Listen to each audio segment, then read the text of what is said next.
Jai Hind, ladies and gentlemen. May I request your kind attention, please? I request all the guests to kindly take their designated seats and ensure that the mobile phones are switched off or placed on silent mode. The program will commence shortly. Thank you for your attention.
May I request your kind attention, please? I request all the guests to take their designated seats and ensure that the mobile phones are switched off or placed on silent mode. The program will commence shortly. I request all the participants to rise when the chief guest walks in. Thank you for your attention.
Ladies and gentlemen, please rise to welcome Air Marshal Praveen Keshav Vora, Uttam Yudh Seva Medal, Ati Vishisht Seva Medal, Vayu Sena Medal, Deputy Chief of Integrated Defence Staff for Policy Planning and Force Development.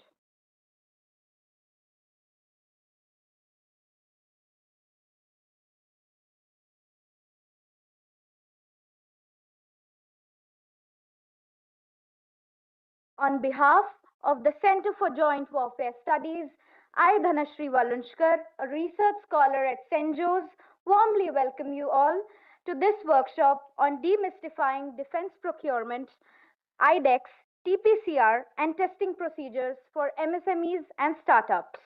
Demystifying defense procurement for MSMEs and startups is pivotal to democratizing participation in national security, simplifying frameworks such as IDEX, the Technology Perspective and Capability Roadmap, TPCR, and rigorous testing and certification procedures can unlock latent innovation potential. By enhancing transparency, easing entry barriers, and offering structured handholding, the defense ecosystem can harness agile and cost effective solutions and emerging enterprises, facilitating direct interaction between MSMEs and startups and venture capitalists that further bridges the funding gap, enabling promising ideas to scale into viable defense solutions. Empowering these innovators ultimately strengthens self reliance, accelerates indigenization, and fosters a vibrant, competitive defense industrial base. With this context, we now formally begin with the proceedings of the day.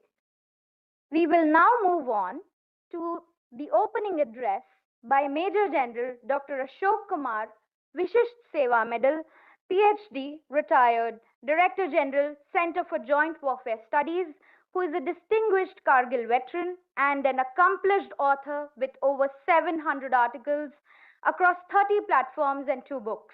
He has commanded an infantry formation in Arunachal Pradesh, overseeing the very terrain where pivotal battles of the 1962 war took place.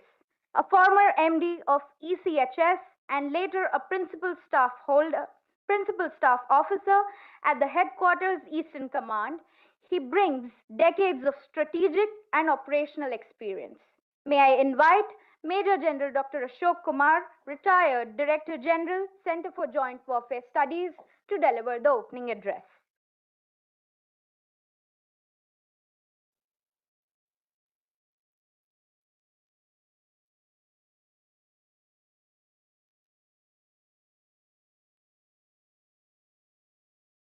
Respected Air Marshal Praveen Keshav Vora, DCITS PPNFD, DCITS Medical Rear Admiral Purveer Das, ACITS TNI, entire team of Indigenization Directorate who has conceived this event over 2 days, our distinguished speakers who have worked hard to connect with you on an important issue,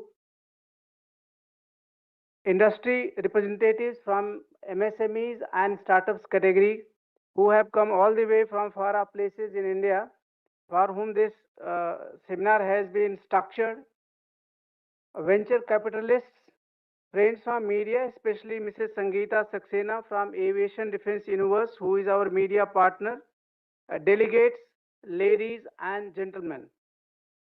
Team Cenjows is really grateful to each one of you who have taken pains to come here to attend these 2 day sessions, which has been structured to cover all aspects of capital procurement, and that too at a time when the DAP 2026 is still to be unveiled.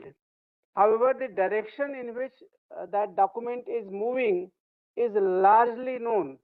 So today you will find a glimpse how it differs from the current DAP 2020 and how you should navigate in the future acquisition attempts.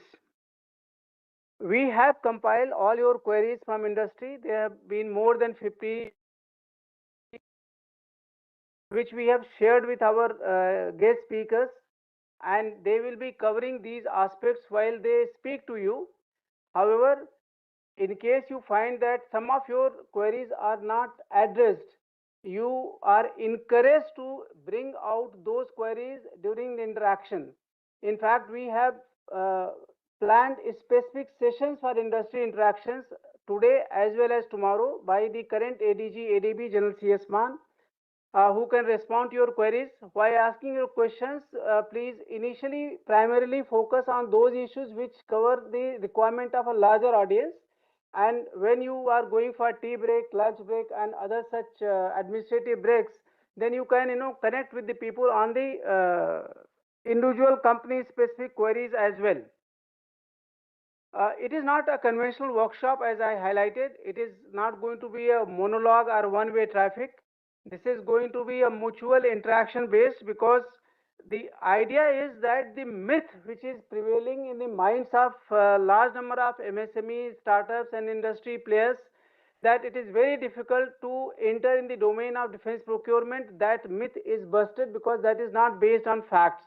A lot of effort has been made by the stakeholders, by the ministry, by the service headquarters to reach out and put maximum inputs in the open domain on the internet and elsewhere. Still, that perception and gap persists, and we in these 2 days are going to address that myth comprehensively. Uh, As per guidance of the DC, PP and FD, we have gone in a big way through our social media campaign to reach out the entire country through a vernacular campaign also in all the languages in each part of the country as per the constitutional schedule. Everybody has been included and has been communicated. We have also opened the session for online, on YouTube, which is currently active, so that those who could not come and who could not participate, they can also benefit from this interaction. uh, we have also got close to around 20 venture capitalists, because in my interaction I find that the startups and MSMEs have a very major challenge of getting the capital support for their venture and efforts. So you can interact with them also, and in any case, we have a structured session through them where they will be, coming and sitting on these seats on the rows, I mean, on the dais, and responding to your queries in detail. But rather than waiting that at the fag end, please meet them, interact with them, and see how you can create a win-win solution for your company and for them. In the out given, we have a QR code having entire digital brochure as well as feedback forms. Please do fill the feedback form with your professional integrity, so that if you find there is an issue is still to be resolved, we can take those issues to the highest level of the, whosoever is a stakeholder, so that if that is not solved now or today, it can be solved in near future. So that will benefit you in a big way. Uh, I would also request all the speakers to adhere to the timing, because we have a relatively tight schedule. And I must say there is a very major change. Initially, the industry people were seen as vendors. Then new term came that they became partners. But frankly speaking, today you have moved beyond the concept of partners. Today you are custodians of national security. No defense forces can fight an effective battle without indigenous supporting equipment which is latest and technologically advanced. And therefore, that is where your role comes, and you are going to be the major contributor, not only for the India's growth story, but also India's ambition to reach its friendly foreign countries in a big way. A large number of countries in the world are looking at India with that kind of hope and aspirations, and that opens a very, very big market for you in times to come. Honestly speaking, defense procurement and options which are there, they are like a kind of treasure hunt. There is a huge treasure which you can own, provided you take the right path and you move there first. In these 2 days, we shall try to unfold certain guidelines which can guide you to that path so that you can fulfill your company's objectives in sync with the national objectives. But at the same time, you have to function in the mission mode. We don't have time to really wait and do the progress and invention or problem solution in the conventional way. That kind of time is not there with us. So uh, I will request each one of you to make maximum use of this opportunity and give the feedback so that we can further look at it. We are going to have such more sessions. You would have experienced that this session or this event per se has not taken any sponsorship from any of the participants. There are no registration fees. The primary purpose of the Indigenization Directorate has been just to connect and help you to help ourselves. So with that mode, you can also follow the Cenjows LinkedIn and other social media platforms, so that as and when there is such an activity, you can participate and gain advantage of that. With that note, I thank each one of you once again for sparing your time, and let's make the best of it together. Thank you.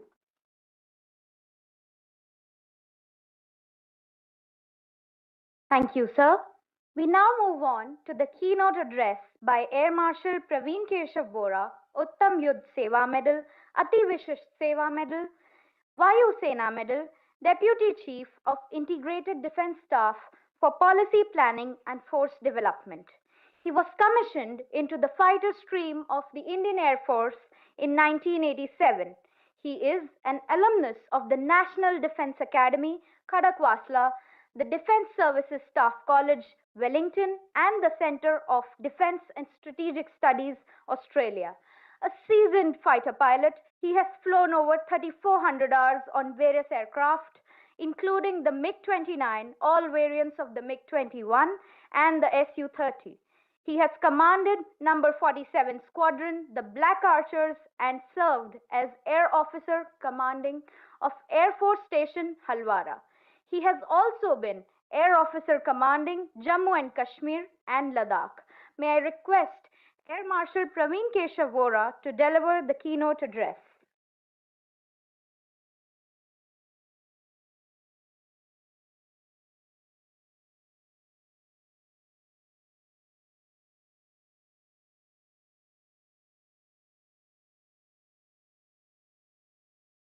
Jai Hind and a very good morning.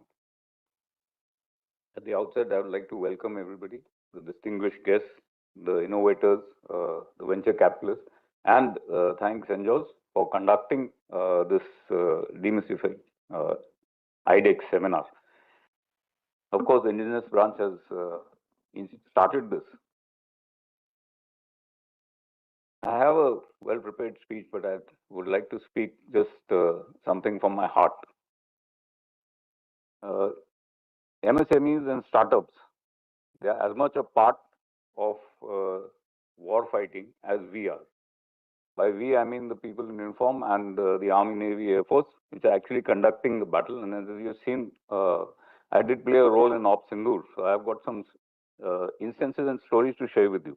There were certain weapons which were under development, which were put into position just short of the war breaking out.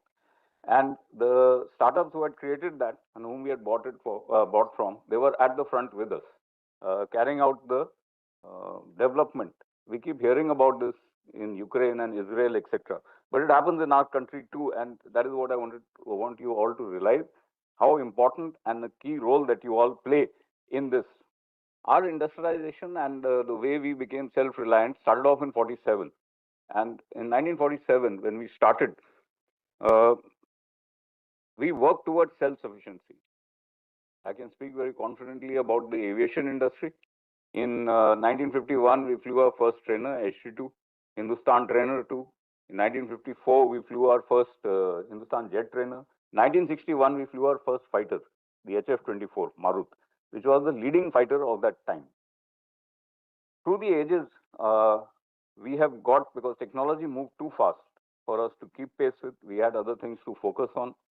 There were disruptions, and we shifted from self-sufficiency to core production. And in the last decade now, we are once again shifting back to Atmanirbharta and self-reliance, which is the requirement today, considering the scenario that we are in. And as uh, DG Cenjows covered, we don't have time. Time is not on our hand. We are surrounded by our, enemies, and anything can happen in a very short time. So we do not have lead time to prepare for 10, 15 years. We are well prepared as of now, but we need to focus on developing our own infrastructure and our own supply chains. I'll give you some figures. In 2014, we had a defense production of about 47,000 crore in our country. Today, it has gone up to about 1,27,000 crores. Demystifying the procurement landscape is very important because we need all of you on board. The base and the backbone of the entire defense production rests with you, the MSMEs and the startups. And that is why I have insisted that we should get a digital footprint and connect to everybody at every nook and corner of our country. There has been a surge in our production capability as well as exports. The numbers tell a story of unprecedented growth. Our defense budget has effectively tripled in the last decade, reaching a monumental 7.85 lakh crores in 26-27. 75% of our capital, that is 1.39 lakh crores, is reserved for indigenous production. And that is where is a huge opportunity. I tend to disagree with treasure hunt is not the word. You don't have to hunt for anything. It is all there in front of you. And you have to just choose what you want and act towards it.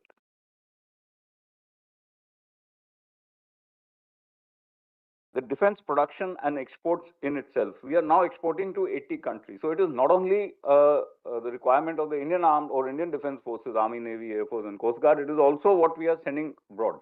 You have recently read the BrahMos, the Akash, the Pinakas. We are exporting to about 80 countries. And again, it's the volume is about 38,000 crores already and likely to expand exponentially in the future. That is where is another great opportunity for our MSMEs.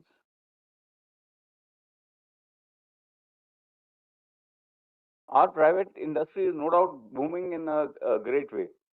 But this seminar has been initiated based on all the queries that we've received for the last 1 year. And our indigenous assets and his team have felt that there is a lot of doubt and basically a lot of gray areas as to how to proceed. And that is what this 2-day seminar is meant to cover that gap.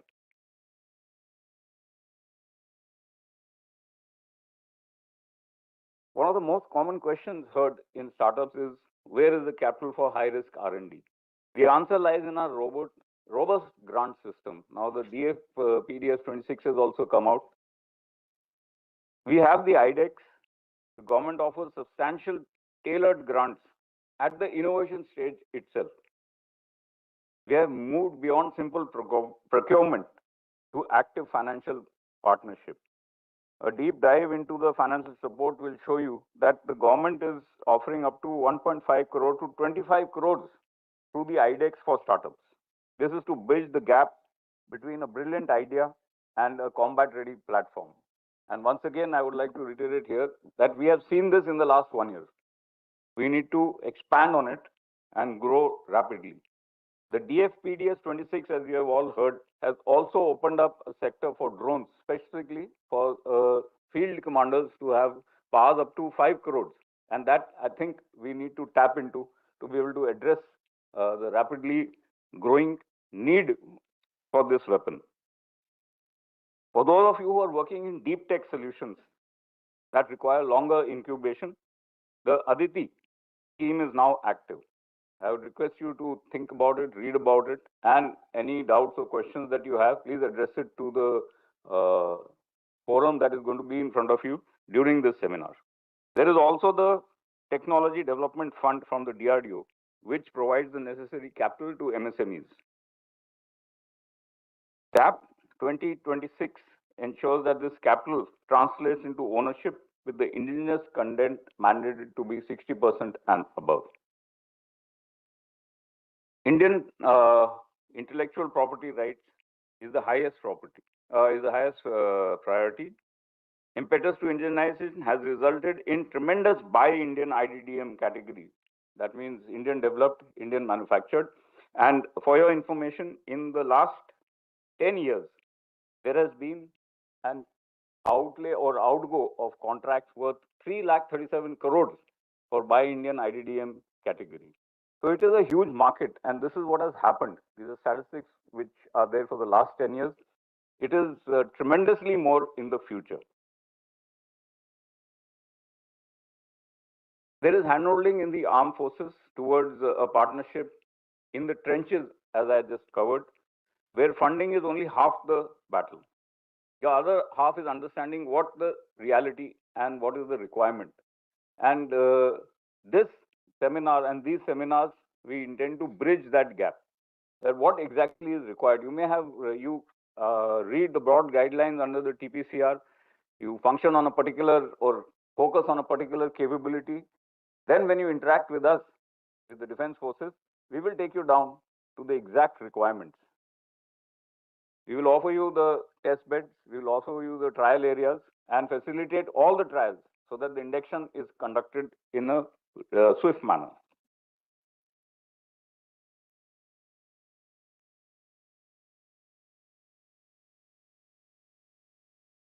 One of the most significant changes which has happened in the last 1 year or last couple of years is creation of level playing fields. By what with that I mean, in the past there were barriers to entry for private players, often against the DPSUs. Now the DPSUs are bidding in open tenders against everybody. So your participation in any and most requirements is free, fair, and open. It does not matter the size of the company. Our requirements are made so that we don't rule out any of the MSMEs.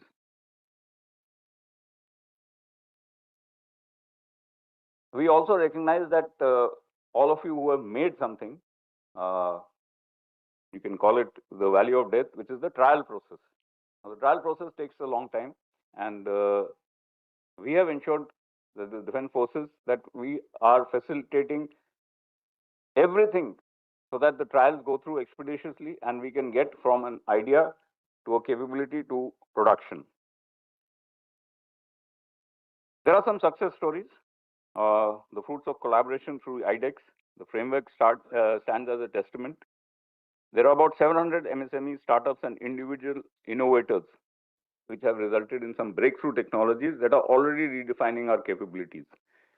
As of February 2026, this has led to 584 contracts signed for world-class products.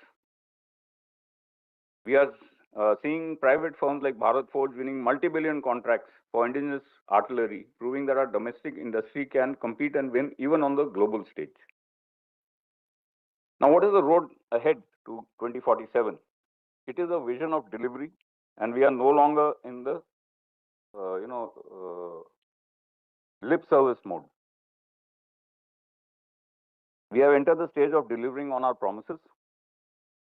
The industry, that is you, is moving in a direction which is not reversible now. I've just covered the figures, and in future, this is only going to increase. Building a prototype with a grant is the first step for mass producing to meet the requirements of our more than million-strong force. Our ultimate goal is to make India a global defense manufacturing hub and a top 5 global defense producer by 2047. Now, it seems very far, but again, I'll just take you back. When we had the LTIPP, which is in vogue right now, it was a 15-year program, which we started off in close to 2003, and it got finalized in about 2010-11. Today, we are at 2026. At that time, all of us, we were much younger, we used to think it is so far, and we are standing here today in it. We have made a lot of progress, and yes, it is not 100%, but if you aim for the moon, you'll at least land on your rooftops. So when we talk about 2020, 2047 and we think about huge goals, we must set our sights very high and aim to achieve it, and let's see how much we can reach. A very nice thing was covered by DG Cenjows. We are all in it together. There is enough social media, there is enough coverage the world over. You see the wars, and when a war takes place, when we participate in a war, or when we are engaged in a war, when everything else breaks down and when we have to act, then the nation is at war. It is not just the defense forces who are at war. The nation is at war. And every one of you is a soldier at that moment in time. So just like we are preparing, I expect the MSMEs and startups, which are the backbone of our industry, to prepare from the way we do now, from this moment on. I wish the seminar all the very best, and I hope you have a free, frank discussion. Please come out and clear all your doubts.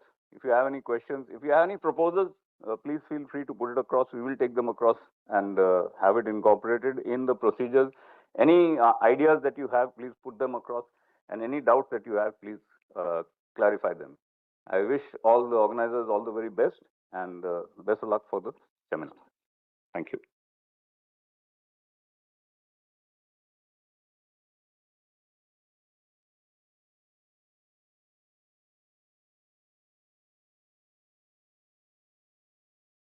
Thank you, sir.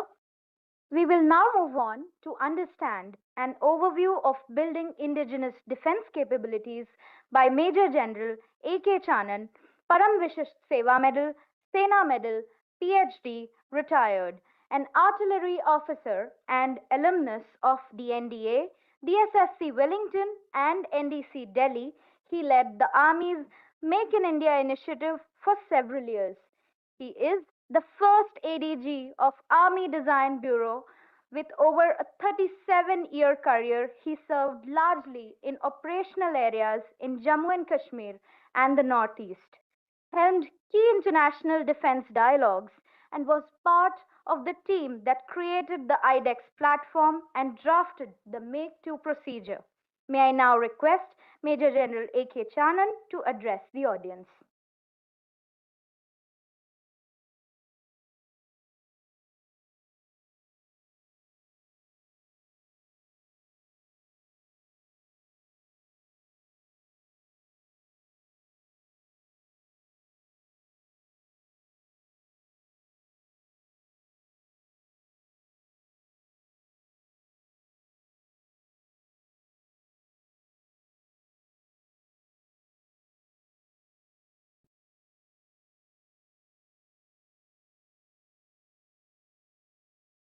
A very good morning to everybody present here. I must say it's a very big honor to start the proceedings, the business end of this wonderfully curated seminar. And I want to thank Cenjows and the Directorate of Indigenization for providing me this opportunity.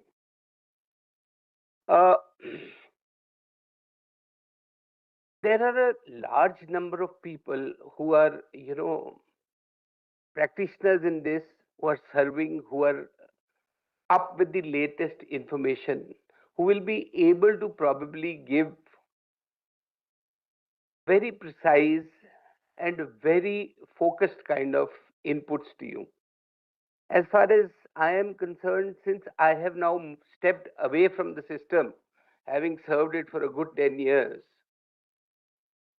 I will, in the next about half an hour, largely cover certain abstract issues and try and actually just bring you into this seminar. So let us start with what is this Make in India. This Make in India was actually started somewhere in 2001. But I guess the impetus to Make in India happened around 2014, 15th of August, when the Honorable Prime Minister gave speech in which he said, let us make in India. After that, a whole lot of events took place. A document came in place, which was launched on the 8th of December 2014. And thereafter, this whole process took along. We stayed in Make in India for a while. Now, what was this Make in India? You can see the logo of Make in India. It essentially, in the defense sector, looked at creating a defense manufacturing hub and encouraging larger players to enter into the field of defense. So, what all did we do? The primary means was to at least start getting the manufacture into India, get some basic technology understanding of the defense world. Defense offsets were encouraged. There were certain incentives provided for MSMEs to enter into the game because they form the backbone of the entire defense ecosystem. There were concessions. There were multipliers given. If you do a particular thing this way, the credit you will get will be a little beyond. There were some amount of, preferential market access given to Indian companies by creating categories, and I will discuss this a little later. And DRDO started opening its doors for technology for anybody to pick up and carry it forward. So this is how the manufacture was supposed to be encouraged. Thereafter, we had created some of these big players. They entered into the field of defense by being defense OEMs.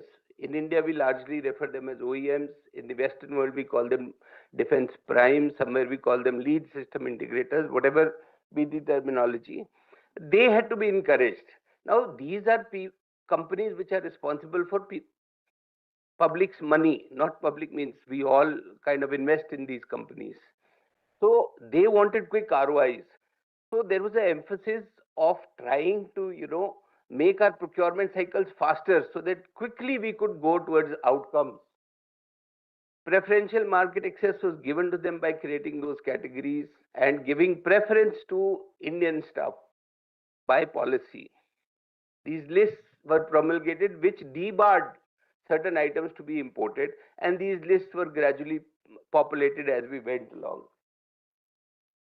That DRDO, apart from handing over its technologies, also came up with another thing. They actually started co-developing by creating development cum production partners. This was a major change that happened. And somewhere down the line, very early in the morning, somewhere down the line, R&D funds were also, earmarked for the private sector. Started with 100 crores in 2015. Eventually, we could find a process to give it to people in only 2018 when we made the Technology Development Fund. So, and thereafter, of course, a number of more processes have come in. Somewhere around 2019, we changed from Make in India to Atmanirbhar Bharat. Now, what is the difference between Make in India and Atmanirbhar Bharat? Make in India was largely trying to localize production here, to start creating certain, lead system integrators in the country. But when we went to Atmanirbhar Bharat, okay, so these are the kind of defense primes that came about there in the public sector, in the private sector. It's not an exhaustive list. It's just a few logos that I could collect. I've just put them there. And we even somewhere down the road corporatized the government factories, etc., into defense PSUs. So that is how we started creating these defense primes. How did we change to Atmanirbhar Bharat? When we went into Atmanirbhar Bharat, the focus actually became broader. We started looking at building technologies, creating our own designs, creating our own IPRs, and also start looking at our own very specific standards, and with those standards, our own certification ecosystem. So this is the first point that I want to actually flag, the difference in 2014 in Make in India slogan and in 2019 the slogan of Atmanirbhar Bharat. The scope expanded. as far as defense technology is concerned, we understood that there are technologies available all over. You need to have a good scouting mechanism to get hold of those technologies. There are some technologies which will not come, which are very specific to you. You need to incubate them, you need to seed them, you need to actually nurture them. Then there are technologies which are available in other sectors. With good innovation, you can bring them to bear in the defense sector. So you need a very strong innovation system. And of course, there is, if tomorrow Maruti wants to launch a new car, they will not reinvent the wheel. Some things are available. You just get them. You should have the wherewithal to get them. So what did we do in scouting? A number of you know a number of initiatives were launched. We started reaching out. We started issuing problem statements. We started issuing challenges to people. Look, who are the guys who can respond to this? We started actually taking people out into the field to make them acquaint with the operational conditions. We started a system called Suomoto. If you have any bright idea, at us. So this is how we were looking at scouting and creating this massive infrastructure that we have today, which is more than 7,000 people who are associated in some way or the other with the defense sector. We started with 7, and I'm so happy that today it's actually grown in a very big way. Then as far as incubation is concerned, every service headquarter had some money. Initially it was 50 lakhs. In 2016, we increased it to 10 crores. Whether you take it from the technology board, every service has a technology board, or you take it from the technology development fund. TDF has now gone up to 50 crores if you have the right kind of projects. So we started incubating. Then we realized that there are people who are very bright, who are able to create things out of existing stuff. So we started looking at innovations. For innovations, we launched the IDEX platform. We created a number of accelerators in various states, various organizations. I can name every IIT now has a park. Then there are these private setups which are looking after. There's Forge in Coimbatore, there's T-Hub in Hyderabad, and there's Makers Village in Kerala, Makers Village only, I guess. These kind of number of institutions came up. In-house, we started going aggressive on innovations by our own uniformed people. So we used to have these innovation competitions, etc., from where we picked up stuff from inside. We also realize, and this is just a point I flag to the people who are today in chair, all service headquarter innovations were not truly innovations. However, they gave us good insight because they were very good problem statements. He had a problem sitting on a chair, so he put a blanket on it. He thought it's an innovation, but I understood that this chair is not good enough. So when in-house somebody makes an innovation, he's actually talking about a problem statement. Outside, people are working towards giving innovations, but they have to be guided, mentored to fit into this. That is how this IDEX platform was born. And of course, obtaining it, we actually started focusing on TOTs.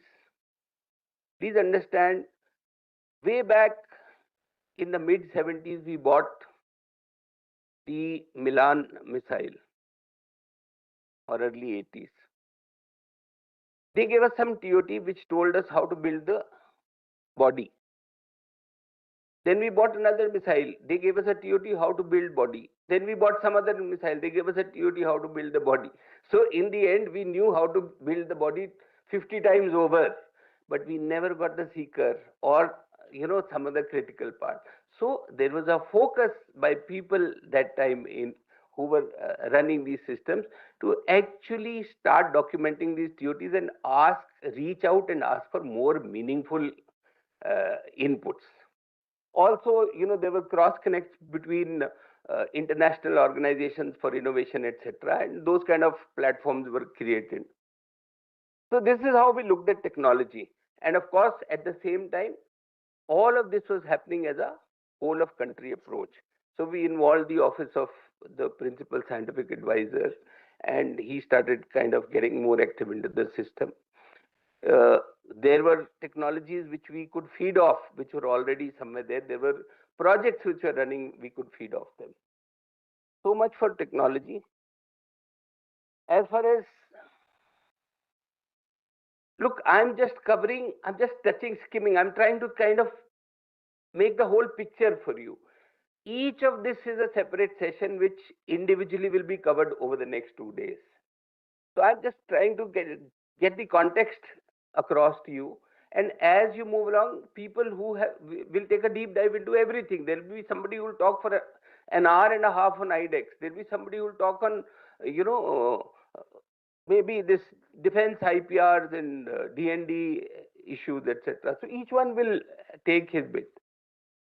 So as far as IPRs are concerned, we understood that this is a challenge. We cannot straight away aim for the moon. So we started something called spiral development. Earlier, there was a strict red line and you either had to cross it or you were this side. But with this spiral development, you went phase wise and you kept developing stuff which was very much your own.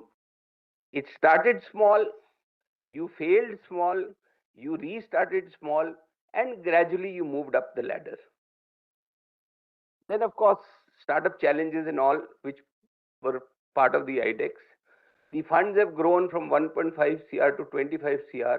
And in special cases, I'm sure it will even go beyond as things process. DRDO, the DGQ has set up something.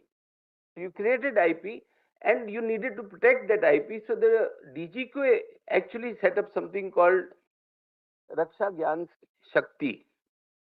And this is where they actually helped you register your IPRs free of cost. And of course, as I already mentioned, the transfer of technology was always, we started actually going into it in a much bigger way. I've already covered defense manufacture and defense primes. Then let us talk about defense certification. We also realized, now here is a very important point. Somewhere, I feel little technologically challenged because NP Singh is sitting here and he has been my technology boss, but I'll still try. You can help me if I go wrong. Sometime about few years back, there was this big fight between Ericsson and Huawei. One was looking at 5G from the Western side and one was looking at 5G from the Chinese side. So I asked NP, why is this big issue coming up? So he explained to me, sir, if you adopt the Western standards, then every handset, every switch, every router, everything, that industry will open up to you. India will become a big market for Nokia, Ericsson, those guys.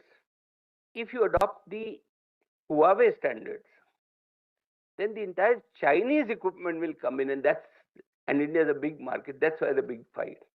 So that is the day he explained to me that when you choose your standard, which is your own standard, you will be able to then actually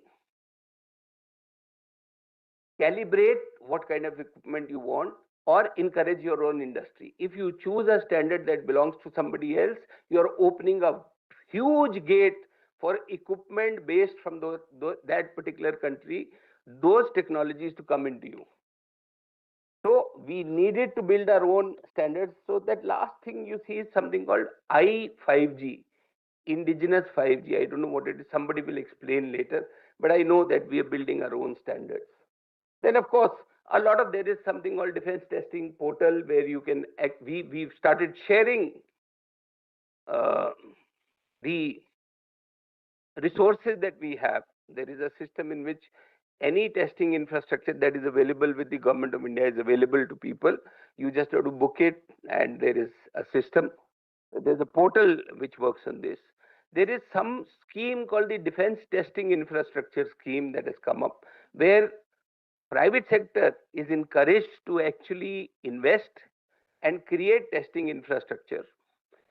Self-certification, third-party certification, all this has come up in a big way. The DGQA, when they have a session, will probably cover most of this as we move along. And of course, we understood that India is a big geographical spread, and there is a temperature that you need, which is -40, for which you have to go beyond Leh, and then you need to get some EMI testing done, for which you have to go to Samir, Chennai, or somewhere. So it was all kind of going up and down. So a thought was given: why not keep all of this entire stuff in close geographical proximity? So that is where the concept of defense corridors was born. Try and pick up the best that is available. These two corridors have been nominated by the government of India. Apart from that, there is a huge aviation setup that is coming up in Nagpur. There is a drone setup that is probably earmarked to get going in Gujarat. And of course, traditionally, a huge concentration of defense industry is around Hyderabad, Bangalore, Pune region. Those continue to remain, but these are the new greenfield areas that they wanted to push across. I have 10 minutes, so I will just, since the aim is, actually bulk of my connecting talk is over here, but in 10 minutes I will take two examples with the theme of today's lecture, demystify. I worked for a very long time in this field. There are colleagues sitting here who came, worked with me, went, commanded their divisions, etc., and came back and worked with me, and I still stood there. So I actually spent a lot of time. At the end of it, I have just one message. And this is not to, belittle or say anything, but I simply have one message. The simplest thing in this world, defense procurement professionals complicate stuff. It is complicated, so it is. But if you just sit back, abstract yourself a little, the simplest thing in this world, just basic common sense. Look at this. You want a sandwich. You're hungry, it's breakfast time, you want a sandwich. What do? You either, Swiggy or something and buy one, or you go into the kitchen and make one. That's how it is. अब इसको इतना complicate करने की क्या जरूरत है भाई? If you buy it from an Indian vendor, we call it buy Indian. If you buy it from a foreign vendor, you call it just buy. What happens when you buy it from an Indian vendor? You pay in Indian rupees. There will certainly be a certain amount of indigenous content in it that is laid down. You create manufacturing, you create skill sets, you probably create some infrastructure here. When you buy it from a foreign vendor, you get exposed to the currency. Dollar goes up because you have a fixed rate contract. There are certain technologies that will come to you, certain will be held back. So you will continue to learn how to make the body of a missile. And of course, it doesn't create sustainable business. Somebody will get some offset and all. Once the contract is over, it is over. So I hope this simple thing makes you understand the entire categories: buy IDDM, buy Indian, buy this. It's so simple. The other thing is, you make the sandwich. So when you make, what happens?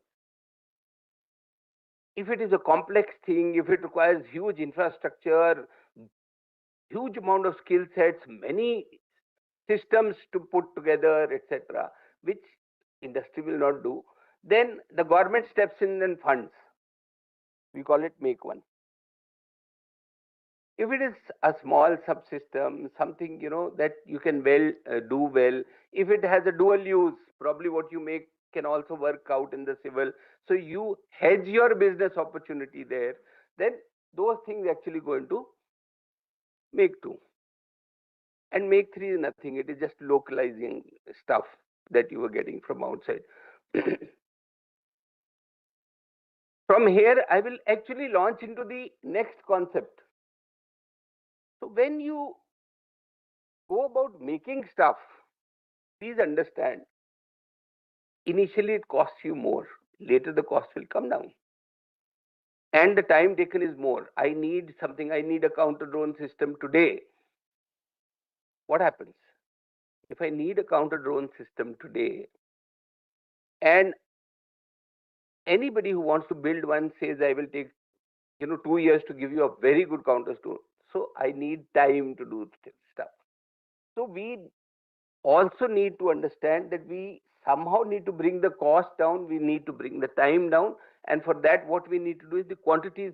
For bringing cost down, the quantities must become more. That's why the emphasis on exports. For exports, the quality has to be good. How do you actually bring this whole line down? So that is where this concept of strategic partnerships, joint ventures. So rather than building the whole thing, just get somebody. You have the strength, you have the market, you have one of the largest markets. There are people who do not have access to this market. Get them over, join hands, build joint ventures, build strategic partnerships. So this is how these concepts came into being.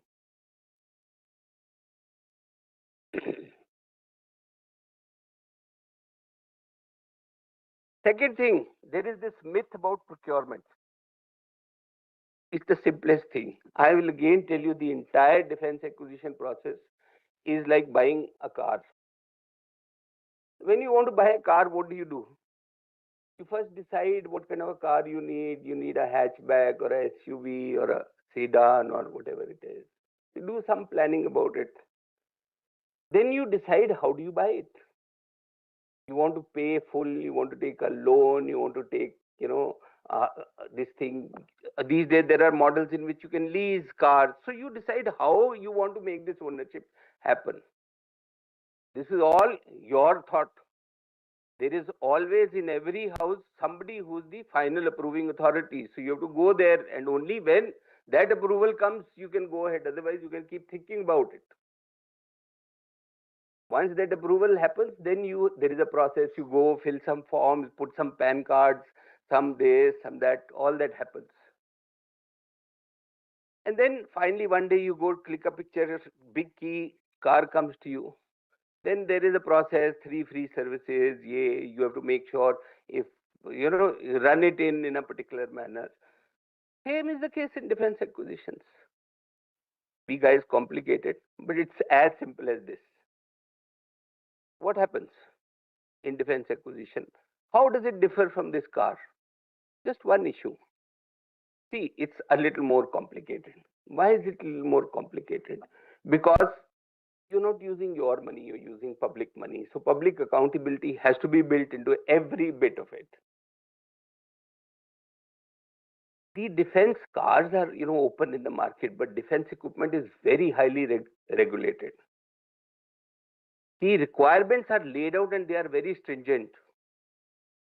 You need very high assurance, very high reliability. You can't be failing in operational conditions. And unlike a car, if it's a bad deal, you'll probably after a couple of years get rid of it. Here, you are sticking with that for long term. So you need to make sure. Like Devu sold a lot of cars, now it has vanished. Now people who own Devu cars are finding it difficult. You can't have that kind of a situation here. So you need to do this. So while I was discussing with DG Cenjows how to curate this program, so I thought I'll just put this. I'm not taking away. There'll be people who will explain each one of this. So how does planning differ? Well, there is all this that happens, LTIPP. Somebody will talk about each of this.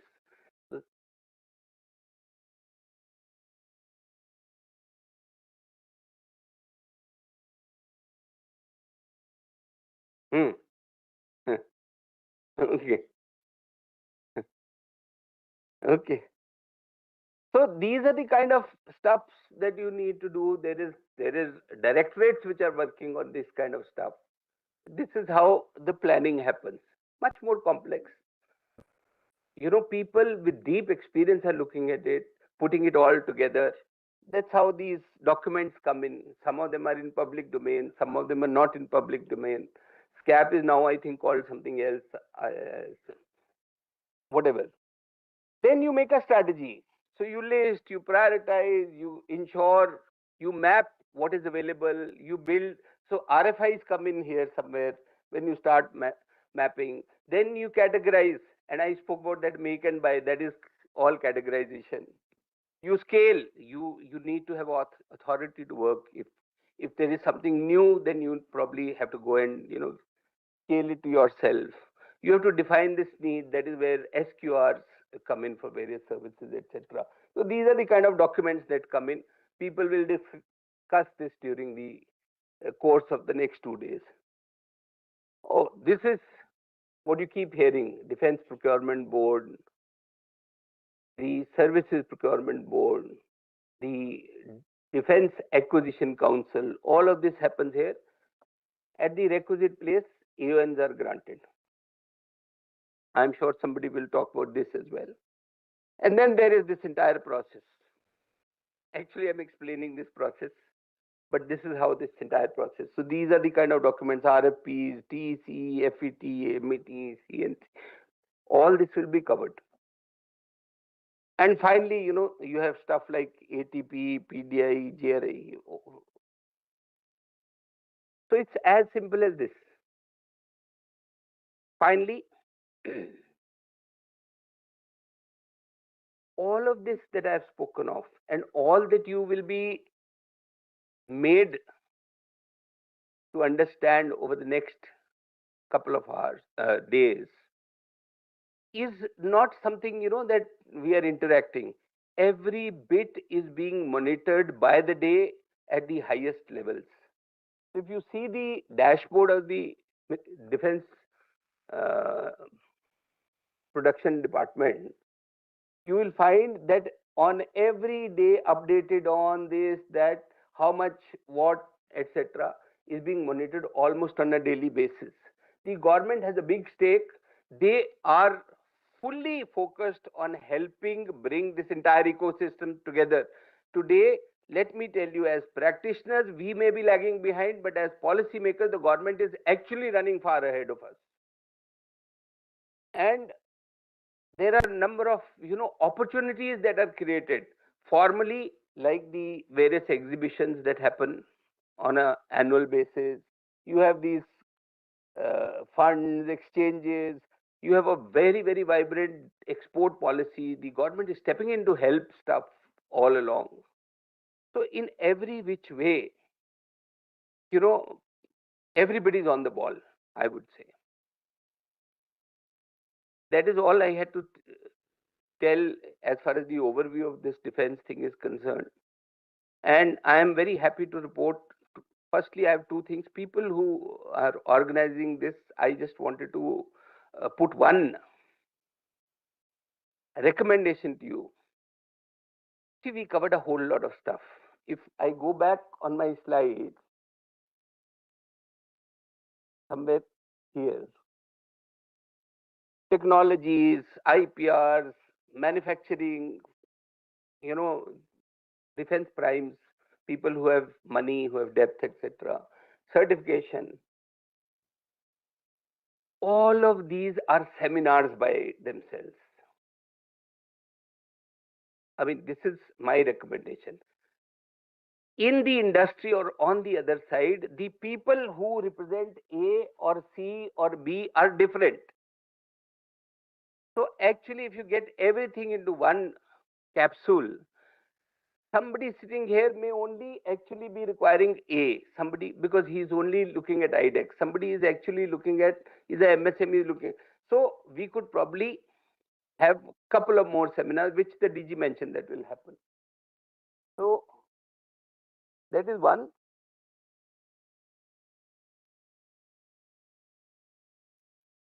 And the second thing, this is the first time ever I've come to speak for Cenjows. I've spoken a number of times. When the DG has not told me that time is up, wind up, I'm closing 2 minutes before my time. Thank you. But wait. You are given a little more time. Please take some questions from the audience. Okay. So anyone who has a general query, we have special sessions thereafter, but anything which you has in your mind based on what you have heard, if you wish to ask, please use this time. Yeah.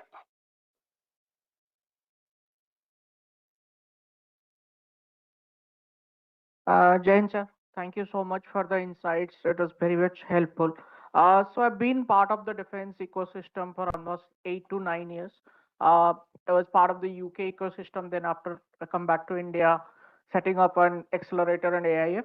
The actual challenge that we are facing as innovators or entrepreneurs, that from idea prototype to productions, we can do it and we have done it, but the challenge comes in when we actually require trials. As you said, we have to go NCNC, lot of areas. That's one. Second thing is access to test beds, because we have to do it multiple times, and sometimes we don't get the dates. Sometimes it comes in between holidays and all. So that is where the challenges are.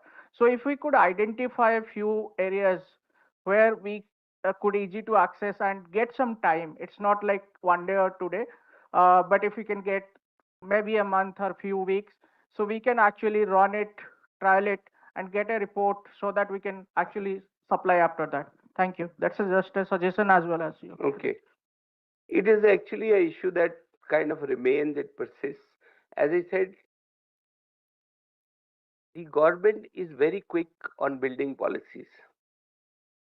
It is probably the this difference between mind and execution that lag still remains.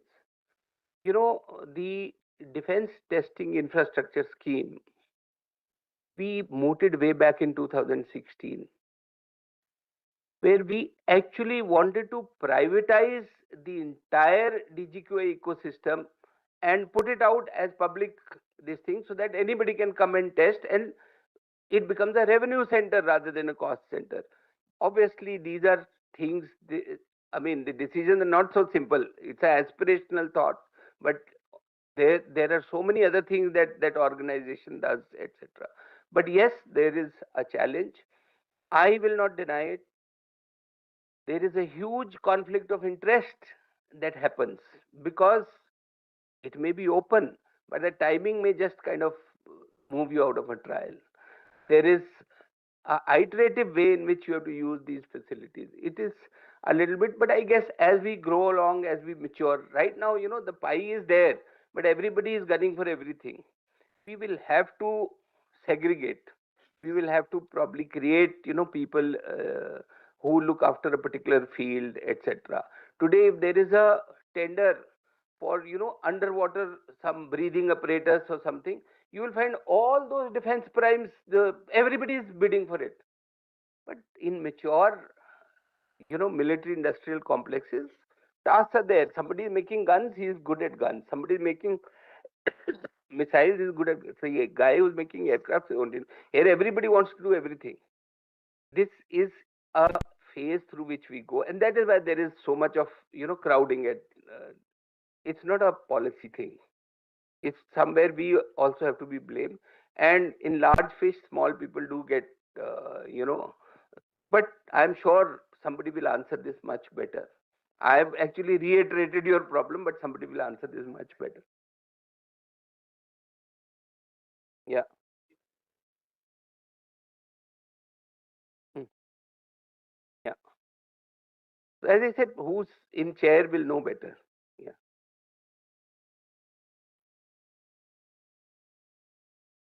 Good morning, everyone.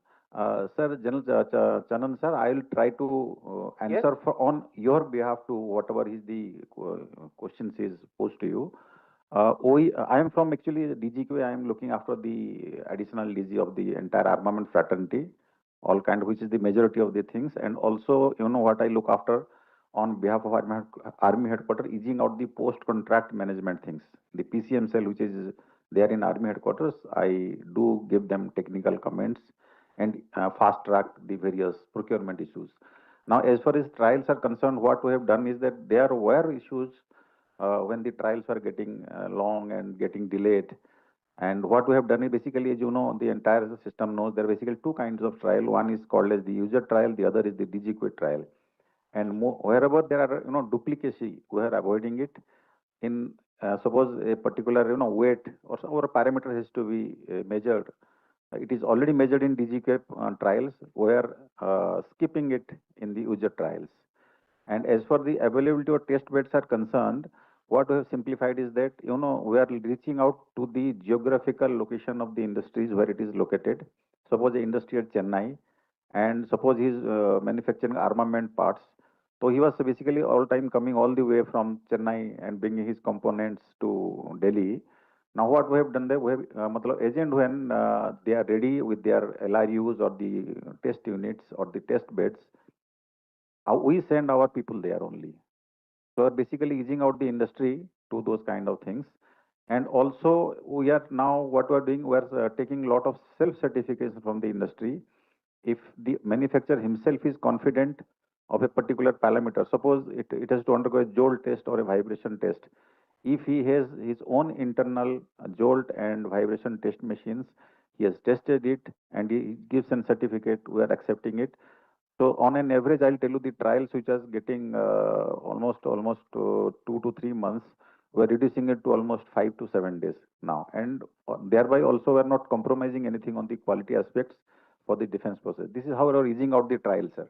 And there are single point contacts. You have to contact a single person like me, so that all your issues and other parameters are resolved. We are giving the latest test beds to you, and with this deep defense testing portal or defense testing infrastructure, you can book your things there. You will be given everything. And suppose it is not there, then we waive off those particular tests.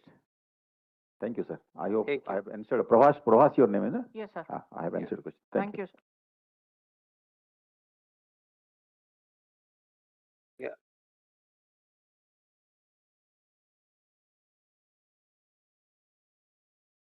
Good morning, General Chanan. Thank you for excellent overview. Thank you. Sir, now that this, first of all, I would like to compliment for holding this kind of seminar. I am a MSME and a startup, so I'm sharing my MSME and startup perspective. So during the prototype, you have created a lot of mechanisms for funding, IDEX, so many TDF. But the next part is the order. If there is not strong linkage with the order, I'm looking at a goal of creating a good defense industrial infrastructure for our defense forces. So the next part is the order.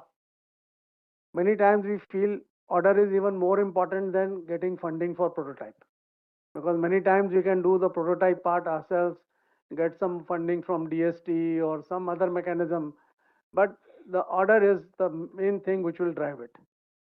Third thing which we find, you have got VCs here today, but as you would have heard, the equity dilution is the most expensive form of capital.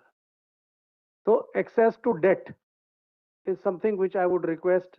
If you take a holistic picture, there are three parts to it: the development part, the orders, and the finance. And finance is something where, the Ministry of Commerce and Industry very recently wanted to push up export. So they created a guarantee fund so that any bank will lend to an exporter. So my request would be that a defense manufacturer should be able to get access to funds from the banking system, because that is a debt finance. And of course, we need sometimes equity financing. Now, large number of VCs are getting interested, which is a good thing. But the debt and equity go together, sir. So this also needs to be addressed. And one last point, many times we may not need funding for prototype, but the rest of the process that you have built of handholding. Because if I am doing something for defense, I don't need money for prototyping, but I still need handholding for testing, for talking to the user. So this part also needs to be strengthened. Thank you. Okay. Yeah, perfect. I think good suggestions. Any other question? Anyone from this side or that side? Yeah.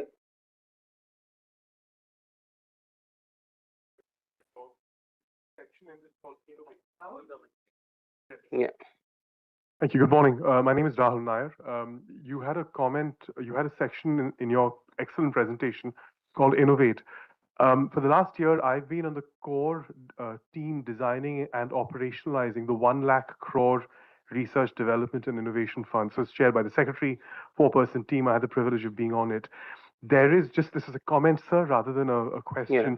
There is a river of financing making its way into the innovate section. That's 1 lakh crore making its way via public second level fund managers such as the Technology Development Board, which you mentioned in your talk, sir, and through the private venture capitalists here into the private venture capital system on concessional terms.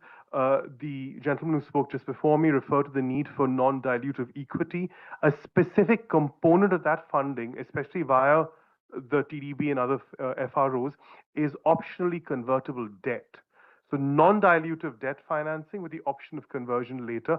I just want to mark that, sir, because it will reinforce the excellent work that was done in the Innovate section, and it might be interesting for the speakers, for the delegates who've come here today.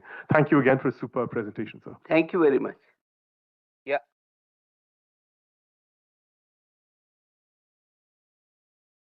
Jain sir, thank you for the wonderful talk. I just wanted to make one comment, probably since Cenjows is there. We are all talking about the processes being ironed out. We are talking about policies being given. But there is one end which nobody is talking about is the ability of services to absorb or drive. We are using the same system which was available about 10 years ago to scale up 10x. It is something which is just not feasible. And unfortunately, whether services have taken up with ministry or CDS dispensation has taken it, this is one place which remains an absolute no-go. And unless we scale up our capacity to take up cases and our capacity to absorb, it's a nice thing to say we are going to scale up, but trust me, I've been in this business for about 10 years. I headed Directorate of Indigenization for Navy.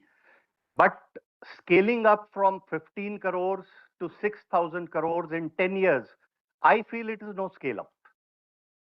Because if you keep your basic infrastructure same, you can only flog a horse as much the maximum that it runs.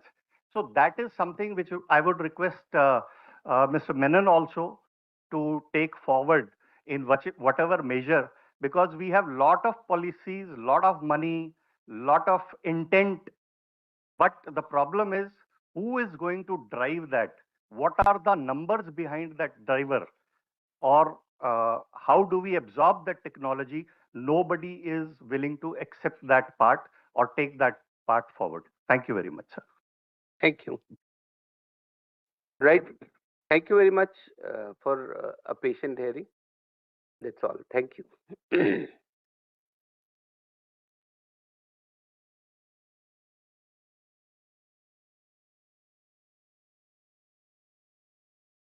Thank you, sir.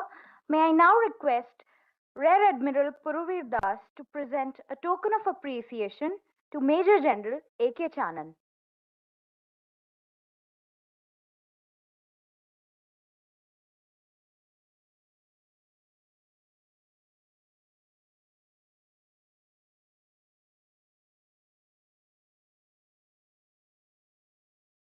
Thank you, sir. May I now request everyone to join us for tea in the foyer area. Please be back by 10:40 for the timely conduct of events.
Ladies and gentlemen, you're requested to take your seats and put your devices on silent mode. We now move forward to session 1 on Defense Acquisition Framework. It is my privilege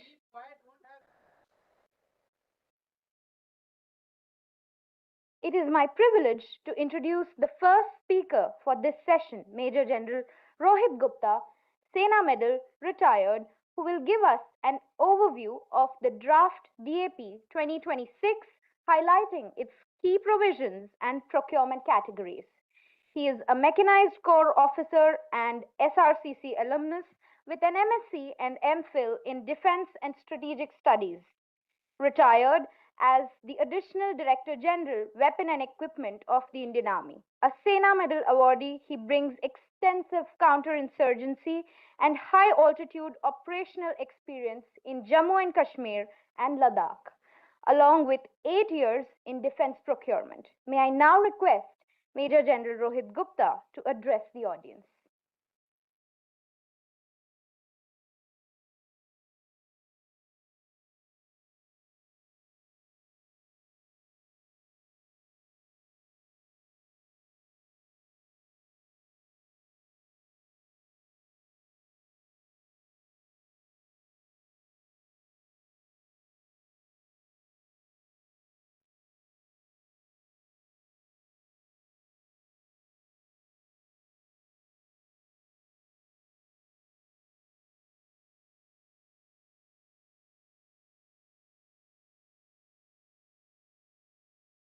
First of all, a very big thank you to Cenjoys.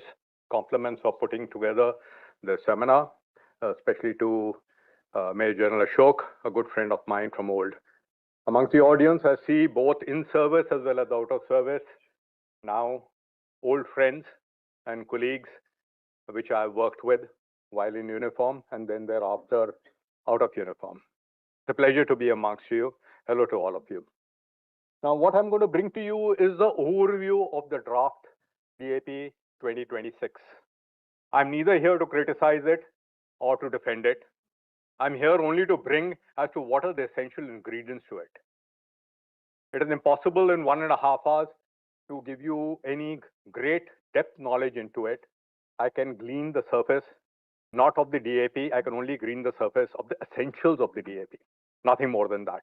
It leaves a lot to be desired, because I myself feel that when I'm dropping a particular terminology, a particular thing, the chain I am not being able to explain. I'm sorry for that, but when I did DAP 2020, it took me 28 lectures to do it. So that's the magnitude of it. 800 pages now. And gentlemen, let me be very frank with you. When the storm winds of defense procurement blow your way, it is going to be a good anchor for you to hang on. And frankly, that's a pun intended. If you don't know it, all that strategizing, all that conceptualizing, pushalizing, or whatever terminology you call it has gone to bits. If you don't know the DAP 2020, there are going to be pitfalls, and you're going to fall into it when the time comes. I can assure you of that. So therefore, it's an essential document, and that is the bottom line of complete defense procurement. Now, I intend to take it reverse order. 4 slides of a snapshot actually is my presentation, which tells you as to what this DAP 2026 is going to do for us. So let's have a look at it. Now, it is shifting the metric of success. Previously, it was Make in India. But now, besides Make in India, which is now Manufacture in India, just terminology, it is also going to emphasize on Owned by India. And that is a major shift that is taking place in the complete issue. And it's not only the terminology, it intends to do it. Now, what does it imply? That we move away from the traditional transfer of technology. What it did was create dependencies. You had a great Mango project which the Russians gave us to produce the APFSDS sound and never got produced. It is dependency on somebody else. So now, when you have this converted to co-development and IP ownership, it suddenly gets converted into long-term acquisition codes. And therefore, source codes, critical design data, upgrade authority, all has to come within Indian entities to be able to support it. Policy direction previously to exclude, somehow get foreign participation out. More encouragement to Indian industry. You're the guys who are going to do everything. Now, It is that while they participate, their lock-ins in capability that takes place are to be avoided, and life cycle sovereignty is to be ensured. Now that becomes important when they are coming into the defense procurement cycle. Otherwise, you have something like what happened to the Rafale. You don't have the source code, you don't have anything, so the Rafale can't talk to anybody. If it can't talk to anybody, you have got a time gap, and the time gap, even milliseconds, is more than enough to bring a Rafale down. Civil military fusion, COTS item, minimum customization, so as to make it advanced civil technology is available to make it into defense technology with minimum customization to accept COTS item off the shelf from the market. Long-term sustainability and life cycle cost considerations are common. So it is not only just buying an equipment, it is not sustaining it over life period. That cost consideration also comes into the procurement issue. Now there used to be a buy Indian category, now it's out, and buy and make Indian. Now both of them have been merged more sensibly into buy Indian, manufacture in India. Now 5 categories been reduced to just 4 categories, more easier to handle. The strategic partnership model. Now this has undergone a very salient issue of change. Now the bidder, who's a strategic partner, has to ensure that the equipment that is providing is licensed in perpetuity.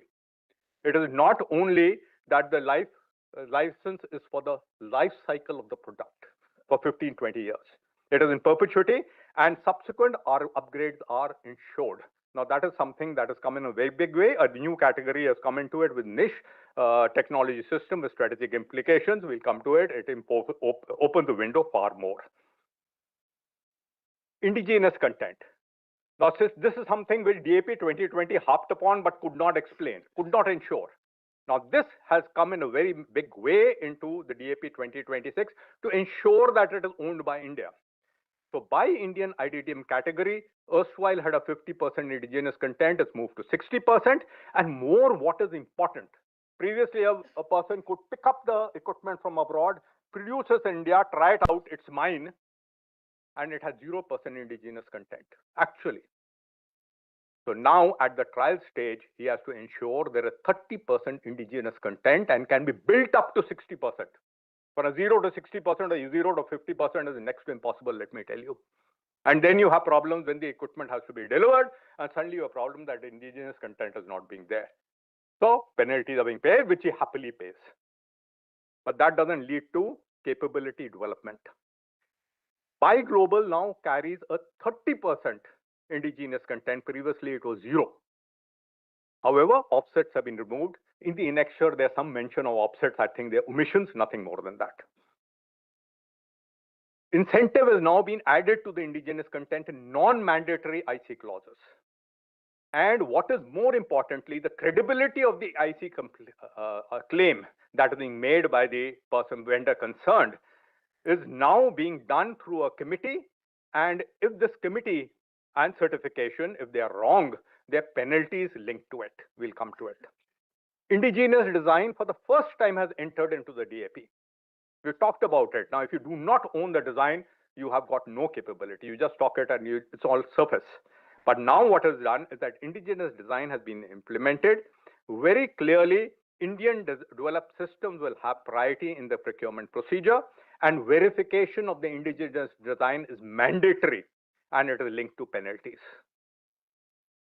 Enhanced performance parameters, which we looked at bringing in technology, it never worked. Nobody used enhanced performance parameters. So frankly speaking, with just 10% of credit being given for enhanced performance parameters, nobody would develop such a parameter and just have 10% in the cost thing. Now it has been doubled to 20%, and each one of the attribute previously was 3% has been increased to 5%.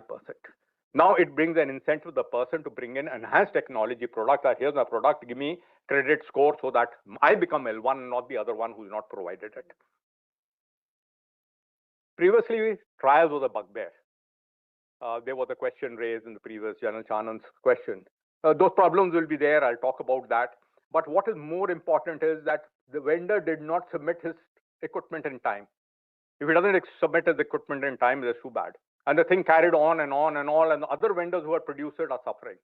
Now there is a penalty, though it is minor, only 50% of the earnest money deposit, but it's a start. It's minor when you look at the earnest money deposit, nothing very great, but it is a start. There's a compensation that has now been offered. Previously, I used to call it holding the vendor at ransom. We got your equipment, we'll take as much to try it. You are there spending money on it. Well, too bad. It's NCNC basis. Now, gentlemen, the person who has qualified on trials will be given a compensation. However, the compensation is little, but it's a start. 10% of the unit cost of that particular trial item based on the L1 bidder's cost, or 10 crore, whichever is less.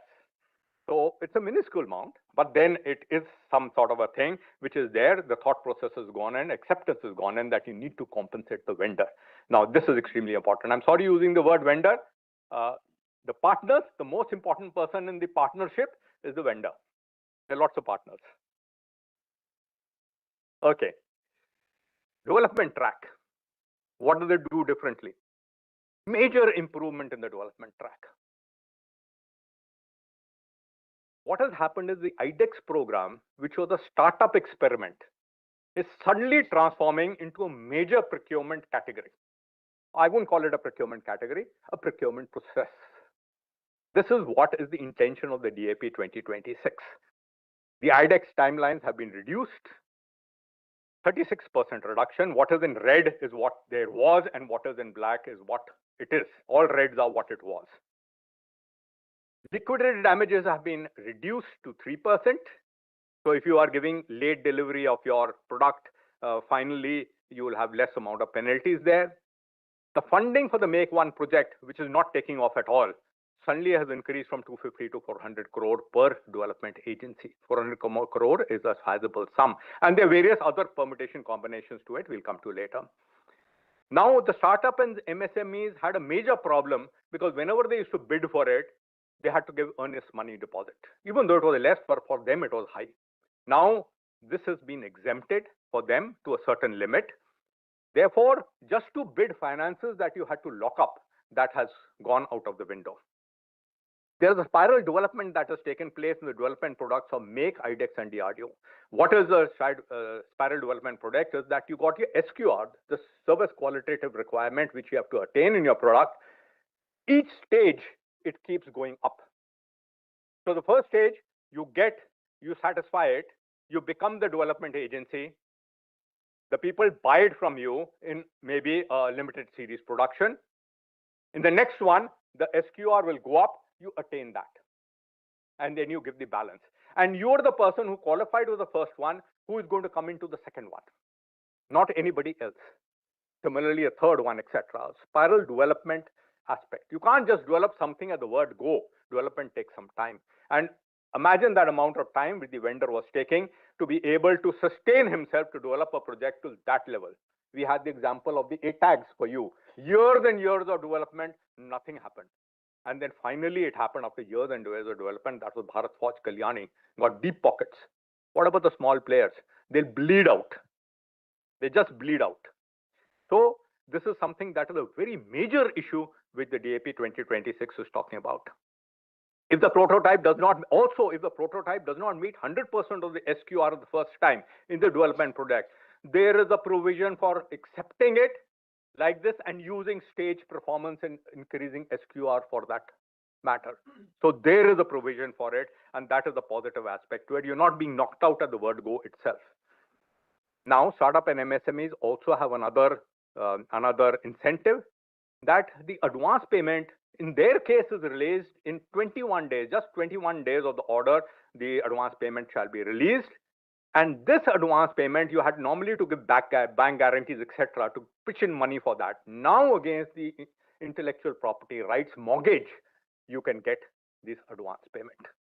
So you don't have a lock-in of finances at that point of time before you get into production and start getting money.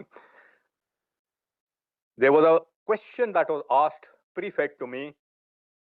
There are no orders to the IDEX winner thereafter.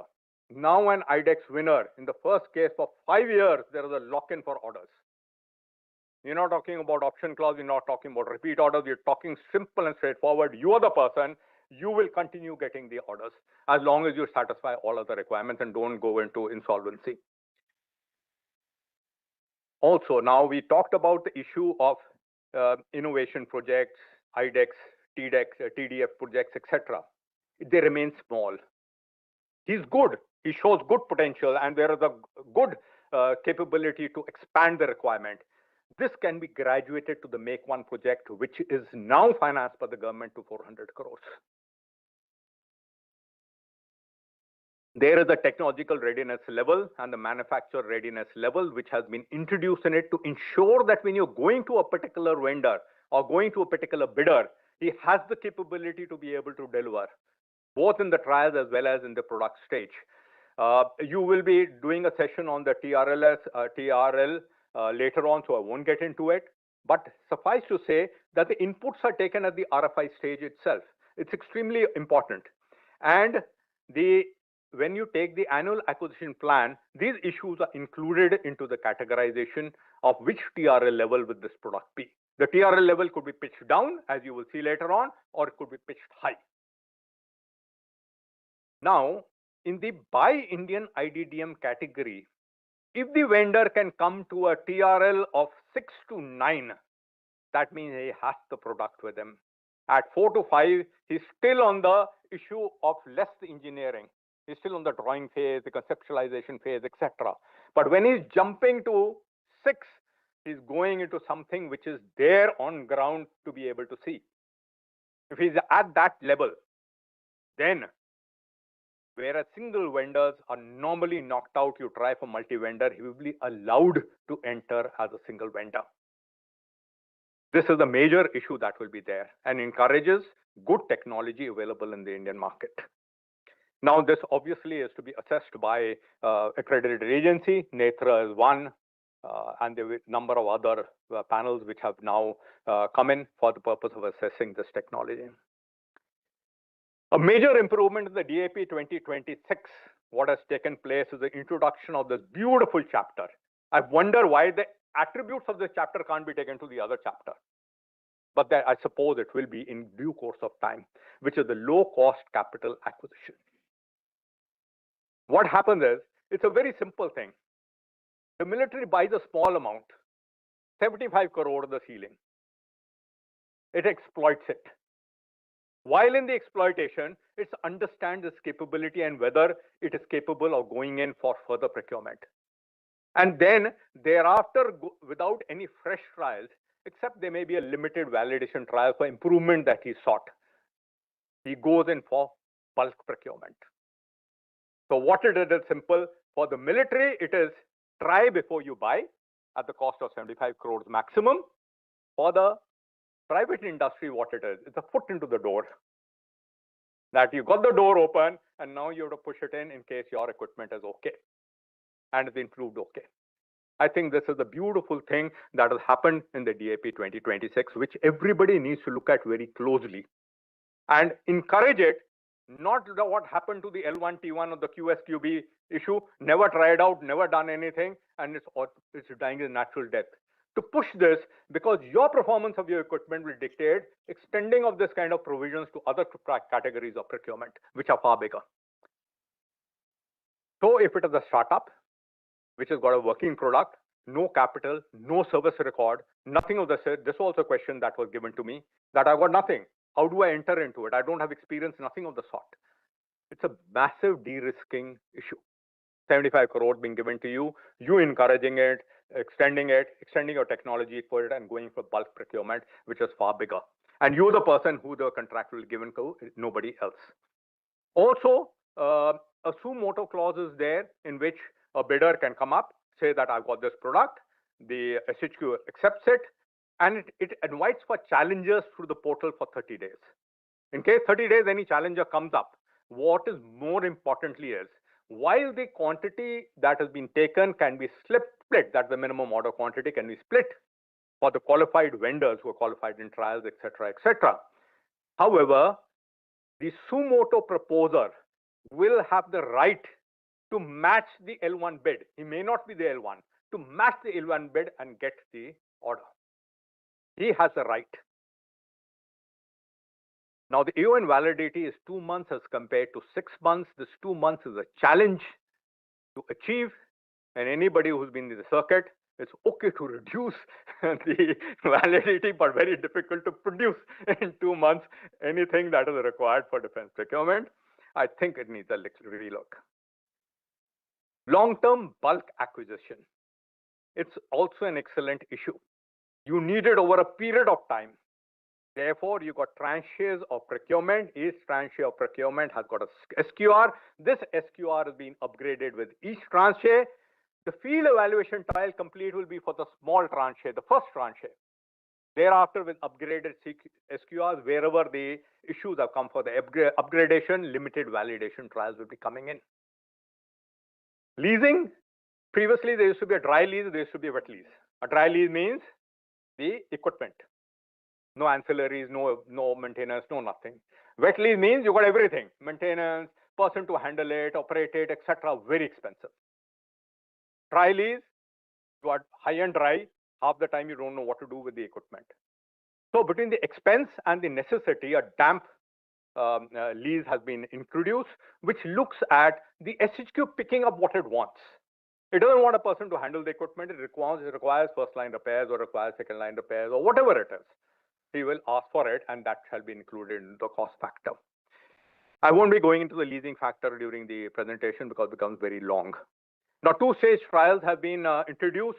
In stage one, the essential parameters that are required, operational parameters, and also the very, very essential technical parameters. In the stage two, after the contract has been signed, you've gone in, and maybe for the first of production model, you can go in for the balance of the tests that are required to be carried out. So you have the contract in hand, and now you go in for the balance of the things. Obviously, it has to be chosen with carefully as to what you're doing. What is more importantly, gentlemen, and this was in the QA manual, but there always was conflict to it.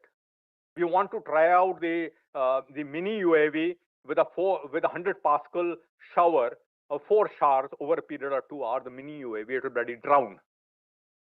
It doesn't need it. Now the SHQ will choose the mode of difficulty in QA trials. It's been encapsulated in the DAP. It was in the QA manual. It's not that it was not there.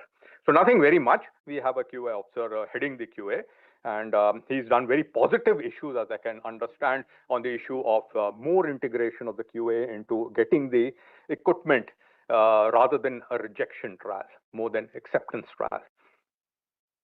So there is self-certification and third-party certification that is more easier. Obviously, this issue has been brought out that we don't have the testing infrastructure. I'll go into the TTIS.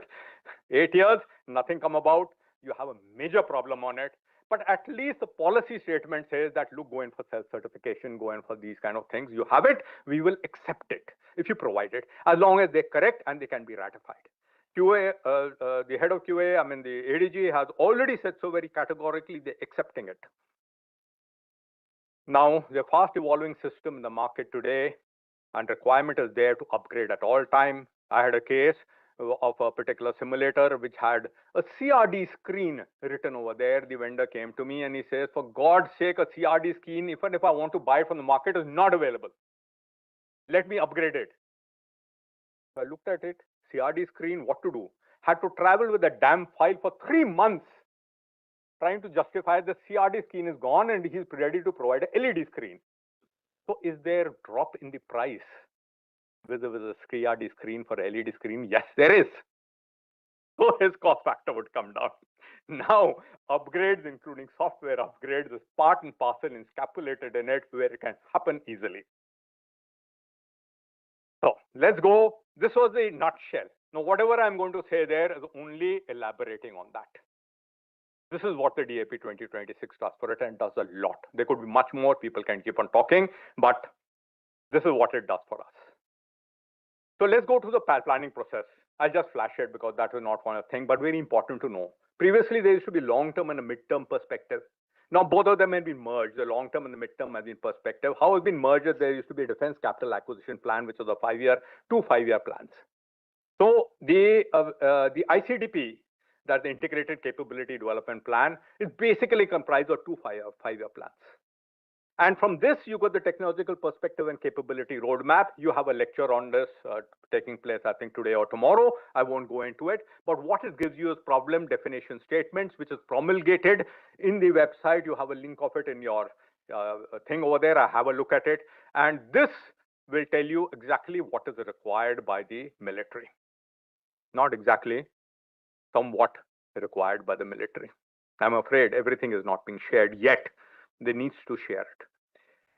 So you have the annual acquisition plan that comes up. It's a 2-year plan, which is a rolling plan that takes place. First DPB of the financial year, approval has to be taken for the DPB by the headquarter IDS takes it. But what is more important, there used to be 4 sections. The signaling has taken place.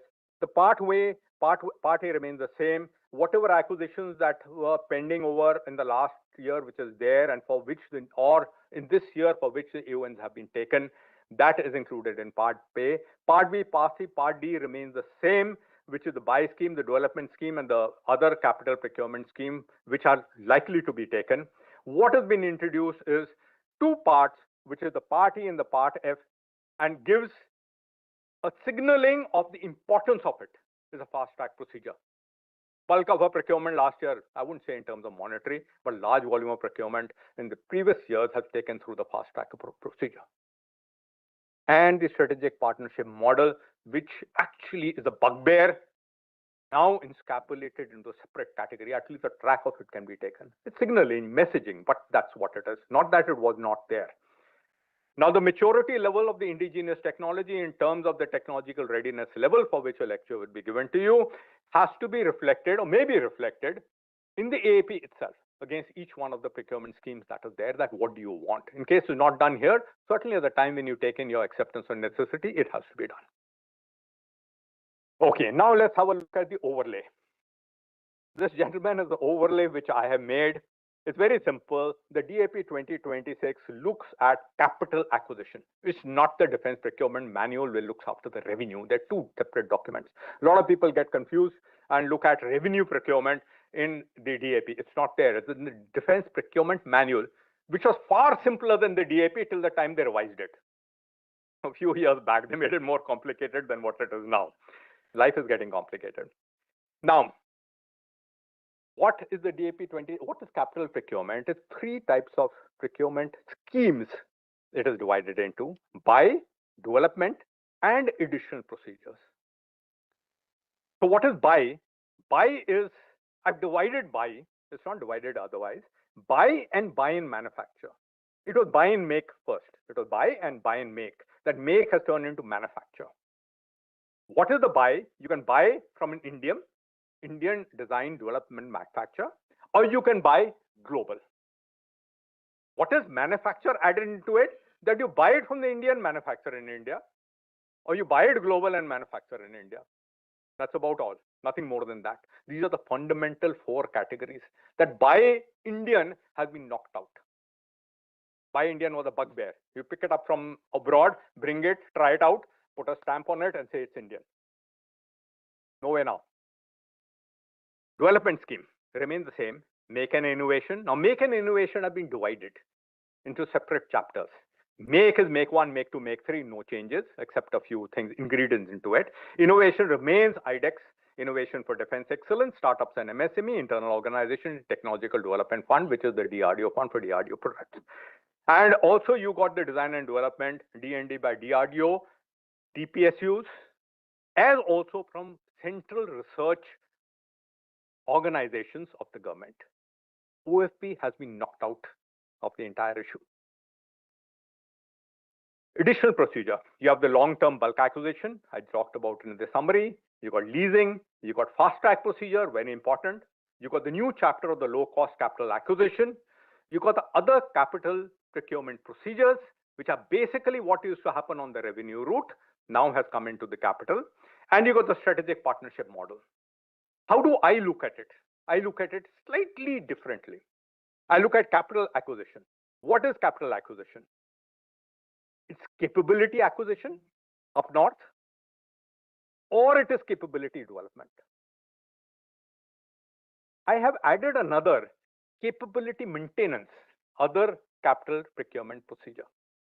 It comes into the procedure of buying, but it is maintenance. Not that the other things can't maintain, they also have upgrades and things like that, but this is primarily for the purpose of maintenance of existing capability.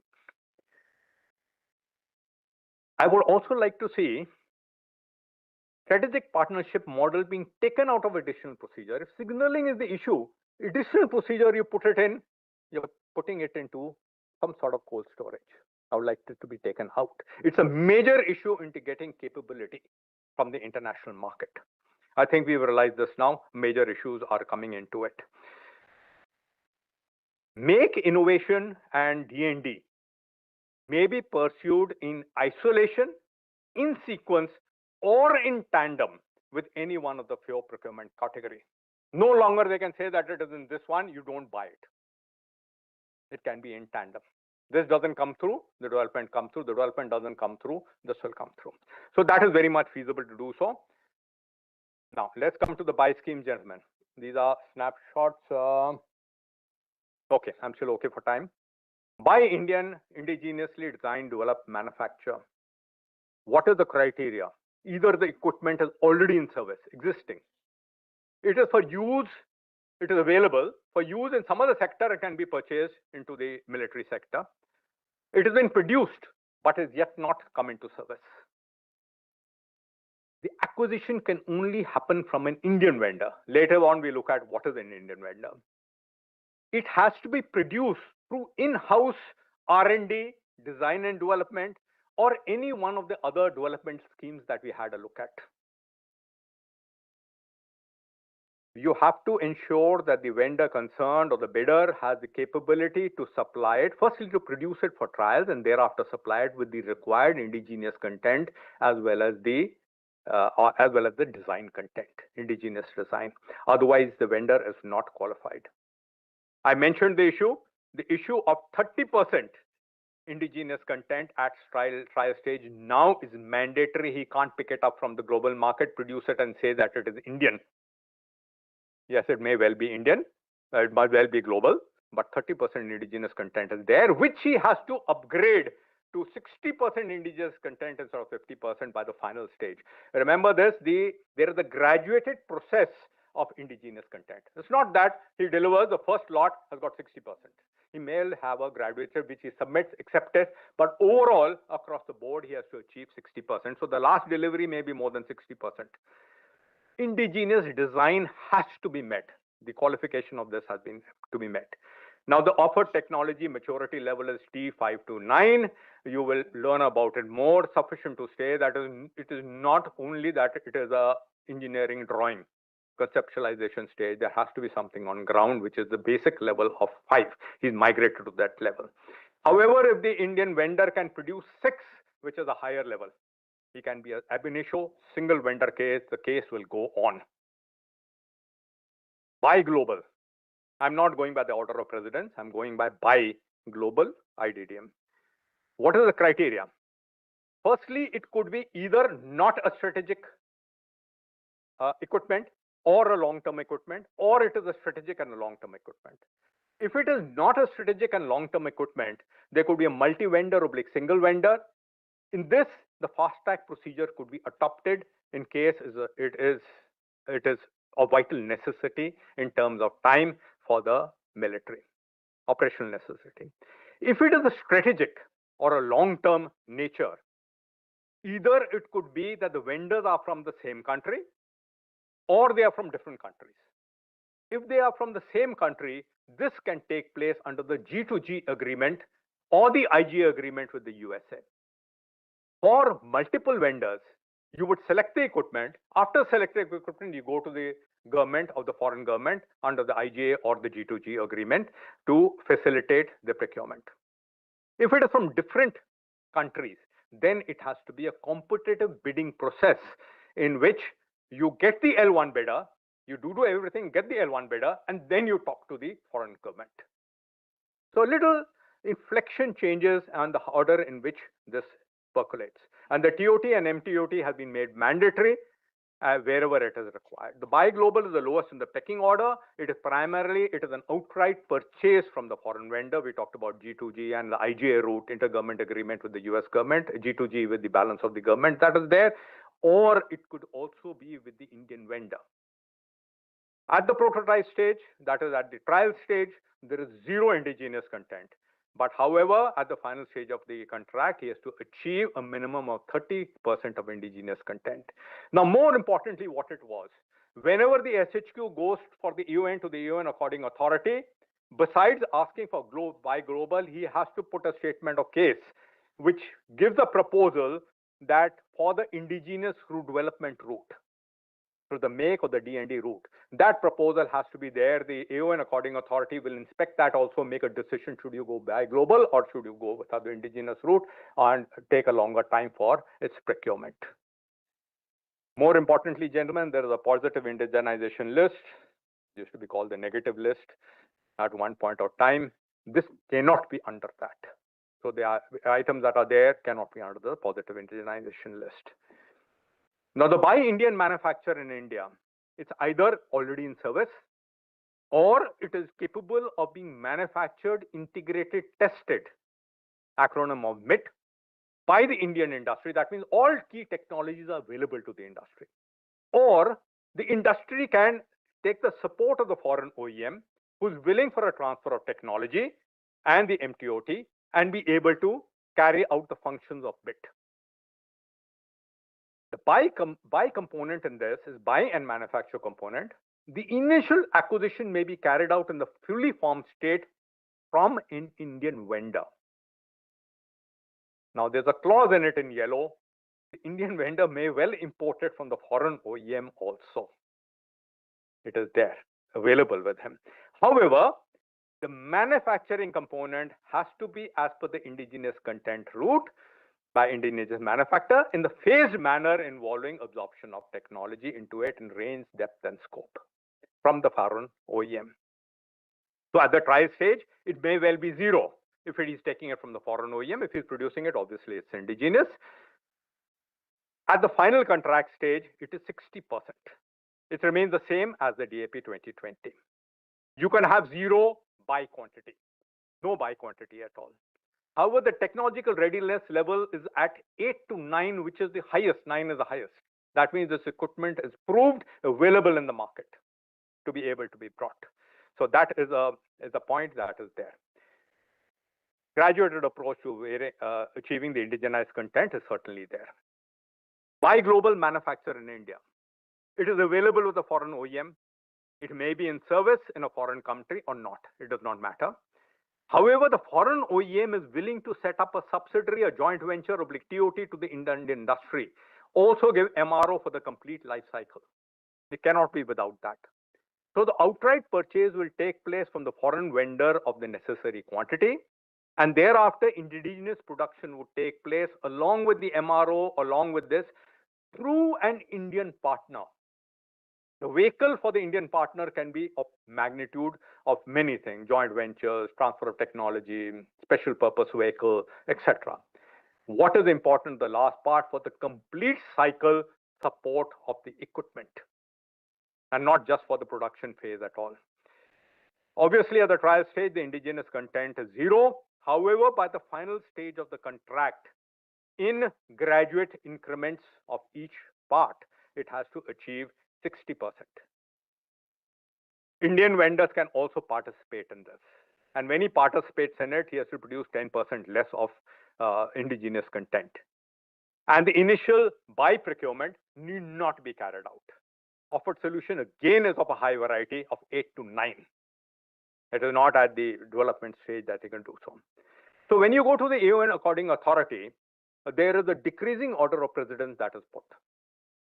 You have to justify why the Uperwala order of procurement you are not procuring. For example, if you go in for Gaiba manufacturer in India, you will have to prove to the UN authority why an Indian IDDM, Indian manufacturer in India, is not being procured.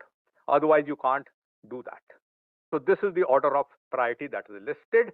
Equipment listed under the positive list of indigenization can only be procured under by Indian IDDM, Buy Indian manufacturer in India, only if the buy quantity is zero in case he's taking it from the foreign vendor.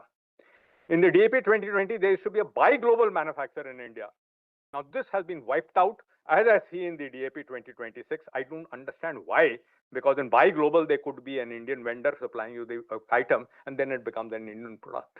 I think that needs a relook, but that's up to them. A glimpse at the complete cycle. Now, gentlemen, I'm only giving you a glimpse on it. It's next to impossible to go to each one of this and explain. You will take me the balance of the day. This itself is 4 lectures worth. What is first? You would have a preliminary study. That's the first thing. However, more importantly, the stage starts with the RFI. RFI is the request for information, which the SHQ goes to the environment out and asks them that please tell me, this is the equipment kind of want, what do you have? Now, gentlemen, this is the first but the most important stage. I would call it the most important stage. If you give a wrong input, less assured, this is one of the major input of making the SQR, then later on don't crib the SQR, the been pitched too high. It is because you gave a wrong input during the RFI stage. Obviously, there are other inputs that are coming in. I mean, SHQ is not tomorrow's baby who will accept everything what has been given by the Indian industry. But yes, the kind of inputs that are coming in leave a lot to be desired. SQR is made. And let me show you, gentlemen, that everybody looks at it, the SQR has been pitched too much. The SHQ looks at pitching the SQR at a prudent level, neither so high that you can't achieve it, but reasonable high, which it feels that you can achieve, and neither so low that you're getting generation 2 old equipment. So that balance has to be maintained by the SHQ when looking at the SQR. At each attribute, the SQR, it has to look as to how I will try it out. My old colleague, General Mann, is here. With him, we racked our heads against the wall in many procurement schemes, no names. He's smiling now as to try and figure out as to how we'll try it out. So everything goes, and it's a major issue that goes into it, and the services procurement board looks at the issue of SEPC, looks at the issue of the SQR and gives approval for it, which is a multi-spectrum body which everyone present. So it's not just off the cuff the SQs have been made. After this, you go to the AO and according authority as per the financial things, and you ask for the acceptance of necessity. We already looked at when you're going global, you also have to give something in the development issue, a parallel body to be able to do so. The acceptance of necessity goes through a large number of stakeholders who offer their comment into it. RFP is issued out request for proposal with nothing but which is the solicitation of offer. So this is the place where you put it across and you ask for the offer there. The nichod of anything that you've done in the RFI, the talking to the vendors. Also, before the reply of the vendor comes in, there are the pre-bid conference, and the vendors actually clarify their mind on what the reply is. When the reply comes in, the opening of the bid, it is a single stage 2-bid system in which you give the commercial as well as the technical. The technical bid is opened by the offer opening committee headed by a brigadier. Or maybe by a major general for big things. It is opened. The sealed particulars of the commercial quote is given to the person responsible for it, is not opened. Then you come to a major issue of technical evaluation by the TEC. Gentlemen, many times I have noticed that when the reply to the RFP comes in, the TEC is meant to do it in 30 days. It can't do so because there is no correlation between the attached document which proves what the vendor is saying. There is no correlation. A bulk of documents this high, the poor TEC has to flip through all the documents, all that needed to do this, that my equipment is capable of accuracy of 30 mils. Please see para so-and-so, so-and-so, attached document alpha. Beat it, he'll open it, see it, yes, there is there in the particulars of the equipment, and he'll tick it. Half the time, it is not there. It is impossible to do so. And let me tell you, at this point of time, the trial directive is being formulated. A very important issue is to understand the equipment before making the trial direct. If you make it wrong, you can rest assured your equipment is going into a pitfall. And anybody is to blame, is not only the SHQ, it is you too.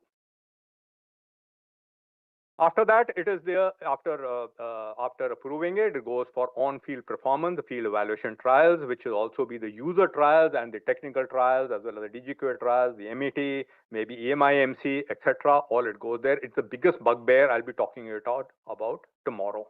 It's something that we need to look out. The biggest time is consumed in the field evaluation trials. A lot of things have been gone into try and shorten it as fast as possible. Still lip service. Staff evaluation of the field evaluation trial report takes place. It is approved. There is a technical oversight committee that is there for more than 300 crores, and a commercial negotiation took place. Before this, at the time when the TEC was approved, a benchmarking committee came in headed by the cost advisor. The benchmarking committee basically carries out what would be the costing of the system. And this it offers, the report is given when the TEC constitutes. And the TEC is offered the benchmarking. This is the price of the equipment. Normally, no negotiations are carried out in case the benchmarking issues are achieved by the vendor concerned. However, if the price is higher, he'll try and bring it down. At times when the price are lower, certain amount of negotiations are carried out, but that is for particular reasons. There is a independent expert monitors. Very important for you to know that if you got a problem in the system, there has been a vitiate in the system you feel, you can always write to them. Their addresses and all are given in the RFP. The particulars are given in the RFP, and changes of it are promulgated. So you can write to them. Approved of the CFA takes place, the award of contract and the post-contract management remains the same. Like I said, I won't go into all of it. RFP as it is, you got a session, major session on it, and trial I'll be taking. Okay, development schemes. What does it involve? Making a prototype, offering it for trials, and successful trial, bringing it to production. Such a simple process it is. Now, there are certain criteria for the Make 1 and the Make 2. It should be produced as all key technologies are available in the Indian industry. And Indian industry has the requisite capability to rake it up, design, development, manufacture, test, and integrate. It has the inherent capability. Or we can get it from the foreign source. And all the issues that are involved, that is testing it, designing, development, etc., whatever it is, he can take it from it and he can produce it. So both are allowed in the Make 1 and the Make 2 categories. However, more importantly, if he's going to the foreign source, he has to ensure that all aspect dependency are under the control of an Indian entity. It is not merely transfer of technology which leads to dependency. I showed that in the first slide. It means that he can produce it independently himself without relying on it. Obviously, certain components will be there which will come from outside. We tried to get the seeker for the Nag missile for many, many years. We couldn't do so. Additional criteria for Make 1. It is a critical requirement. Remember, the government is funding it. And this is a developmental risk which the industry is not willing to take. It may be because of the risk in its development that is not likely to reach production stage in the timelines that we are looking at, or the prices are going to be too high to develop it. So it is the design, development, manufacture, equipment systems, etc. And the DAP 2026 looks at upgrades also. It is by an Indian vendor, not by a foreign vendor. The Indian vendor could be in collaboration with a foreign vendor taking technology for them, but it is by an Indian vendor. The contract goes to him. MOD funds 70% of the prototype development up to a maximum 400 crore. Like I said, it's 250 crore previously. It's been appraised to 400 crore per DA. I hope it will enthuse the industry. However, the problem is that the lowest prototype cost of the development agency, there may be more than one. So my prototype cost is just 300 crores. So 300 crores is the data figure which everyone gave with a maximum variation of 15% on either side.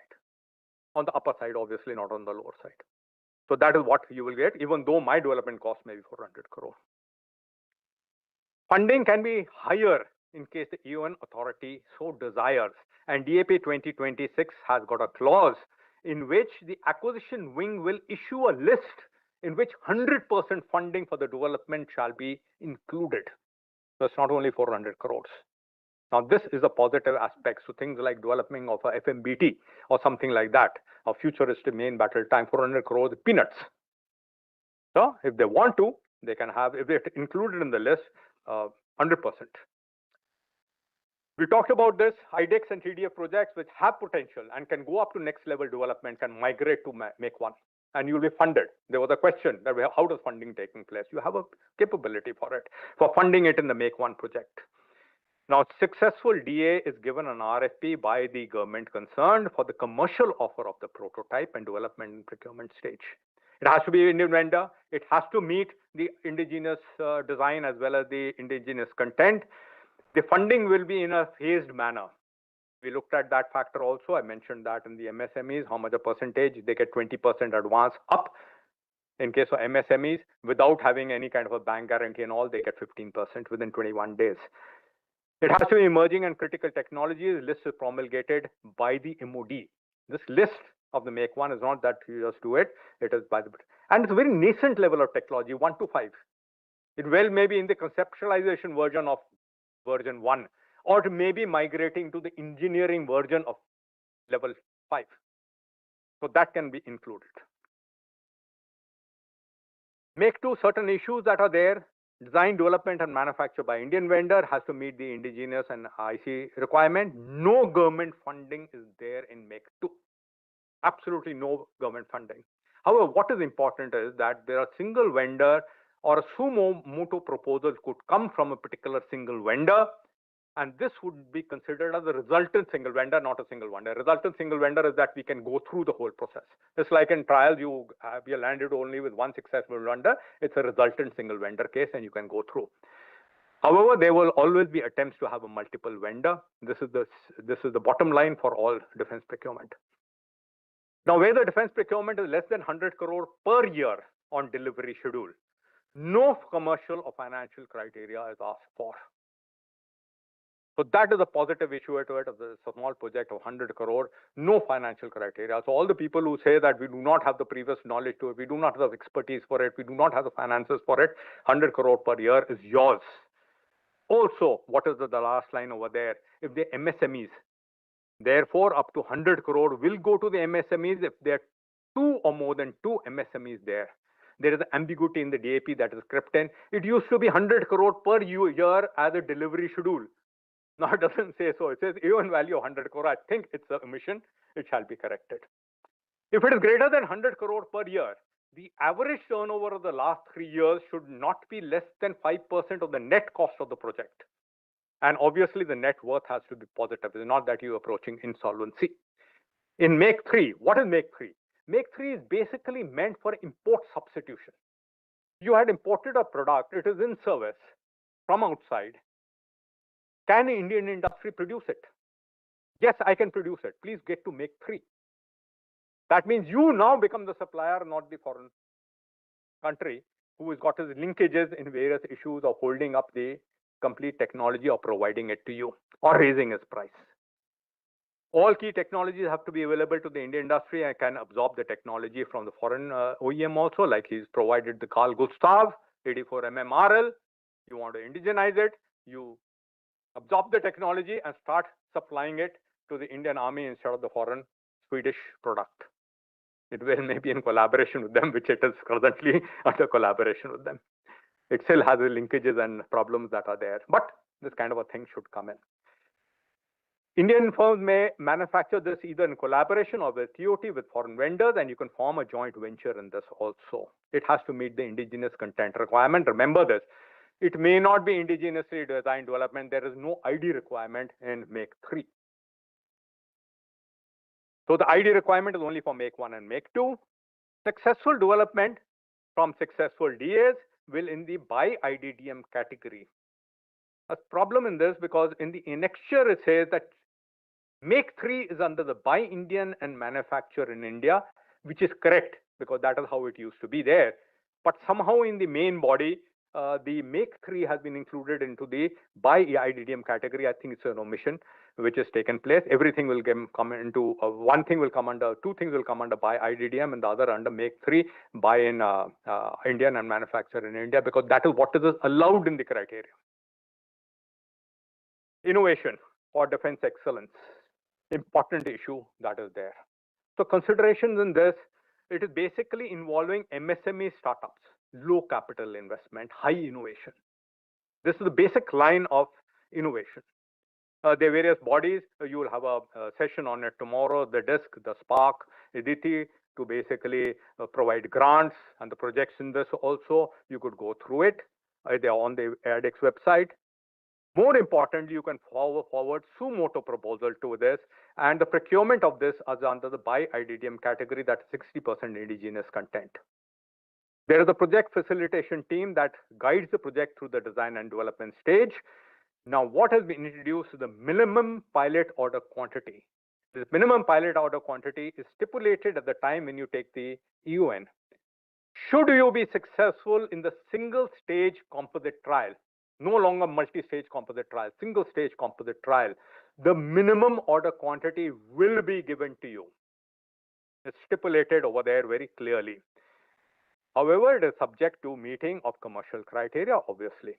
That means when you go in for the EON, because it's the minimum pilot order quantity, scaling and vetting is done away with it. You don't have to waste time over it. However, the minimum order quantity, minimum pilot order quantity is a pilot, a small amount that you're procuring, is set at a minimum of 10 times the initial grant amount and not more than that. That's a stipulation. And the single stage composite trial will be conducted only on the functional parameters, essential and mission oriented QAs. What is important is the last part. To ensure it happens in this way, the project facilitation team is going to recommend as to which QA attributes to test it on and what is the degree of difficulty for it. If you fail the first time, 2 additional chances will be given. It's not that you wiped out.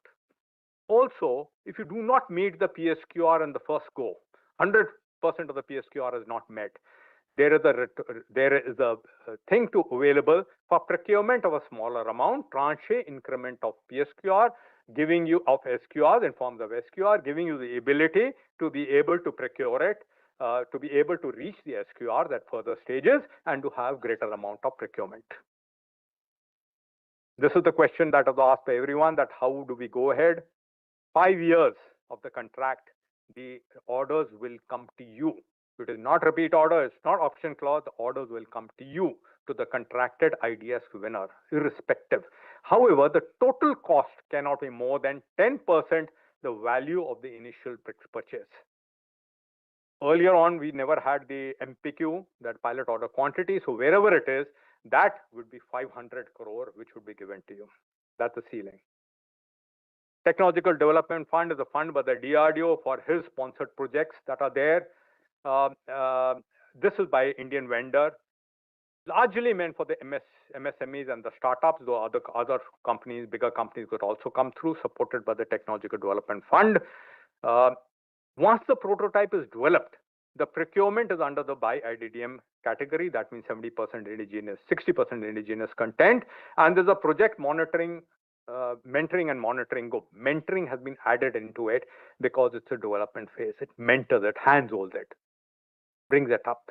This group is meant to hold hands and encourage the project through it, basically till the time it does not reach the SHQ for the purpose of carrying out single stage composite trials and not multi-stage. So stage performance, as we discussed in the previous one, of increasing PSQRs, SQRs, stage tranche procurement, tranches reaching of SQR concerned, the single stage composite trials and the MPQ remain the same as for the IDEX project. Now, internal organizations, military has a large number of organizations. Everybody is innovating. Major General Chanan accrued to them, a major issue that is there. Certain good things have come from them. So the internal R&D organization, many one of them, however, the procurement shall be done under the IDDM category. It has to be within the delegated powers of the Vice Chief. It does not go to the non-delegated powers, not more than 300 crores. You can conduct the user trial. You got a good product. He conducts, as the internal organization, which may be in relationship to the Indian industry. The internal organization may already be in a relationship with the external industry, with the private industry. It produces the thing, you try it out, accept it, and then you go to the UN authority and issue out the RFP thereafter. This provision is very much there. Executed through indents placed on the various bodies. Patent rights will be with the development personal oblique organization. As I said, that the transfer of technology thereafter can be extended for greater amount of production. These agencies have got limited production capability to the industry concerned based on a bidding process. You have to pay for it. And the design, development, manufacture can be done with or without the participation of the private industry. We talked about the minimum power out quantity. So how does this issue came in? If it is critical technology and the vendor has only been able to achieve 70% of the PSQR, you can go for 20% of the procurement immediately, even though 70% of it there. It is not a critical technology. Then he has to reach 70 to 90% for 20% to be procured. And obviously, if he reaches 100%, then the complete MPQ will be procured for him. Design development by DRDO, DPSUs, it is also by central government research organization. Like I said, OFB has been knocked out of the complete thing. He's supposed to be more like a private industry now. No hand-holding. It covers the development of the system from the inception till the induction by the services and the complete life cycle support. It is the responsibility of the SHQ to identify the equipment, not the DRDO. The SHQ has to identify the equipment. However, the design and development goes through the DRDO process, obviously with close association of the SHQ. The DRDO selects a development cum production partner. That means he will be responsible for development as well as for production. Earlier on, what used to happen? A production agency used to come in. The DRDO lab used to develop something. And suddenly somebody from outside will come in, here the baby, you start producing it. He's not developed, he knows nothing about it. Years used to go about getting for him to absorb the technology. Absorb the technology is not the manuals. Absorb the technology is also to get the interior of the complete equipment, to train the manpower, put up the production line to be able to produce it. Now that partner is right from the inception stage. ATAGS, Bharat Forge was with them right through the inception stage. Could produce it anyway. In fact, they could produce it much before the order was given. And that's how they went into export. In case of DPSUs, the entire design development and subsequent production may be taken up by themselves. They have the bodies available like Deep Bell and things like that, HAL and things like that. They are capable of them themselves.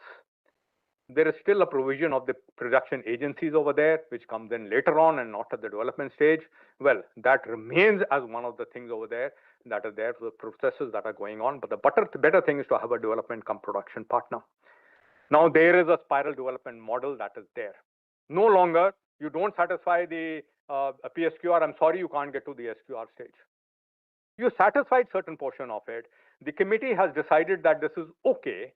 Okay, go in for tranche. Carry out a procurement of the ATAGs in the first tranche. Go for, I'm sorry, I'm giving again and again ATAGs because this is the bugbear with the Indian industry, let me tell you. Go in for subsequent improvement in the particular product. Go in for further production for it. Series production, limited series production, limited series procurement, upgradation of the SQR, a very smooth system of development. All development that takes place in this kind of a fashion. I don't know why we had this red line. Give it to me, fully complete, I'll buy it, otherwise carry on. Yeah, deep pockets also drain out. Small pockets drain out of the word go. Development trials will be based on PSQR. There'll be essential and desirable parameters. Essential, what you have to meet. I mean, you can't have equipment that is of no use to the military. You have to meet that. They're desirable, which you're aspiring to meet. You can't meet it in the first go, meet it in the second go. Doesn't matter, we'll procure some of it. At least it is suitable, can be done in limited quantity. And thereafter go ahead for it. And successful validation convert to SQR version 1, 2, 3 if required. for development and limited series production in tranches. And commercial RFP is issued post these complete trials, the SQR validation trial. That means PSQR is converted to SQR. You carry out a complete validation and you issue out a commercial RFP. By IDDM category, that means 60% indigenous content. Just having a look at it, very difficult to go through the complete procedure. But just to tell you, there's a feasibility study. DA and the SHQ both do it together, gives you input for the requirement of the statement of case. The statement of case does not have the issues of scaling and quantity vetting, but the number of development cum production partners is nominated, development timelines are nominated. What is going to be the spiral development erstwhile is already previously given to it. 4 close criteria should not develop by, these are the criteria by which we're going to stop it and not keep wasting money on it. Cost of development, what is the production cost? What is the minimum order quantity which I will give to the vendor? This is the minimum order quantity. You achieve this, I will do it. Further, I will give you more. Minimum order quantity will be given. If there are multiple development cum production partner which DRDO will want to have, then what is the split in the quantity to the L1 and the L2 will be given over them. PSQR will be in the essential and desirable parameters. This shall be input into it and the AUN will be taken accordingly. If it is a single vendor system, single vendor coming in, then it has to be justified to the AUN authority. The validity is for 6 months for the conversion of the PSQR into the SQR. Now, the design and development takes place as per the DRDO and DPSU's procedure. However, what is there is that there is a joint project monitoring team which is formed by the DRDO, which has got a 1 or a 2-star included into it, which carries out the close liaison during the development. In fact, mentoring is carried out. And the SHQ provides what used to be known as the project monitoring team. It provides a project site coordination team at the site at which the equipment is being developed. There's a team over there carrying out course coordination. So this is the interface between the SHQ, the JPMT and the SHQ, which provides close coordination hand-holding. The project will undergo the detailed design review and the critical design review. The detailed design review comes in, and once it's satisfied, the critical design review comes in which there are apex bodies, both of the DRDO, headed by the Secretary DRDO, as well as for the DPSU, the BRMC, which carries out, along with the Vice Chief, the close review of these and the progress of the development of the project. And thereafter, the trial directive is issued by the SHQ. Based on the trial directive, the prototype already developed or being developed is tried out as PSQR validation. In case the prototype development has taken place in the final version, no further improvements are required, then you need not go in for SQR trials itself. A single stage trial is conducted. You don't need to start doing trials all over again by a different body. So the same trials can be accepted and the PSQR converted to SQR, and you go in for commercial RFP to the development AG oblique the person who is the development cum production partner. The commercial RFP is not going to DRDO, gentlemen. It's going to the person who has been there for the purpose, who's going to produce it thereafter. Rest of the procedure are the same. Okay, gentlemen, a little bit more on the cost, low cost capital acquisition. I still got 40 minutes. 12:30 was my time, right? General Ashok? I still got time to bore you, to go through it. I can see a large number of drooping eyes into it. But let me tell you, you can conceptualize, you can strategize, you can pushalize, you can do whatever you want to do. Yeah, no, I'll take it right at the end. Right at the end, if I got time. You can do whatever you want to do. But at the end of it, if you don't know the DAP 2026, your product will not sell. Give you a guarantee. Give you a guarantee that you jump into a pitfall at that point of time and go and blindfolded into it. This is the business end of the complete procurement. Let me tell you, very boring, very tedious, horrible 800 pages of nonsense written there. Now, already go through it. But let me tell you, without this, you can forget about life. Okay, I'm sorry to be very blunt, but this is it. I find a lot of strategy, a lot of conceptualization. We go to market policy. How's my product good? How's this good? Where should I do it? But at the end of it, what matters is this. You have to do that also. But without this, you can't go anywhere. So, gentlemen, this is under the delegated powers prior to undertaking large-scale procurement. Maximum limit, like I told you, 75 crores. Take a small amount. However, the small amount is subject to an overall ceiling of 2,000 crores across the service per year. That means 2,000 crore worth of low-cost capital acquisition when given at small bits of 75 crore that includes the Indian Coast Guards. It can't cross 2,000 crores. Now, if it is being procured through the alternate procedure, whether in capital or revenue, then it is not eligible for the LCCA. That's what I said. I wanted to be increased to other procurement categories also. It's a beautiful system that has been conceptualized in DAP 2026. Procurement process is by empowered committee, headed by a 2-star. Much more easier to do it. It's nominated by headquarter IDS as well as by the SHQ also, for SHQ cases, for the tri-service cases by the IDS. And in this, sumoto cases or single vendor proposals can be entertained.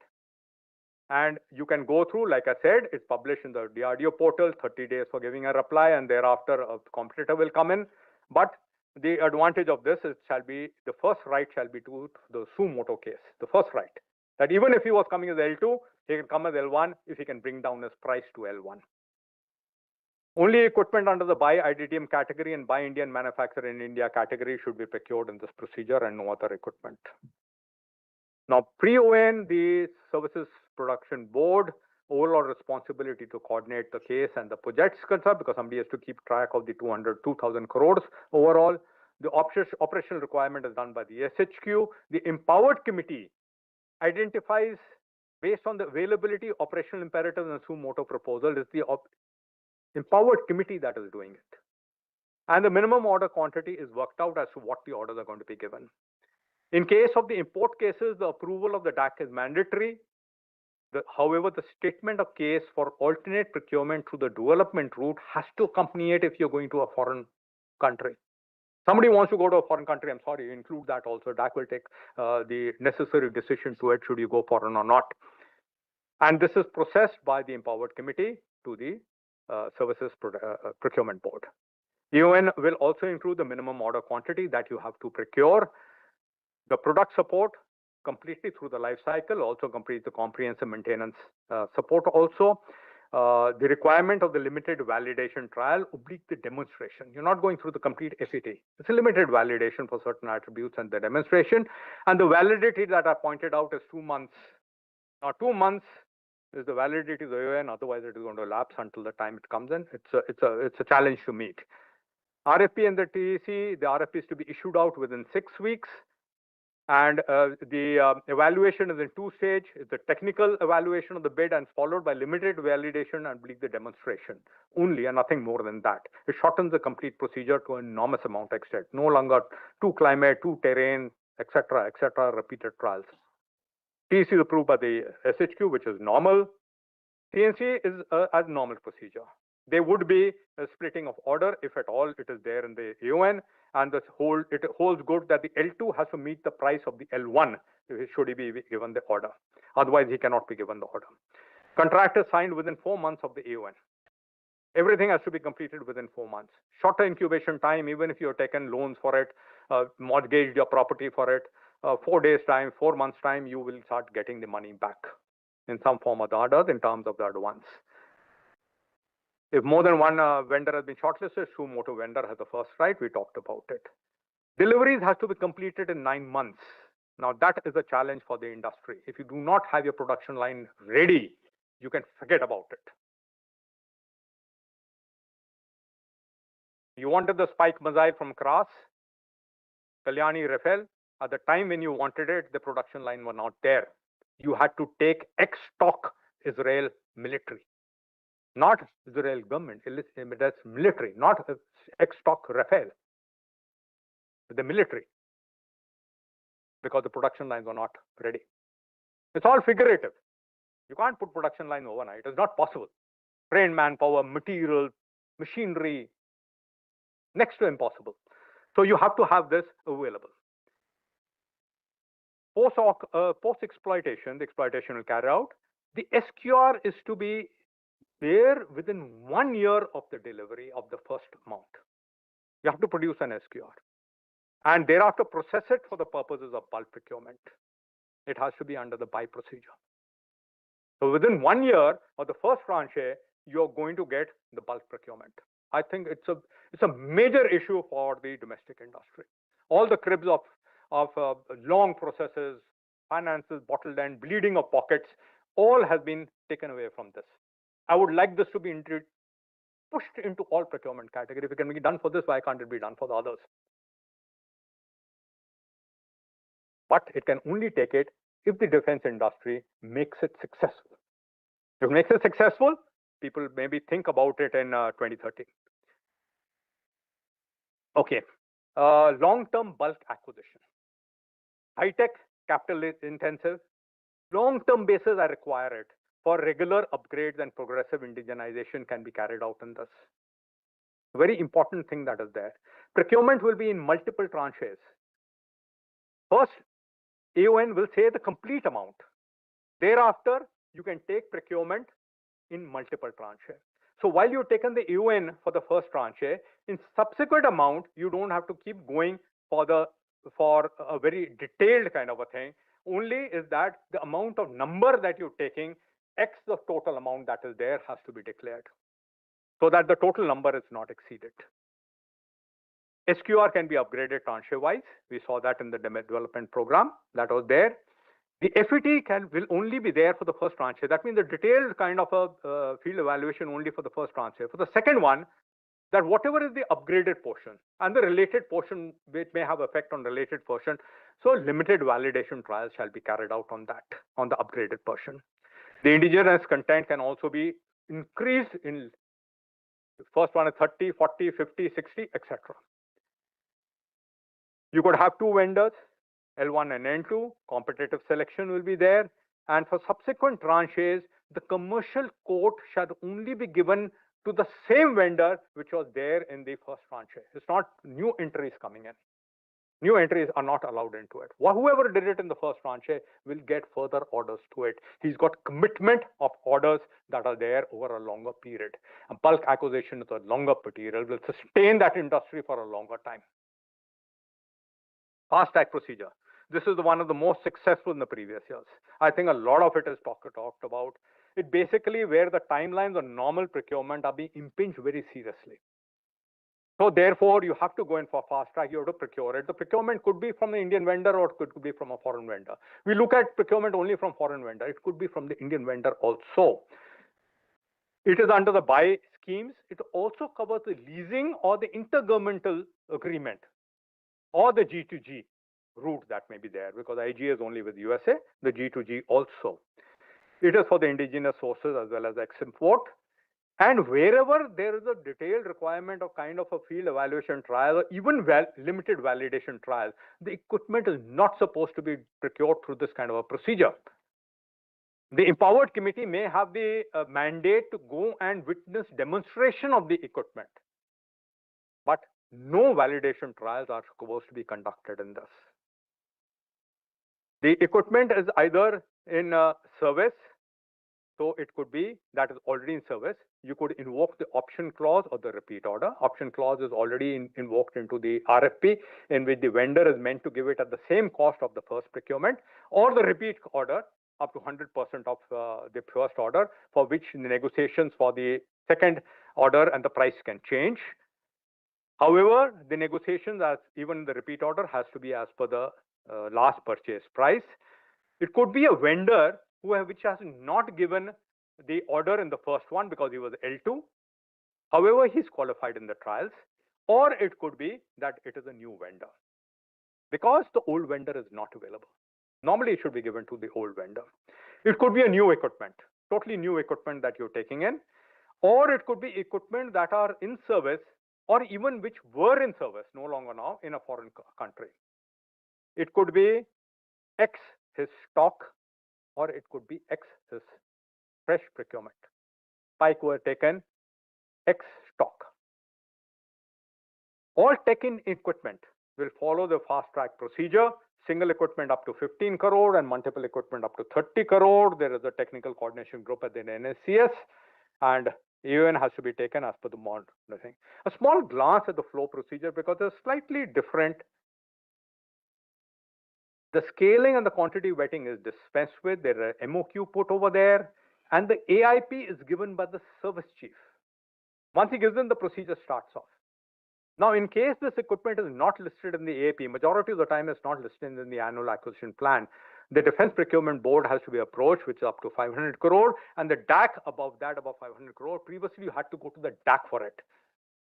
Defense Acquisition Council, apex body, headed by the Raksha Mantri. So now you can do it at the lower level and you can feed it on. Validity of this is 2 months.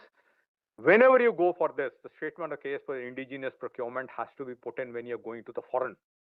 The Indian partner, no problem. But the foreign, you have to put in for Indian things also. Now the SHQ, the SQR may be going through the SCPC or may not. You can go through it without going through the SCPC and going through the complete procedure of vetting of the complete SQRs. Solicitation of the offer is done. What is more importantly, it is processed by the SHQ within 10 days of the EON approval after the DAP. And the single stage two-bit system, which is followed, he gets 4 weeks to do it, extendable by 2 weeks plus 2 weeks by the SHQ and by the DG acquisition, nothing more than that. Thereafter, he has to reply. So timelines are very tight in this.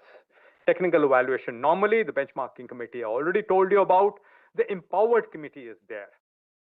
In this, no trial evaluation is carried out. May visit the vendor's premises for demonstration / limited validation trials if required in very selected things, which is more a form of demonstration. The empowered committee can also be empowered in case it's only to see the equipment, the multi-delegation team that goes in, but in case there's fully empowered committee for the purpose of negotiating the contract, the finance also comes into it. So the finance body will go in and they will go in and negotiate the contract completely and conclude the contract there itself. TNC will take place only because empowered committee has not been empowered to negotiate the contract. Now there is an oversight committee. Normally it gives the report in 1 month. Now it has to do it in 2 months, and then you go in for purposes of contract conclusion. Oh, one thing. The delivery schedule of this equipment cannot take place more than 24 months of the contract taking place. That is the period, and therefore it is a fast track approach. Other capital procurement procedures are there. Now, what used to happen, it was there in DAP 2020 also, you had the revenue route. So the revenue budget always used to finish off, the capital budget never used to finish off. So items that were there on the revenue route, things like overhaul, upgradation, maintenance, etc., used to put a little bit of capital budget there. Nothing illegal about it, but the 2 segments of budget there. So the OCPP came into the procedure in DAP 2020, in which the capital budget could be used for certain amount of products using the revenue procedure, which was supposed to be more faster. Now being encapsulated in the fact that the procedure has been lowered down in the DAP 2026 as to how you shall go into it. So this is for equipment already inducted into service, for its overhaul, refits, upgrades, refurbishment, modification. And that is why I called it right at that slide, master slide, as capability maintenance. This is the basic category for capability maintenance. Now there is a list that is being included in DAP 2026 has been included. The other capital procurement procedure has to be as per the list promulgated in the DAP. What has been introduced, what is there is that the part D of the AAP, you saw it being there. In the delegated portion, only the total value of this is there. But in the non-delegated portion, you have each item and the pricing cost that would be there, that is being put there. But in the delegated, you just put the bulk figure that is there of the total amount. What has been introduced in the DAP 2026 is the repetitive nature cases which should take place over a period of 5 years. It is encapsulated into it, and this shall take place to the same vendor, to the same person over a period of 5 years. So longer term contract shall be given to the particular vendor.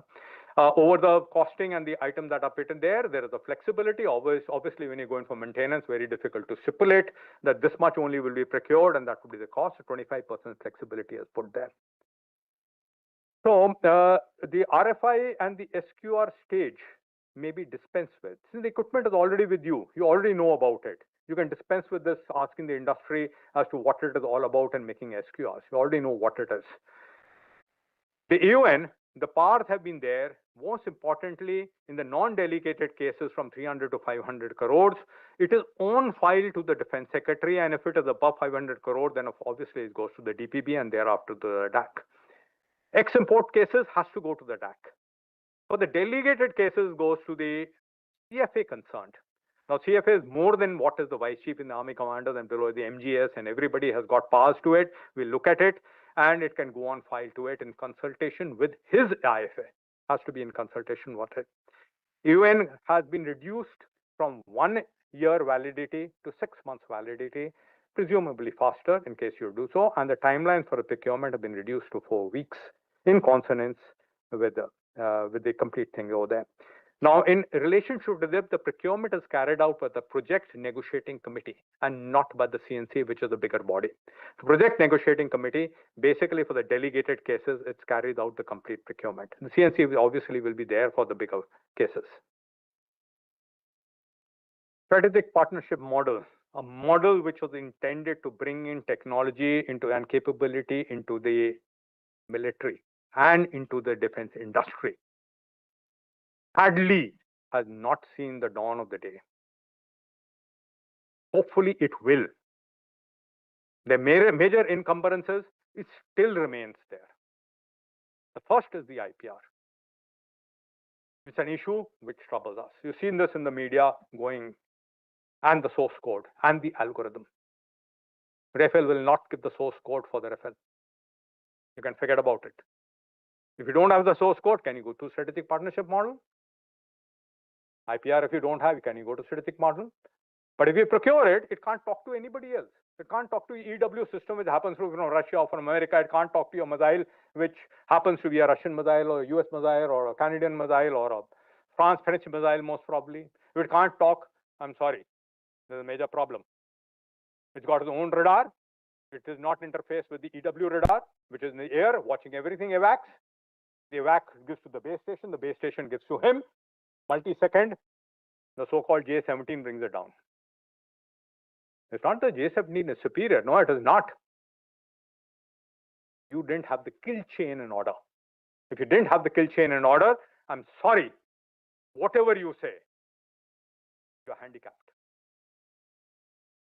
The potential of a single standalone weapon system in today's warfare is degraded when it is not integrated into the complete kill chain.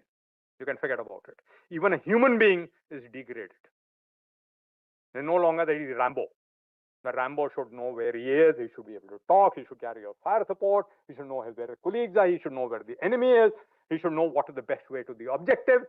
Everything on the thing. If he's not integrated, he's degraded. Even a human being. Machinery, of course, is degraded. So let's go to the partnership model on the subject matter. My personal opinion on the subject, I've said so and very vocally said so. Private partnership in big ticket projects in partnership with the selected foreign OEM. The selection is done by the government, by the MOD. Meant to progressively build up. That's what it was in 2020. It still remain there, working towards greater goals of self-reliance. No change. Role of the strategic partner remains the same. He's a system integrator. He's supposed to bring up the complete ecosystem. Not one person can produce a complete system of systems. The complete population of the Indian industry will get into being tier 2, tier 3, tier 4 and supply him the products. Then only we'll be able to build up. The complete ecosystem comes up. So if the contract is going to Bharat Forge, he's got 10 different, not 10, hundreds of different MSMEs, startups, quota industry supplying him the components without which he cannot function. That particular assembly cannot come up. The whole industry comes up with this. It's not only Bharat Forge coming up. I'm sorry, I'm just taking a name. It's my favorite name. Because the man heading it is a fantastic human being. So it enters into relevant tie-ups with the FOEM. It may take place in form of a joint venture, equity partnership, technology sharing, royalty, any other mutually acceptable thing. The issue is that technology has to come in. He has to be the owner of the technology. Role of the OEM is to undertake cooperation to manufacture in India, TOT, hand-holding, support, indigenization, life cycle, complete process. And he is jointly responsible with the strategic partner for the certification and the QA. He is also responsible for giving the acceptance of the government. Indian government obviously will get into G2G arrangement and the IG arrangement to assist this complete process. It's not that he is standalone. Contract take place between the OEM and the SP first in the understanding of the issue of the shared technology, classified technology, etc. has to be there. Then only they can go in for any kind of a thing. Now, essential aspects to this is that in the shortlisting, the OEM is carried out first. Actually, simultaneously, but first. And you thereafter, simultaneously, you identify the potential strategic partner. Because the strategic partner has to be told that these are the OEMs, this is the one you talk to. They have to talk to the OEM. So the OEM has done it, simultaneously doing the strategic partner, and you have to handshake between them.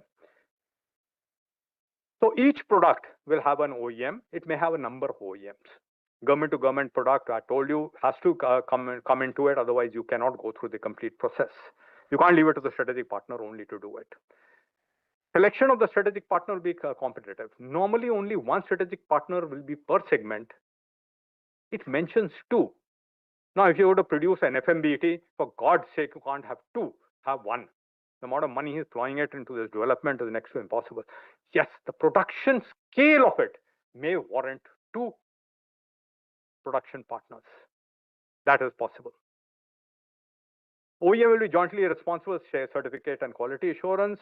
For SP selection, we have to look at segment-specific infrastructure, skilled manpower, test and evaluation facilities, development and acquisition of relevant technology is capable, and the ecosystem that is already created. It can't be just off the shelf. You pick up somebody and say that you're going to be a strategic partner. It has to be a main player in the industry. Know who the main players are.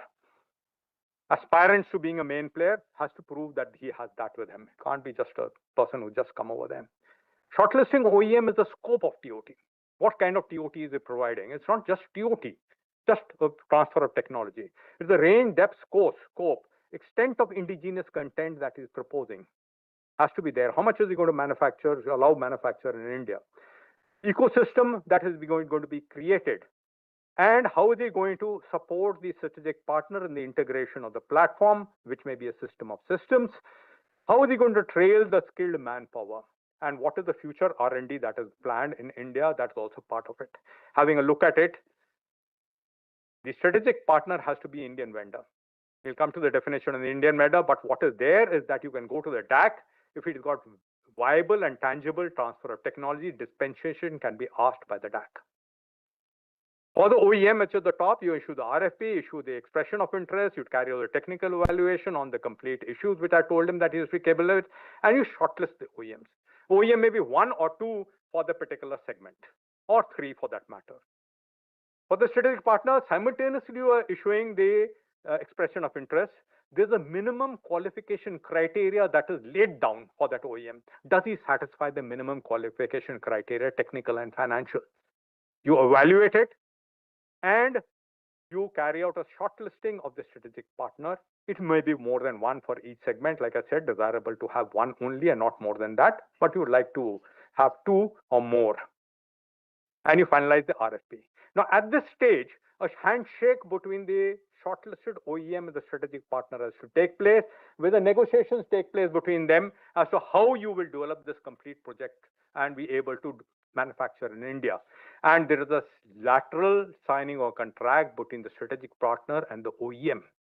Once it does through, the SHQ will finalize the RFP, EON will be taken, and the RFP will be issued to the strategic partner, not to the OEM. OEM is under him.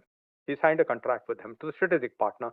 Techno-commercial offer, field evaluation trial, CNC, and contract is a normal procedure. What to understand here, there is an empowered committee under a 3-star, which is there for each strategic partnership model, each project. Now, this is a major issue because it's done at a very high level. It will be composed of all elements that will there.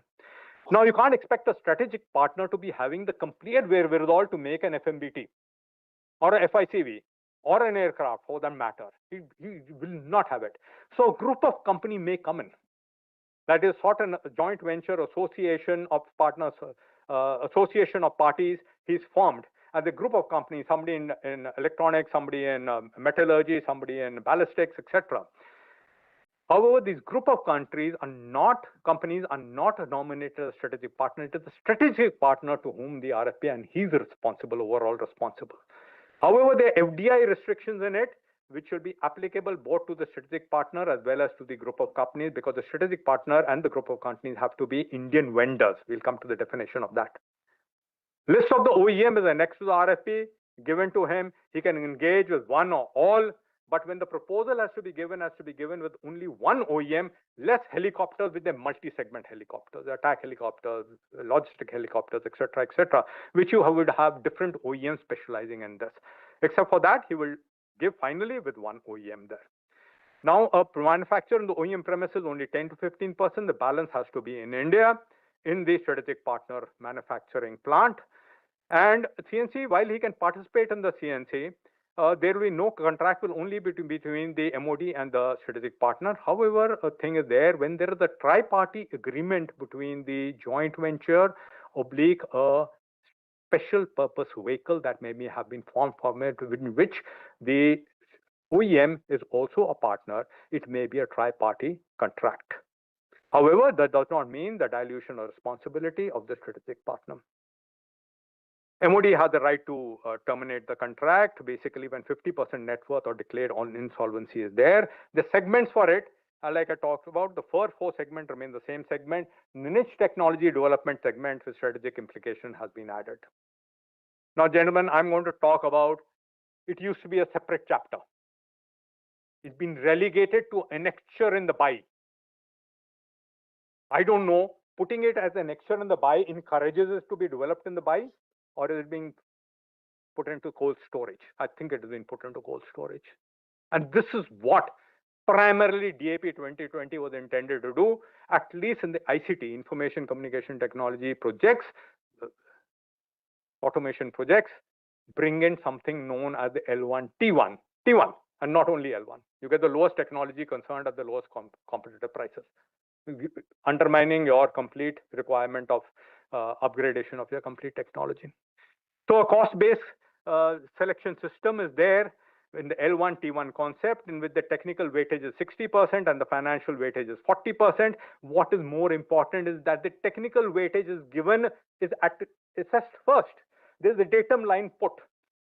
The vendor has to cross that datum line to be able to qualify for the financial consideration. If he doesn't cross the datum line of the technical, he can't get into the thing. It's not only the 60-40.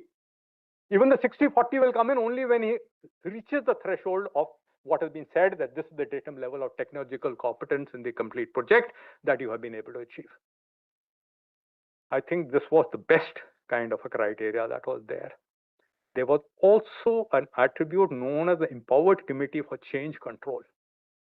When this Empowered Committee was formed, that during the transition of the development of the complete project, in which you're carrying out testing, etc., the world is going somewhere else in terms of the technology of the software. And you are still on antiquated technology of the software, which is 10 years old. Not 10 years old, even 2 years old is antiquated. So what changes are to be brought in this, which is feasible? This Empowered Committee was looking at it during the transition of its processing through the complete testing and everything. Not only there, after the contract had been given, what upgradation is likely to be carried out before the first production model comes into being, or during the production, as to how the upgradations will be there. I talked about the CRD screen in one project where he wanted to change it into a LED screen, and I've ran around with the file for 3 months as a DDG. Then this is the body that was required, and the body is required in all processes, because nothing, no defense equipment is without technology. Without anything to do with upgradation of technology. This is what is required for everything. I think by putting it on a back burner, we had major problems. Okay, now what is the Indian vendor? 10 minutes? Okay, that's important. I suppose you said so. Okay. For defense product regarding industrial license, it remains the same, no change. What is important is additional conditions for Buy Indian IDDM, Make One, Make Two, Development Cum Production model, DND, and the Strategic Partnership model. It has to be ownership by an Indian citizen. For all the foreign companies, it is major importance because you can't enter into it if you got more than 41% stake in that company, 49% stake in the company. You cannot be a foreign majority holder. That means the complete control is in Indian hand, the right to majority of the directors, technology, etc. Everything is with Indian control, including the IPR. Now, gentlemen, you can't enter any other categories that is there. So this is a major issue which is omitted by a large number of issues, and of course, registration is mandatory. Indigenous content, how it is calculated, I'll skip. However, I'll come to it. SHQ, because this is an important issue which is there in the DAP 2026, it can recommend higher or lower indigenous content. Now, whenever it is for the Indian vendor and Buy Indian manufacturer in India, or by global manufacturer in India, the indigenous content is taken 10% less provided the indigenous design technology is being met by the particular vendor. For ICT project, surprisingly, you're supposed to produce IC requirement of 10% higher than the normal procurement procedure that is there. 50% of the overall IC content has to be from material component software, which is manufactured in India. And there is a graduated process for achieving the IC is permissible through the contract execution period. However, subject to meeting the requisite requirement at the final stage, as also meeting the 30% indigenous content at the trial stage for the Buy IDDM category. You can't go just pick up something and produce it for trials in the Buy IDDM category, which shall be the favorite category that shall be there for procurement. Cumulative IC content across the days in incremental stages is allowed. However, it is as calculated against the complete base contract price. Now, it has to overall across the board, when you're going incrementally, you should be able to achieve that 60% there. It may well be that the last installment of production has got more than 60%. Comprehensive indigenization plan is provided, and how you're going to meet the IC target, and certification of the indigenous content has to be rendered at all stages. MOD has the right to verify it. Within 1 year of the delivery, you have the right to verify it, beside the certification that has been produced by the particular company concerned. Incentivization has been provided when you use raw material, 5 to 15% of the material cost, you will get a price advantage. Indigenous manufacturing, if you carried out of components, up to 1% of the base contract price, up to a maximum of 10%. If you absorb the critical technology, 2% of each one of the absorbed technologies that are there, up to a maximum of 10%. Now, in this, the cumulative rewards of all these things cannot exceed 10% of the base contract price or 400 crores, whichever is lower. If it is to exceed 400 crore, UN approving authority is taken. Payment of reward shall only be done after verification of the indigenous content and not before that. And if you have got the reward in the repeat order, in any one of the initial order, during the repeat order option clause, you're not given it again. And your performance and warranty, bank guarantee, and 5% of the base contract price is retained till the time the verification is carried out. Is not that you're given there. So that becomes the penalty that is there. Indigenous requirement has to be by ownership, has to be there by the design and main equipment. It has to be originally conceived and developed in India. The ownership and control is held by a resident Indian citizen. That means Indian vendor, without encumbrances or dependency on foreign OEM.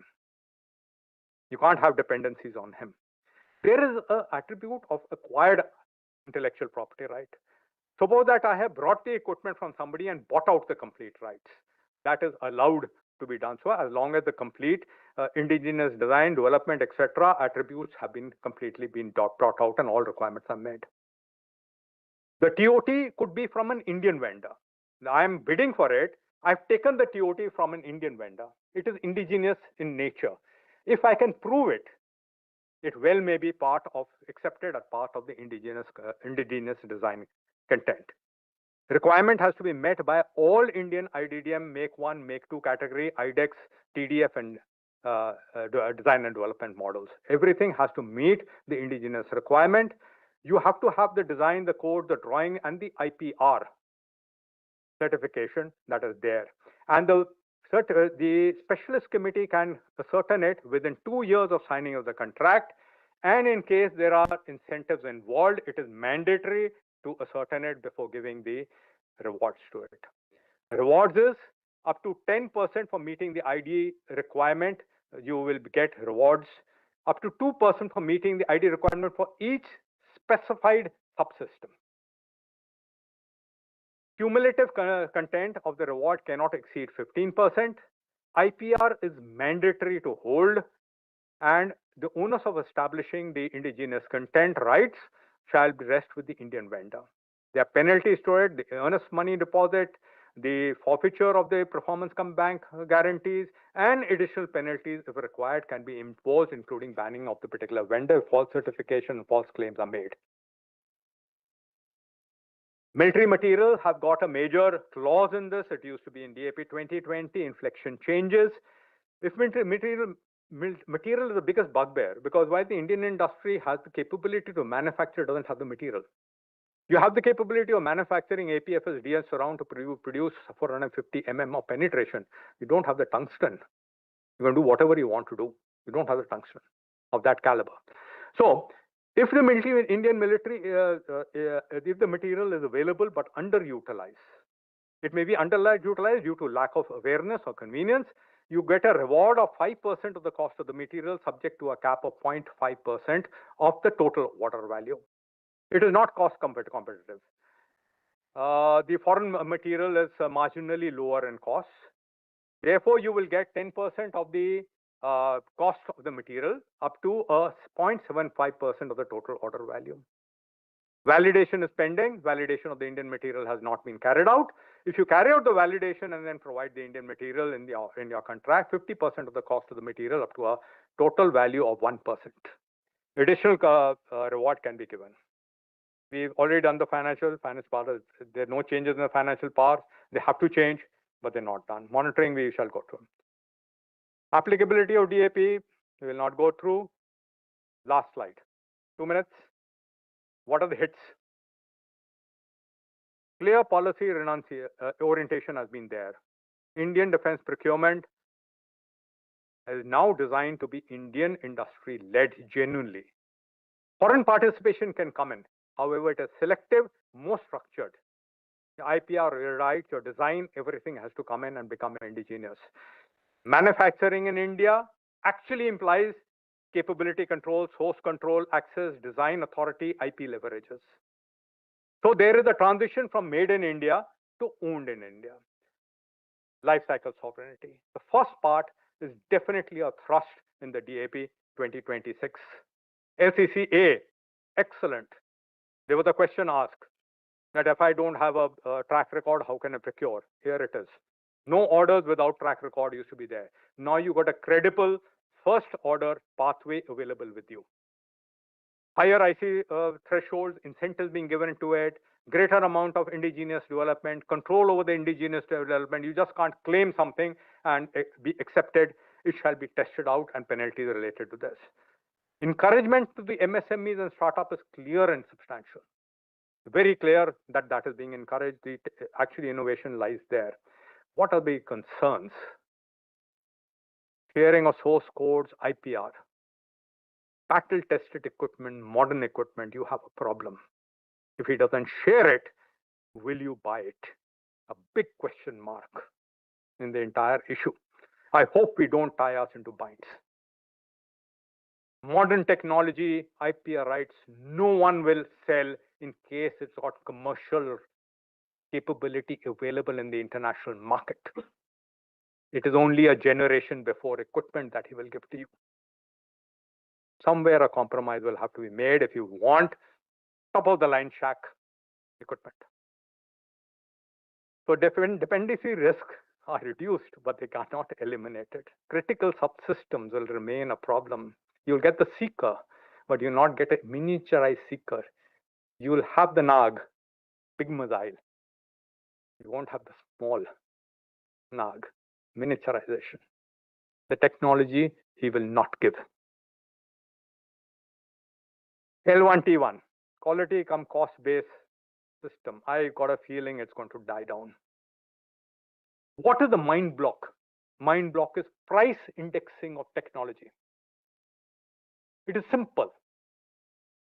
Golfers, if anyone plays golf, how much more will you pay for accuracy as compared to distance? How much more? The whole issue devolves on that. If you can do price indexing of technology, you can have the system working. Problem, we got no database, no software to access it to help us make a decision on this kind of account. Simulation, I'll talk about it tomorrow because tomorrow I got a trial thing. The DTIS is yet lip service. So while there are provisions for reducing the time of trial, which is the bulk of the time period that is there, however, I feel unless you got testing procedures that are available, unless you got testing models that are there, you will not be able to reduce it. It will remain lip service in terms of a statement in the DAP. Thank you, gentlemen. I have finished. The only thing that is there is that I have a blog, which is the Knowledge Enabler. I have put 28 sessions of lectures on the DAP 2020, and DAP 2020 is going nowhere for the next 4 years. Even if DAP 2026 comes up, old cases will continue being under DAP 2020. For the DAP 2026, when it come up, I shall put up sessions of lectures in it.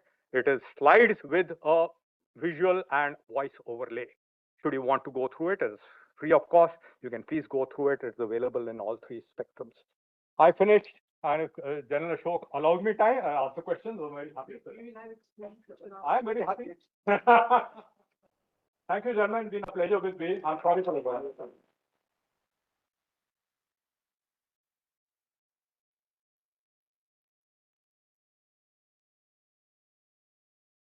This is yours. Take this one.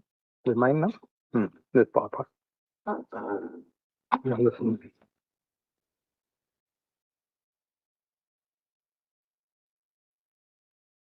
That's okay. Thank you.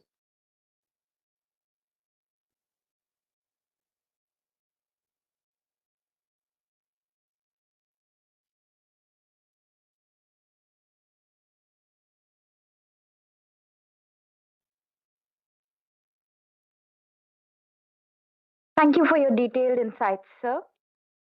May I now request Major General Dr. Ashok Kumar to present a token of appreciation to Major General Rohit Gupta.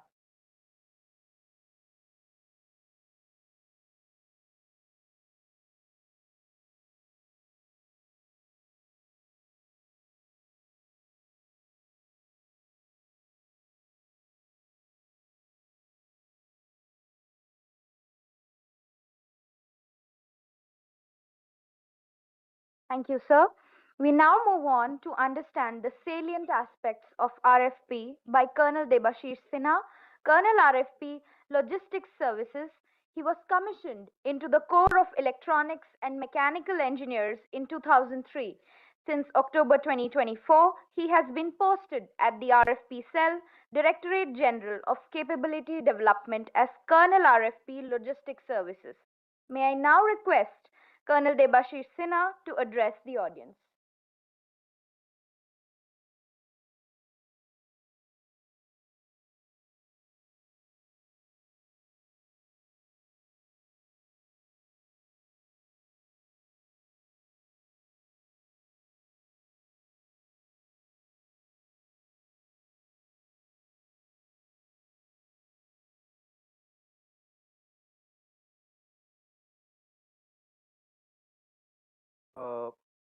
Good afternoon to all, ladies and gentlemen.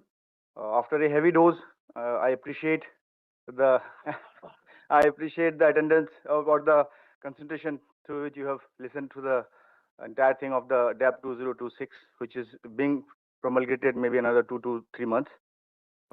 DAP 2020 is little less voluminous than DAP 2026, comprising 657 pages, 12 chapters. So I'll not go into detail of each and everything of that. I'll speak specifically to the RFP as the subject is given to me.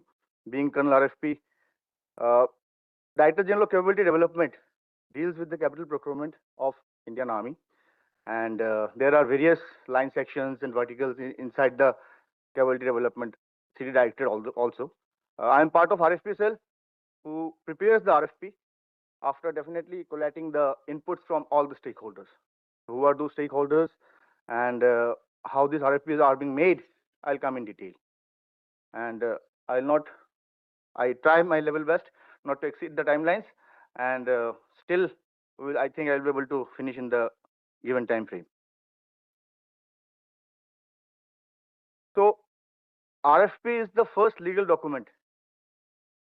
So all your efforts, all your working with the RFI stage, JSQR finalization, everything, whatever you have gone through, till the time you do not comply with the RFP, all your efforts are gone in vain.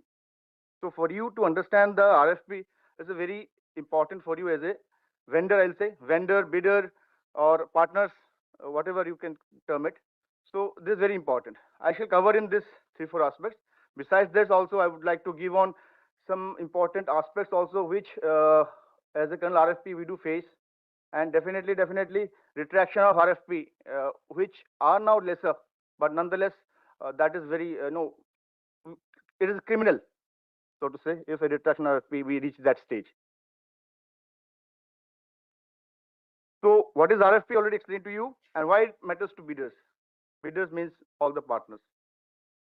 It matters to you because it gives you a platform, a document through which you will abide by, and you can ultimately go and achieving the contract. And it gives level playing field because all the criteria, all the commercial aspects, all the technical aspects, each and everything is being there in the RFP. So if you go through the RFP properly, which is there from page number 164 to page number 320 of DAP 2020, so you will get the entire nuance of RFP, how it looks like, and what all things will be there. On case-to-case basis and on category basis, those RFPs may differ. Certain appendices may not be there, but more or so the entire framework of RFP is present there. So RFP clearly conveys to the bidder what exactly we are looking for. Though we are aware from the RFI stage that these are the parameters we are, but however there are many commercial clauses, and there are many technical aspects which comes into play, like product support and all, which may not have been discussed during RFI stage and not in that great detail. So going through the RFP, it is very important. It helps vendors to showcase their value, definitely whatever you have built, whatever you have made for. So you earn your contract. So it showcases your value. And last but not the least, RFPs can improve chances of getting contract. So there are very many stakeholders in entire process of RFP. Some of them may not be applicable, again, case-to-case basis. Most important of them, entire thing is the line directorate. Line directorate mean to say all the, I can say in my term, user directors or the various arms and services who do require the equipment or the item. So they are the one who initiates the case with the RFI and then subsequently goes. And then core of EME for technical support, sustenance part, definitely they are there. MGS plays a big role. Deciding the product support, again, part of MGS, and also the delivery schedule, which all depots it has to be delivered. And payment part, MGS, capital budget payment, they are the one. And then post-contract management, again, is being done by MGS. DGQA, HSP of the equipment of Indian Army, they will definitely be there. Indian Air Force, Indian Navy, because RFPs can be services specific, can be Indian Army specific, but then it can be a joint RFP also. If it is a JSQR, we go for joint procurement. DRDOs, definitely if it is a D&D case, then DRDO pitches into that. Production agency, DPSUs, again related to that. IFA plays a big part in that. They have their concurrence and their comments in each and every stage of RFP is important, and they have been taken cognizance to in various collegiate manner. If it is a delegated case below 300 and below, then IFA Capital Army is the one, and if it is beyond that, then MOD Finance. Accordingly, acquisition wing, MOD acquisition wing, Army, Air Force, Navy, all are having their different acquisition wings. For Army, it is ADG Acquisition Tech Army. So ultimately, the RFP is being rolled out by ADG Acquisition Tech Army if it is Army specific, or if Army is the lead directorate for the issue of this particular RFP. So this, I think all are aware. RFI is the initial start point, takeoff point, wherein we seek from the environment by the line directorate whether a capability exists in you, and then accordingly a GSQR is being formulated, wherein the maximum participation or the maximum kind of competition is being ensured. So this RFI and GSQR being kernel RFP, I want to highlight very emphatically. Why? Because at this particular juncture in the formulation of RFI, in the inputs given by RFI and formulation of GSQR stage, each and every stage, all the vendors are being interacted with. At pre-RFP stage, myself interact with the vendors. So that is quite a late stage. This is the early stage where we have to catch the early bird. RFI and GSQR is very important. Before formulation of GSQR at RFI stage, if you give false inputs, oblique, you say ki I will be able to abide by. But then ultimately, at the later stage, when the RFP GSQR finalized and RFP being AON been accorded and then RFP rolled out, then there is nothing, and there is no going back. Then only thing available is amendment to the AON, amendment to the GSQR, or retraction to the RFP, and going the entire process start from the zero. So this is one humble request to all the industry available here, that during RFI you have to be truthful, whatever capability you are having. That is very important. At the end, when we have to withdraw the RFP, it pinches. A lot of efforts have been gone through. In fact, effort from your end also gone through, but then it is required. AON and CAT in DGCD takes the AON for the particular case, and as the ceiling limit, either it is SPB, DPB, or DAC will give the AON. 300 crores and below, SPB, 300 to 500, DPB, and beyond that it is DAC. I am not giving the full names of this because already you have heard in the previous lecture, SPB, DPB, and DAC. And post AON stage, it is RFP, and then the processes beyond. So without discussing further, I'll just go to the RFP. Now, what is an RFP conveys? RFP is having 4 parts: general characteristics, technical characteristics, commercial characteristics, and bid evaluation and acceptance criteria.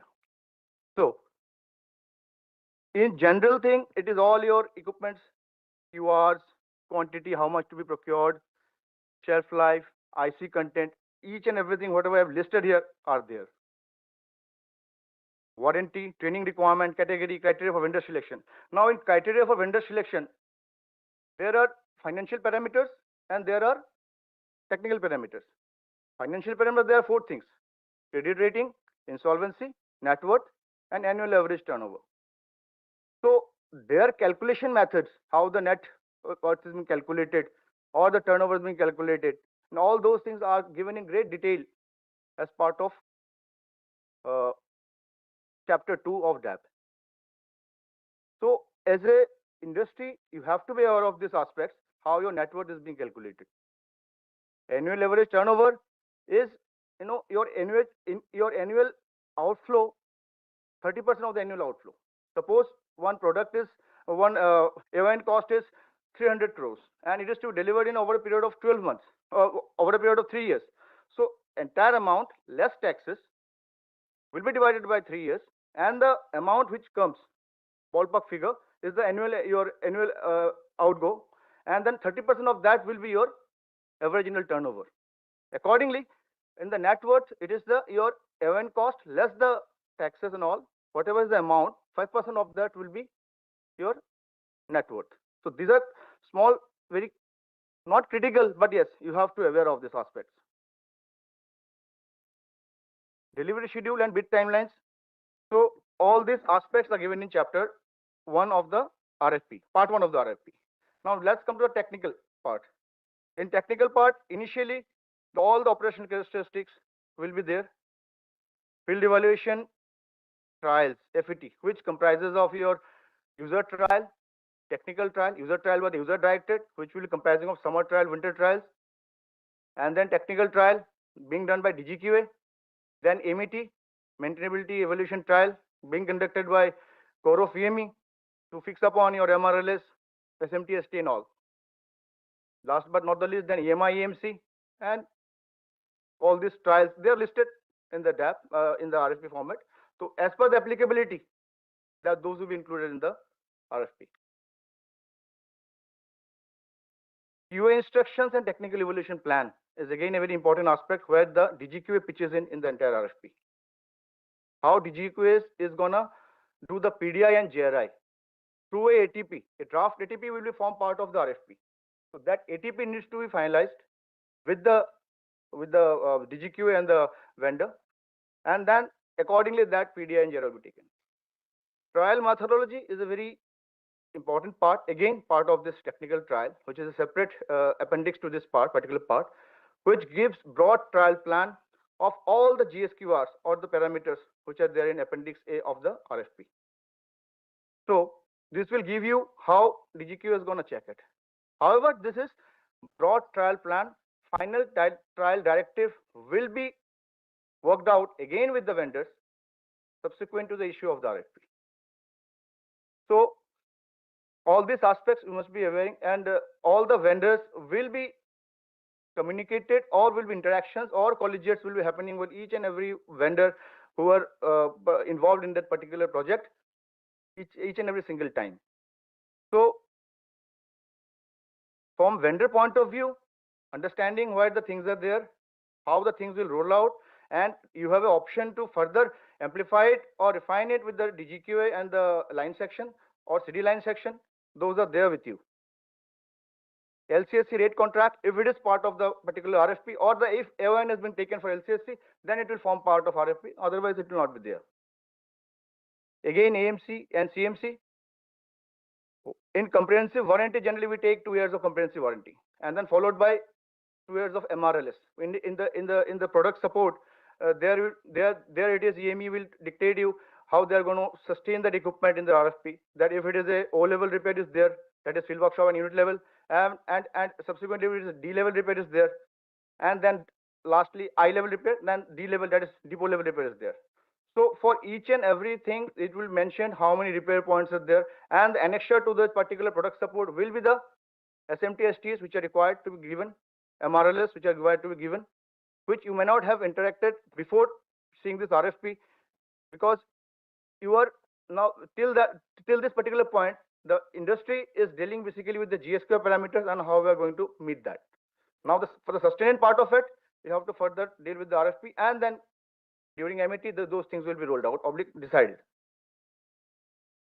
Third part is the commercial clause. There it is, the payment schedule, Incoterms will be there, delivery schedule, the delivery depots details, in what time frame you have to deliver the equipment to which depot will be mentioned there, and standard conditions of the conditions RFP is there, wherein arbitration, force majeure, integrity pack, each and everything will be there. Your EMD and everything will be there, form part of entire this in the commercial clause. Bank guarantees, if there is your APPG is there, or you have to give PPG there, and how does the time frame is to be given, the formats in each and everything there.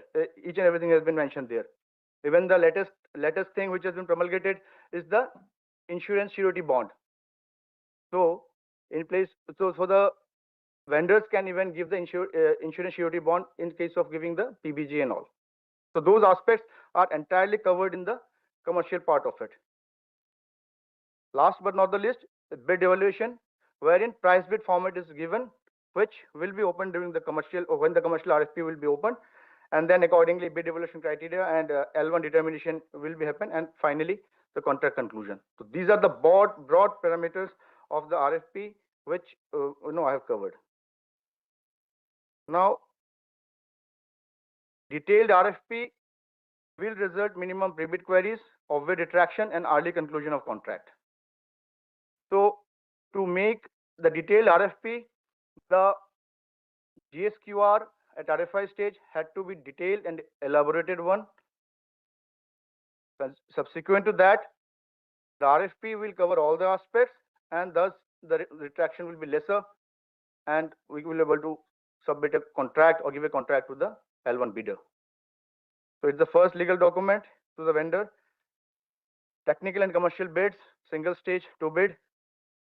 The RFP is being prepared by CD directed RFP cell, and ultimately ADG Equation Tech headquarter signs it and upload in the SHQ website. That is indianarmy.nic.in. That is the website wherein you will find all RFIs and everything related to procurement.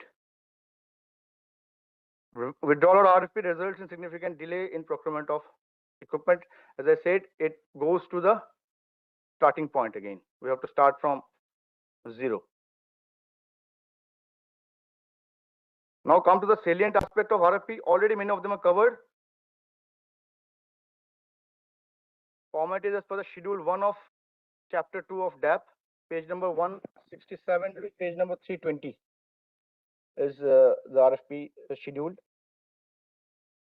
Separate processes for delegated, non-delegated. Because delegated, the CFA is vice chief. For non-delegated, it is DG acquisition. So delegated cases are, you can say, faster time frame. We can do it, complete the project. Though the AON validity period is 6 months for IDDM cases, for buy and make cases, and turnkey projects, it is 1 year. Each RFP is unique. As I said, it is tailor-made. Why? Because for buy Indian IDDM, for buy Indian cases, for turnkey cases, so this is very different. Just for the info of the industry, the city director has started with capital procurement through GEM portal also. So six such cases are already in pipeline. Out of this 6, supply order of 1 has already been placed. For COTS equipment through capital procurement through GEM is on. There are small cases which are commercially available in the market, will be coming to this GEM route also. Number of collegiate meetings we have to conduct. Getting inputs from all the stakeholders is a task in itself. So number of collegiates, and then we finalize the RFP. RFP is being vetted by IFA Capital Army in case of delegated, and in case of non-delegated cases, which is beyond 300 crores, will go to MOD Finance. Draft RFP is approved by DG Acquisition / Vice Chief.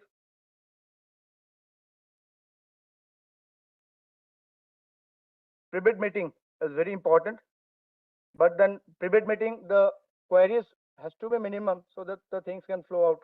Because any amendment to the RFP is again, we can amplify the clauses and everything what we given to you.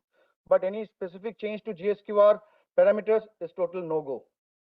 So pre-bid meeting. So at the pre-bid meeting, we can discuss upon or elaborate upon wherever it is feasible and possible. Otherwise, industry has to resolve the issue at GSQR or prior to that at RFI stage. Extension of bid submission, it is 2 weeks prior, industry has to inform, the L1 bidder has to inform, and 4 weeks can be given by SHQ and 8 weeks by DG Acquisition. This already we are aware. Now, there are 2 slides, last 2 slides. Vendors and the industry are being communicated or are being interacted n number of times, starting from RFI stage. So I have just listed down in 2 slides, and which all paragraphs of DAP 2020 the vendors are being called and interacted. So there is no way when at the RFP stage, when the pre-bid stage, when we come and say the industry say we cannot meet the QR and RFP to be retracted, it is really sad part. It is really sad part. So you can see starting from RFI stage, SQR stage, each and every stage, AON stage, the vendors are being interacted with, their inputs are being taken. Shortlisting of vendor and draft RFP stage, being kernel RFP, if required one, definitely. If required twice or thrice interaction with industry, we are being carrying out for each and every RFP. for the complex cases of turnkey project like 16 ammunition depot and 20 locations, I had almost 5 to 6 iteration with the industry. So we are interacting at each and every stage with the industry. So it's a very humble request.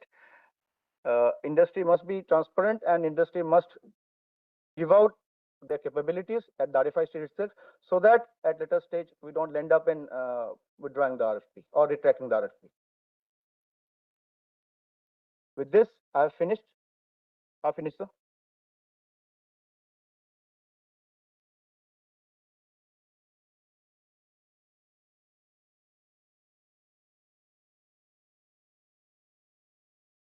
Thank you, sir. May I now request Major General C.S. Maan to present a token of appreciation to Colonel Debashish Sinha.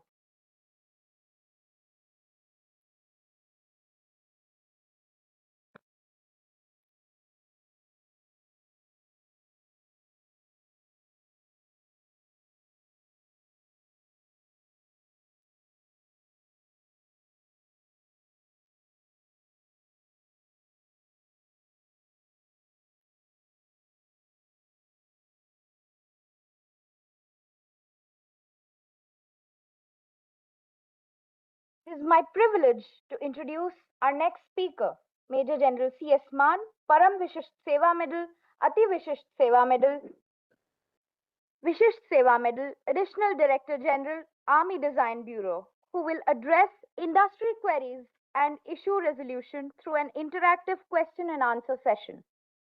He was commissioned into the Armored Corps in 1990 and has varied experience in tank warfare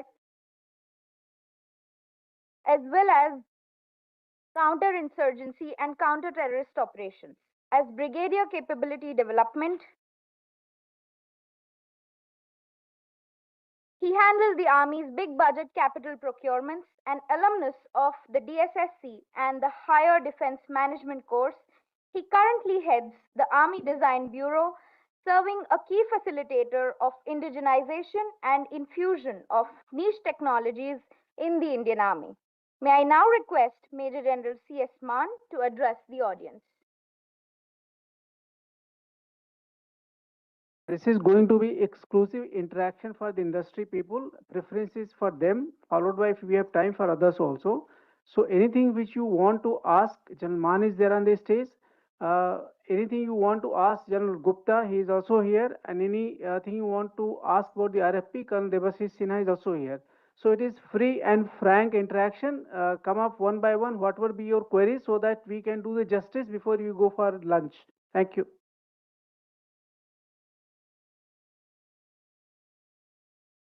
DG Cenjows, veterans, industry partners, ladies and gentlemen, thank you very much. It's a unique opportunity for me to be here trying to address the queries. And why I'm here is because since I head the Army Design Bureau, which is the interface of the Indian Army with the industry, the R&D organizations, and the academia, so that we are able to induct niche technologies into the Army. So therefore, from that perspective, there's anything, how we handhold the industry, how we can facilitate you in development of products, and they facilitate in this induction, in internal evaluations, trials, and things like that. You're most welcome to raise your questions. So, Mike, I'm Colonel Manik Anand. I was the former head of the Aerospace System Division in MOD. So, my question would also, I think, entail General Gupta. And basically, we've seen 3 presentations since morning. So, I have some recommendations and some comments and observation as well. So, the first thing is regarding, the procurement process starts from an RFI. But like out of my practical experience in the MOD and the last 5 years with the industry, I've seen the competency mapping at the initial stage is not done properly. So basically, we need to have a detailed feasibility study report. Now, the DAP is still in draft. I was told maybe first week July it should be out, but I don't really know if these recommendations are going to be taken care of, but maybe through the Cenjows to DMA and DMA to DOD. So I firmly believe that the RFI, there should be a detailed feasibility study format. In fact, when I was in the MOD, we had given to all the headquarters format, which was something if everybody follows, at the starting point, and this we can share with Sanjay also, then your half of the thing is done, because a lot of times it's been seen that the first study itself is not important, and I heard 5-6 times since morning ki study ठीक नहीं हुआ तो procurement process ठीक नहीं होता. So that need should be catered for in DAP 26 based on the lessons learned of the last 6 years. Second, General Mann is also, I think, doing something about the NCNC. From the industry, this is a big bugbear, right? From a commanding officer to the commands.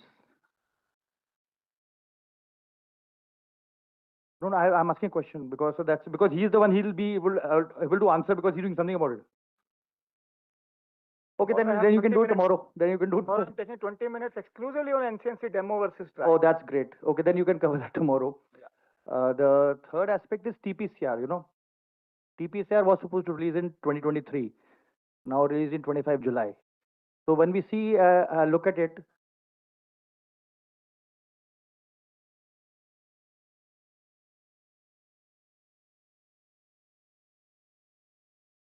but everything is related to what actually we are talking, and I think you should allow this to happen.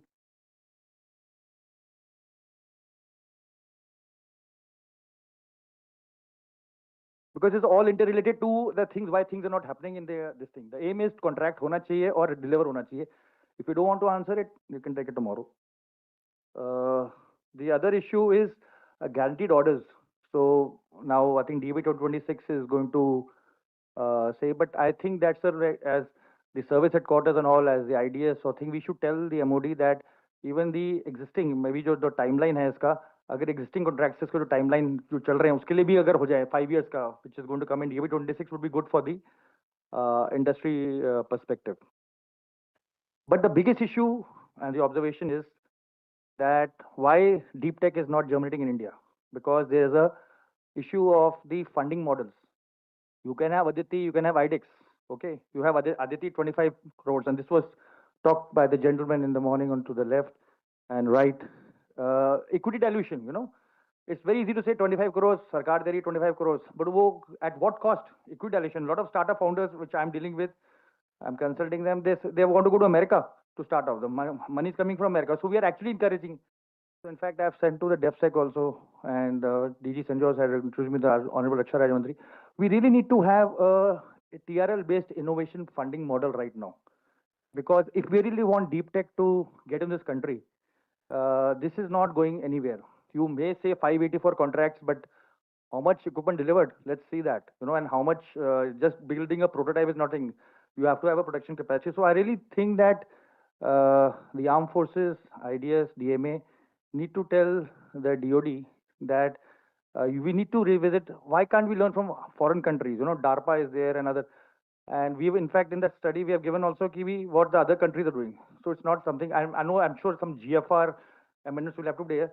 But I really feel that if you really want deep tech to come, this will happen, because like General Chanan also brought in the morning, the policy is fast paced. You have seen 2020, 2026. It's very happy to see a policy document, but ये ground पे काम नहीं होगा, क्योंकि आपकी जो funding models हैं, investment climate in India and ease of doing business index India is not. It's nice to have policy, leapfrog, very well, but ultimately will it fructify on ground? Thank you. I think since you have said that you have already made some recommendations for this, I'll request you if you can share that study with us also.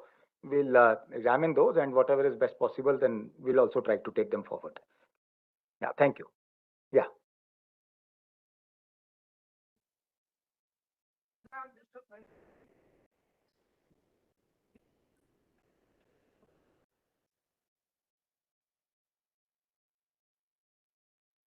So I have two questions. One related to the new DAP 2026, if it will be implemented in Make 1 or Make 2 cases that are going on right now where the DA has not been selected. And the second one, for Make 1, sir, in most cases, we've seen that it requires previous experience and it requires a minimum 5% net worth of the whole project cost. Then being an MSME here, how do we qualify for this? Because most of the Make 1 projects are large in terms of capital. So is there a way where a MSME who's technically qualifiable can qualify even though they might not meet the financial criteria? Okay, you see, so far as the first part, the applicability of DAP with respect to the ongoing Make 1, Make 2 cases, there'll be a very clear cut. I think we just skipped that slide because of the lack of time. When Rohit Gupta had made it about its application for all different kinds of cases, at what stage it will be applicable from. It is very clearly given at present also, if you look at the draft document, and unless it goes some more amendment or refinement, it will be generally like that.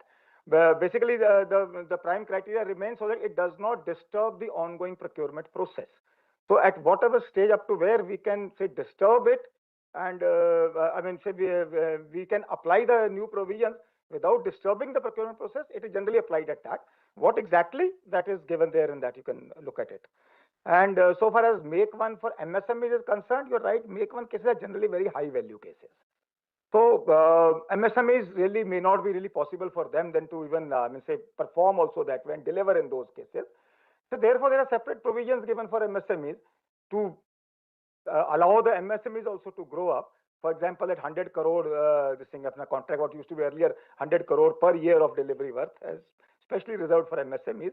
So those provisions are there separately for MSMEs. But in a very high value, then of course, it can't be that given to someone, and if in case you do not have that kind of capital only available to tomorrow be able to establish your, say, the manufacturing line, then actually, I mean, it's very difficult for us then to take the case forward.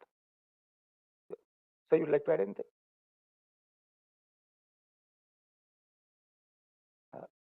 Mike?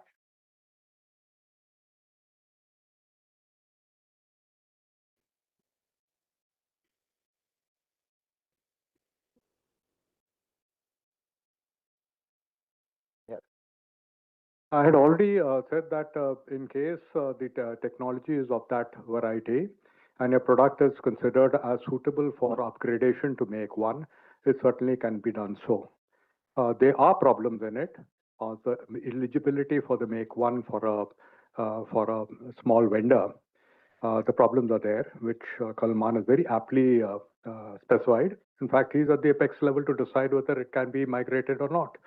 And if the technology is at that level, I'm sure there are facilities to be able to migrate the startup or the MSMEs to Make 1 in case the product is capable of being manufactured under Make 1. Is there a provision in DAP 2026? How the provision will be used is something that has to be implemented. So this provision will be basically for those, let's say when you're developing something through IDEX, and we find that a particular level has been achieved, but there is larger potential, much more can be achieved, and the developer is also able, I mean, he also has the potential to actually develop it, but there's a larger amount of funding required. Because today we are facing this problem in some of the projects where only 1.5 crore has been given, but actually the requirement is much more, and the scope is also much more. So in those cases, that is where this provision has been catered for, that after that, then we'll migrate it to Make 1. And he will be the first person to be considered in that Make 1, even when it is thrown open to others. They will surely he'll be one of those two DAs. General, I think General Gupta mentioned that software is evolving rapidly. Even 2-year-old, it's becoming obsolete. So is there any special criteria in acquisition procedure specifically for software, which is independent of hardware? You see, software is not only through capital, it is also through revenue. And I'll say in revenue, the process of software development is very, very flexible. And that is what we are actually utilizing. All our projects, basically for software development, are going through that route only, primarily. Here in ICT and all will be for a very large value as a capital project, something like, say, CIDSS, which we are doing. But otherwise, the software development is primarily being taken through revenue. And there are enough amount of financial powers and enough amount of quite flexible provisions also in that.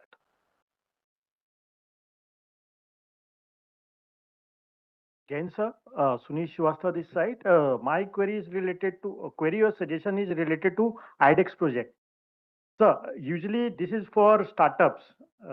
So sometimes they are not well guided while submitting the proposal, though they have the capability, but their proposal is rejected and they're not able to reach up to the HPSC.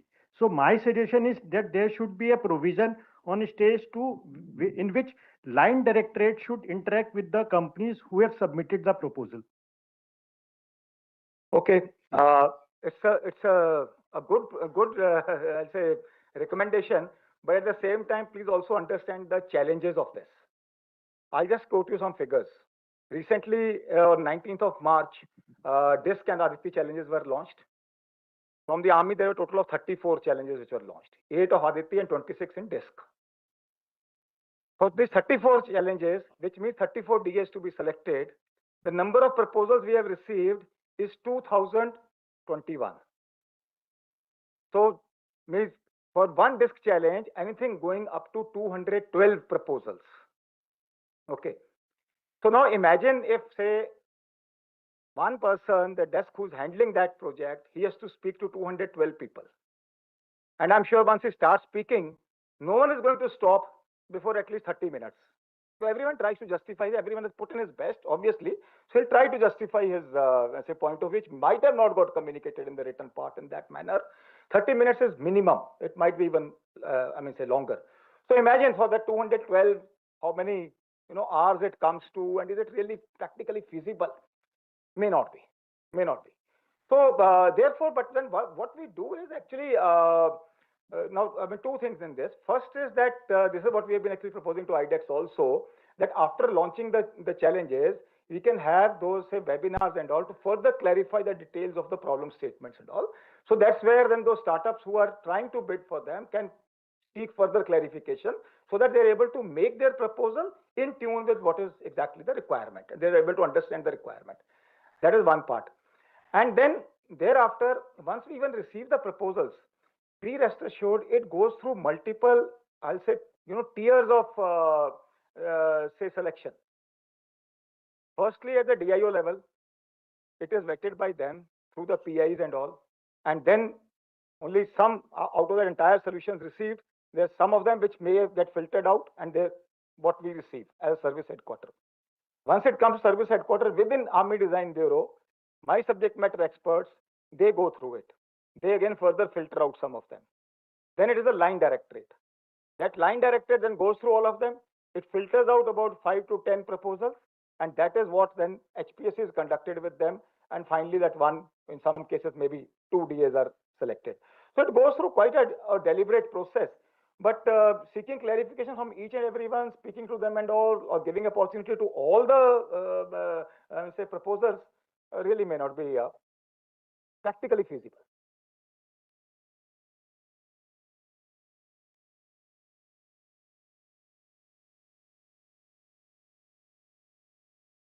Sorry, I haven't got your point.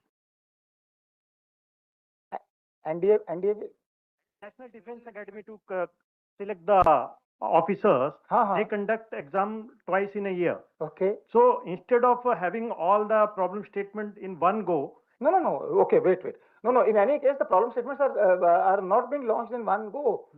This time it so happened because of some say financial issues that there's a little larger gap after which these problem statements have got launched. Otherwise, DISC challenges have been getting launched generally about 2 to 3 times in a year. It's not once in a year. That is there. So even you might expect the next time also, the next one also maybe after another 2-3 months.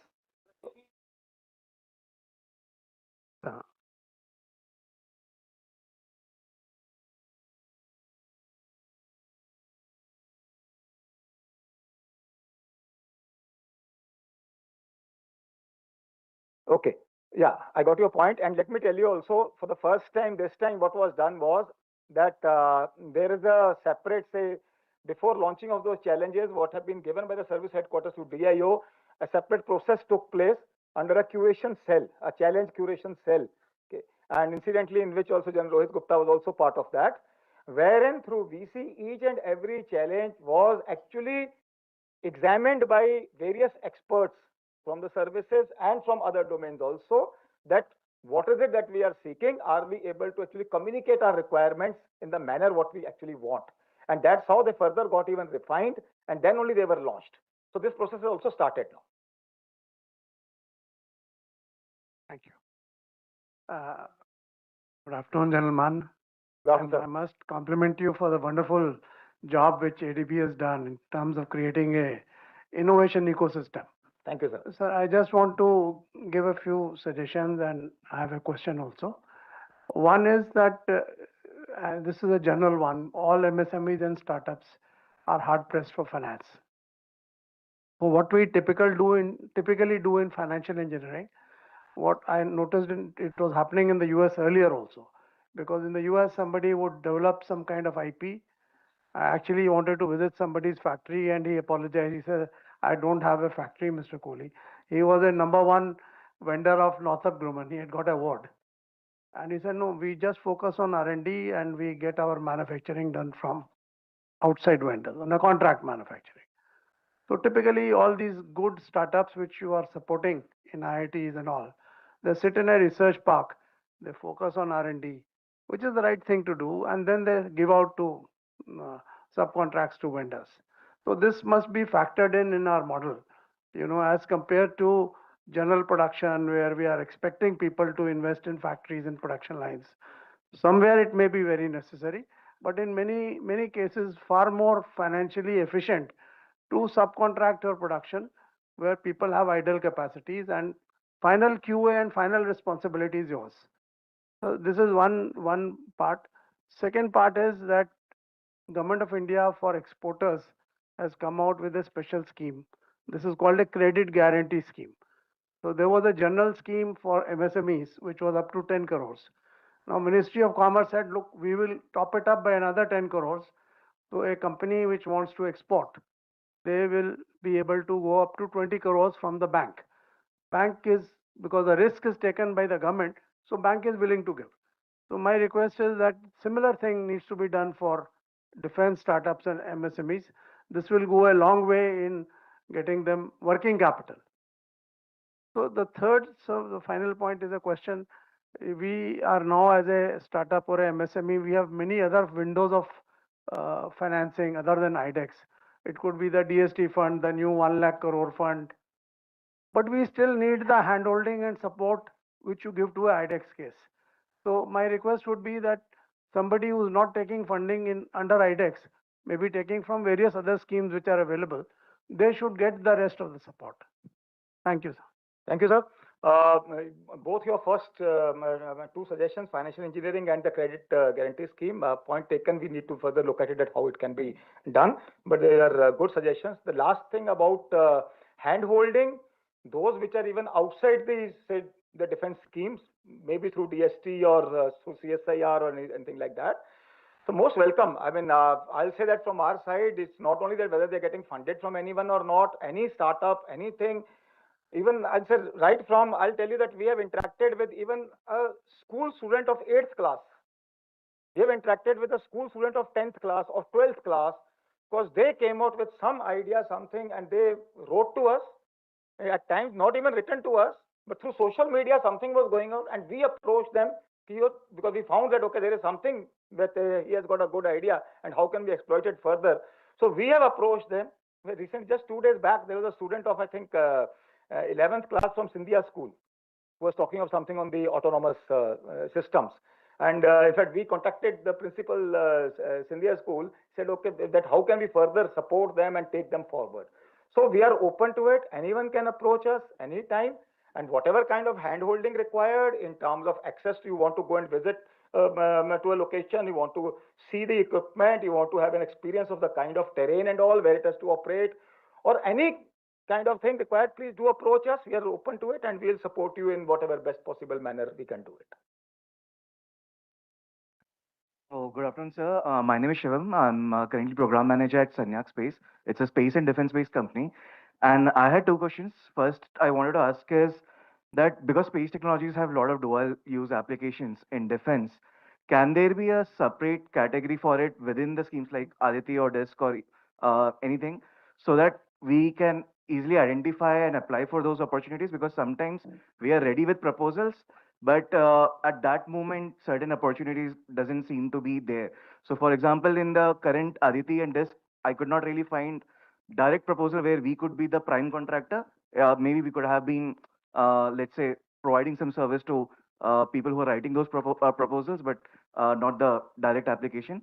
So I needed some insights on that, on how can space tech companies can be more involved in such proposals. And Sorry, yeah. I'll just like, you are asking about that as a service provider to those who are giving the solutions. No, so there are certain problem statements which can be, let's say, enhanced with our services. So let's Okay. say if there is a company who wants to be who wants to provide a certain solution to your problem statement, which is not directly applicable to us, but let's say we can give them a more precise position navigation and timing service. So we can form a consortium with them. So it's not exactly, let's say, um, we being the contractor or we directly solving the Understood. problem, but just supporting them. Okay. Okay. But then there are also problems where we can directly solve, but we don't see it listed in those opportunities sometimes. No, you see, okay, I'll just answer this part firstly. Where say you can directly solve it, two methods for you to approach. One is that you respond to those challenges, like these are the three discs which are launched from time to time. The second one is there is also provision of suo motu proposal, which is in IDEX terms, it is called as open challenge. And this window always remains open for about 3 to 4 months. They keep it open. The latest one is, I think, Open Challenge 17.0, which has got closed now.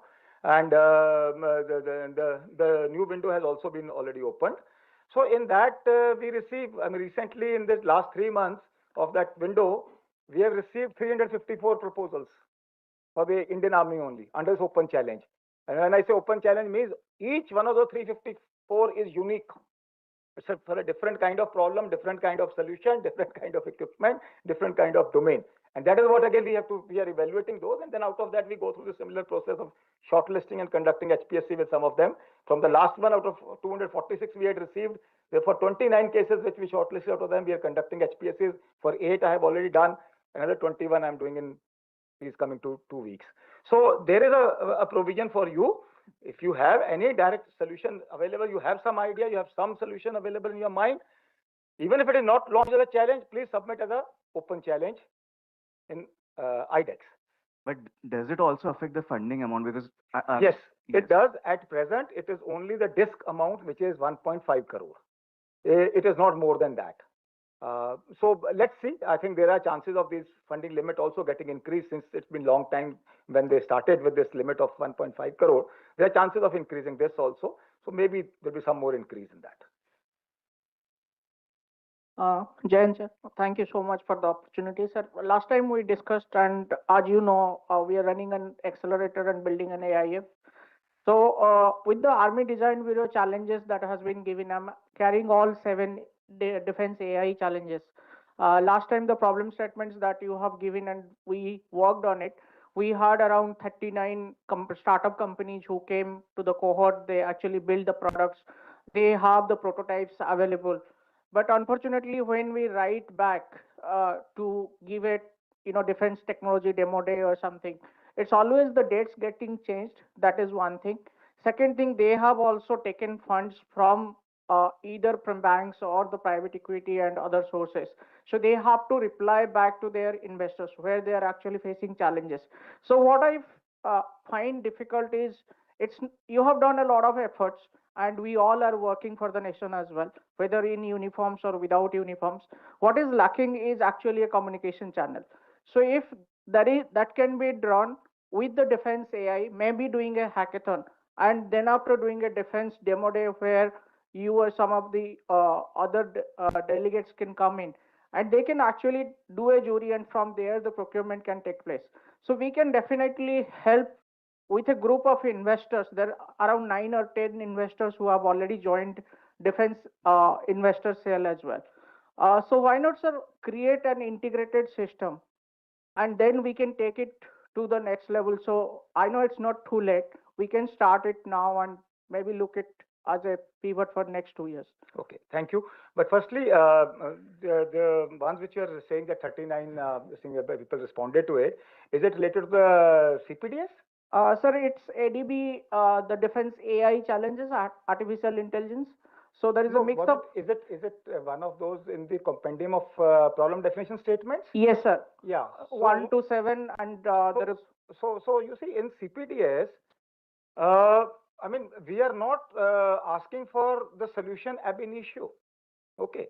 If you please read the guidelines given in that CPDS, we are ready to start even from TRL1. in that. And that is what we are seeking when we are seeking the inputs from everyone as per that format also. We are asking what is your TRL level, how much of funding you want, where you are at present and all that, the timeline and all. And then going through a similar process, what I just now explained, that filtration and all.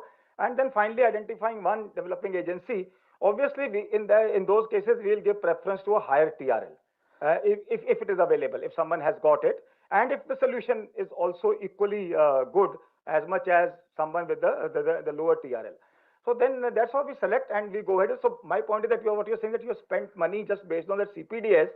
I will recommend that please don't spend the money. First, you submit your proposals, let it go through the process. If it gets selected, in any case, then when the funding, whatever best possible out of the route, depending on you are in what category, whether as an academia or a startup or MSME and all, then we identify through one of these routes only available, and then we guide you accordingly and we take you through those routes and give you that funding also. Then, sir, there is a bit of challenge in this because of the Startup India.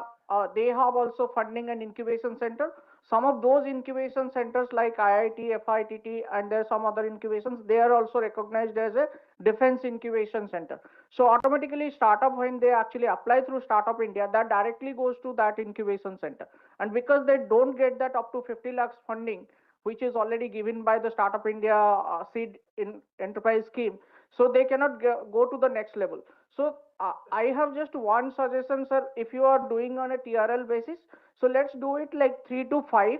So if somebody is working, they can go either to a pre-incubation or incubation stages, because we are also an accelerator. We don't want to waste too much time because we have time as well as accountability to MOD as well to response.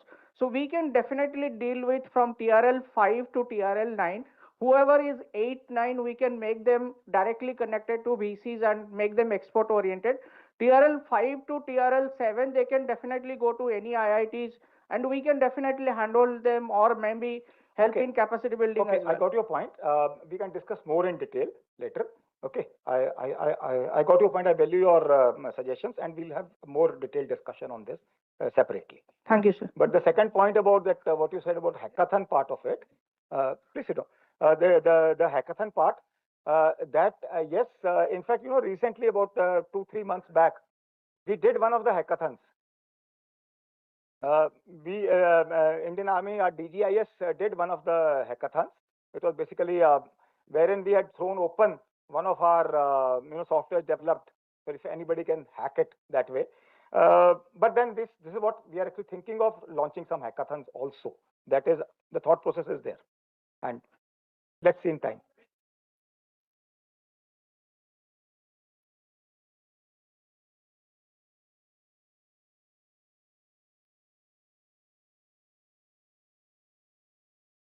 There's already somebody standing. Okay. Okay. Yeah. Namaste, sir. Nice to meet you once again. Wanted to ask in the IDEX portal, let's say when we submit challenges, I have submitted challenges in the past, but it's been a situation that maybe until the winners are announced, there is no update on the portal. Like maybe it just shows in progress all the time.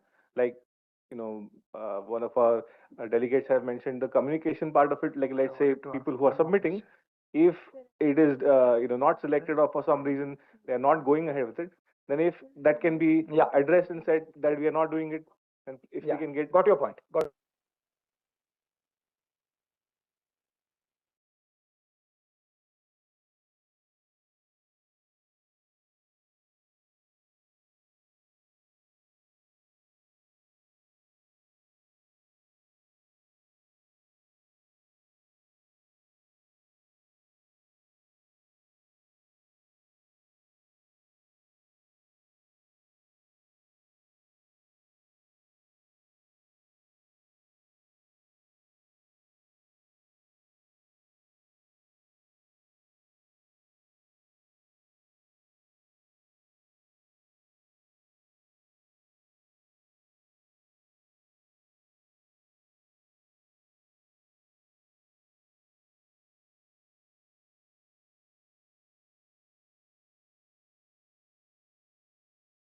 Dual purpose for civilian and military purpose may not be used for may not be used for the military purposes be requiring these licenses. Can you please show some light on this particular fact? I'm sorry, I'll not be able to clarify this part at this stage.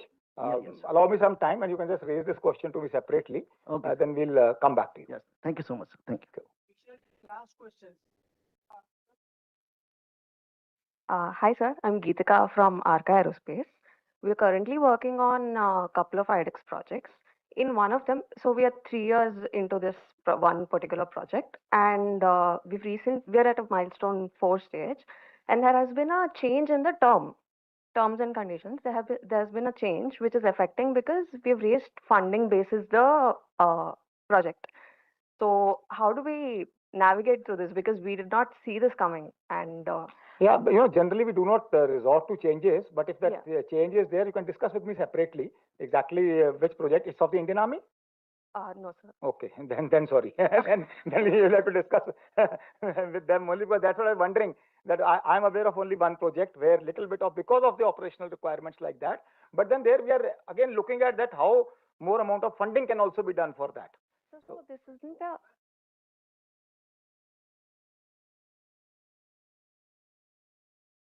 definite. Thank you. Thank you.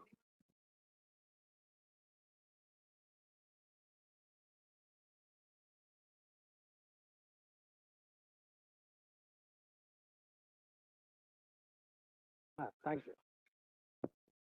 Thank you for giving me one more chance. So this is more a question for General Gupta in the DAP 2026. So you mentioned raising the Indian content from 30 to 60%. And is there any particular time frame in which you expect it? And if you are spreading the order over a longer period, it gives Indian industry more time to indigenize. So I just want to share with you, I started my career in semiconductors. So no manufacturing or test equipment of semiconductors manufactured in India. So what we used to do, and at that time the duties were also very high. So we set up a special cell, like you have the Directorate of Indigenization, where anything we imported, we started doing reverse engineering on that. And sometimes we'll improve on that also. I think like you have done for IDEX, IDEX is more innovation oriented. But in the Directorate of Indigenization, if we get hold of imported equipment and we reverse engineer and improve on it, that should also have a linkage with order like you have provided in IDEX. Okay. So that would go a long way in helping the defense services to reduce their imports. So I'll answer the second part. The first part also I can answer, but the second part is about reverse engineering. Firstly, even in IDEX, we have launched some challenges where we are going in for the indigenization of equipment. That without calling it reverse engineering, but it is there.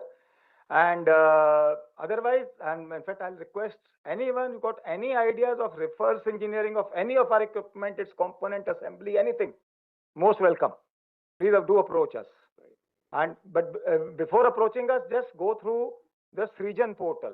So that itself lists out good about, if you open it today, good about more than 50,000 items on it, where right from say a small washer or a nut to say a water pump or a starter generator or things like that, which are listed on it. You can first see that list, and it is something out of that. And in fact, if it is some good equipment as such, which you are ready for the reverse engineering, you have that capability, please do approach us.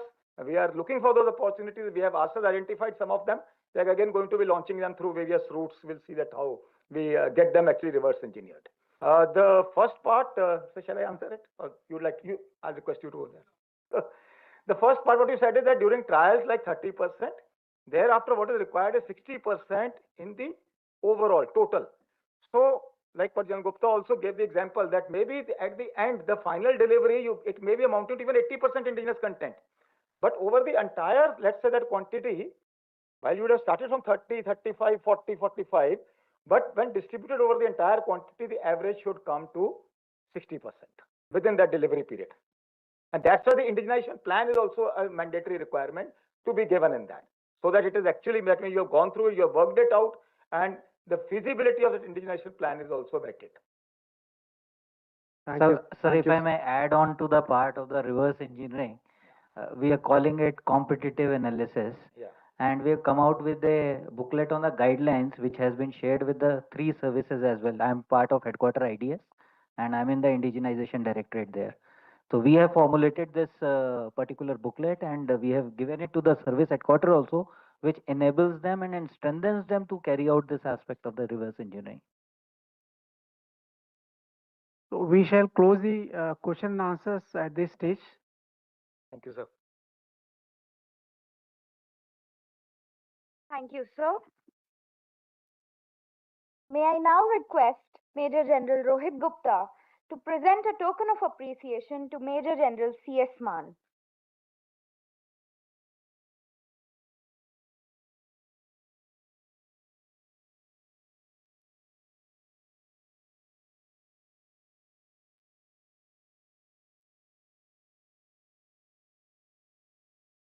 Thank you, sir. I request everyone to move for lunch in the banquet hall. You will find our volunteers to guide you. Please be back on time as we resume with the next session at 2:45 p.m. Humble request, please be back in time so that you can benefit from the interaction, which is main focus of this entire seminar. Thank you.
This place. Yes, of course. It's 92056. I'll send you a CV. But it's 92056. Sorry, no. 942.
spearheads the Navy's indigenization program.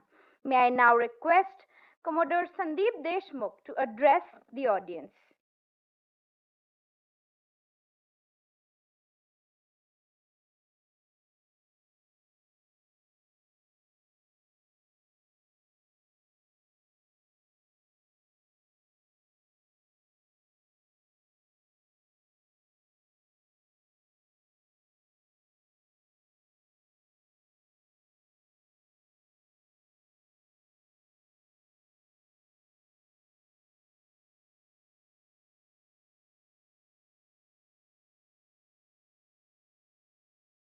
Thank you very much, ma'am.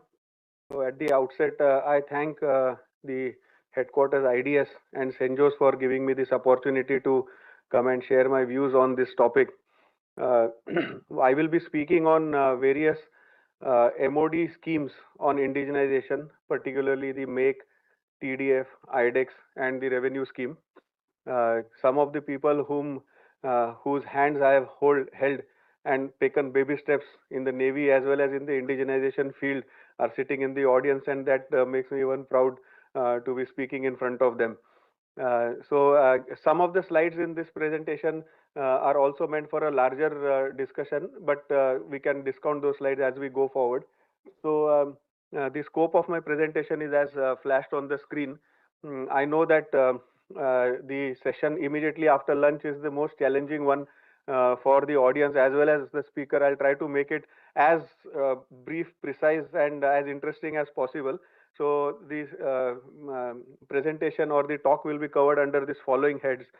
Now, the need for innovation and indigenization, enough and more has been said, so we need not really really dwell upon it. It is kind of quoting the obvious.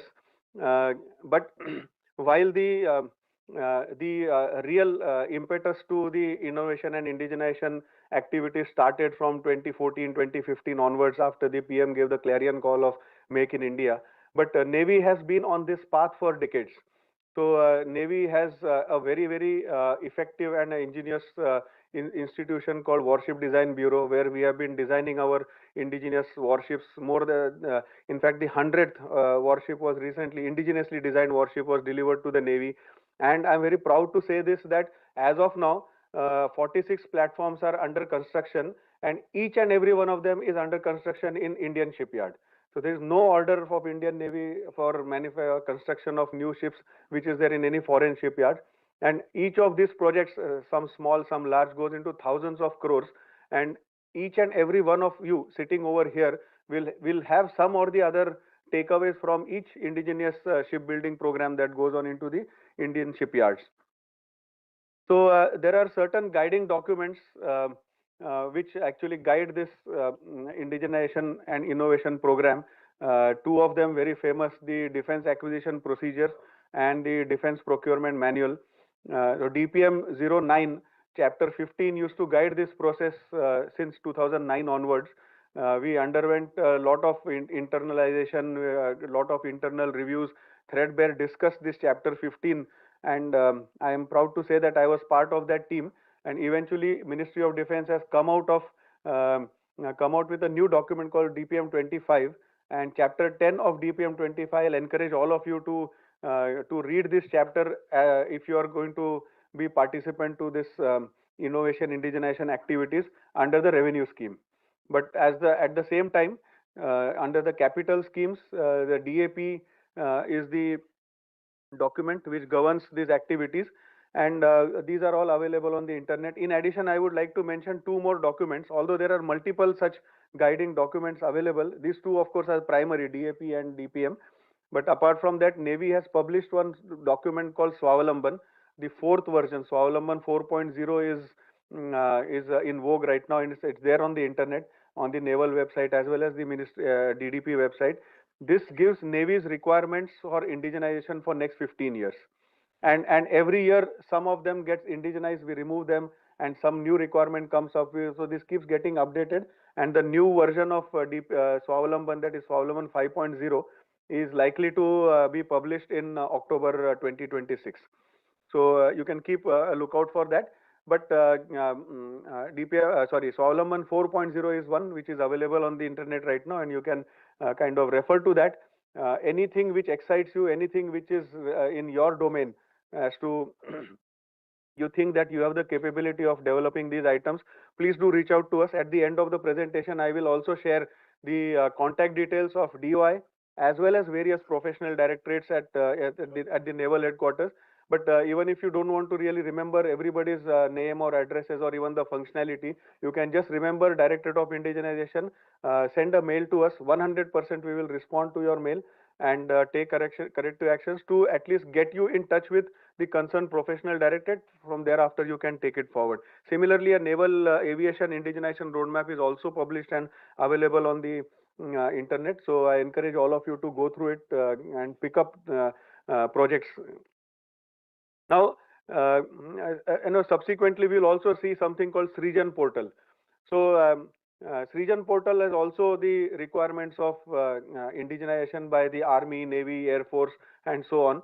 But this Swavalamban document or this aviation roadmap or this Srijan portal, one of the kind of limitations, and I do not want to use it in a negative sense, but the features is that while it is a communication platform that we communicate to you that this is our requirement, and then you see that, okay, this is the requirement and this is the directorate, there is no automatic indigenization process linked at the back end. So whether you see something on this region portal or whether you see something on this Swavalamban document or this naval aviation roadmap, you will still have to go through one of the 4 indigenization routes, that is MAKE, TDF, IDEX, or the classical revenue route. And you'll have to, that is something which is work in progress. We are trying to make this region portal as interactive as possible and as automatic as possible. But as and when it happens, we will see. But till then, this is the thing which you should keep in mind while you are referring to these documents. Now, before we go further, there's another thing which I would like to kind of disclaimer or something or some kind of a statement which will catch your attention. That and this particular statement I've heard from one of the persons sitting in the audiences, that we do not really we, in the sense the people in the armed forces, we do not go with a checkbook in our pocket. Neither do we go with a order book in our pocket or a supply order in our pocket. There are certain procedures to be followed. Certain organizations are involved, and the design is made in such a way that they remain independent and autonomous to make the system fair. But as a result, there is a little bit of time penalty. So if you are going to be participant to the innovation indigenization program, फिर आपको रुकना नहीं है, आपको थकना नहीं है, आपको हारना नहीं है. लेकिन at the end of it, definitely there is a big reward for us and for you also. And that is one thing which you should keep in mind. If you start a particular activity and if you are able to get a supply order maybe within 18 months or so, you can say that is a very good timeline.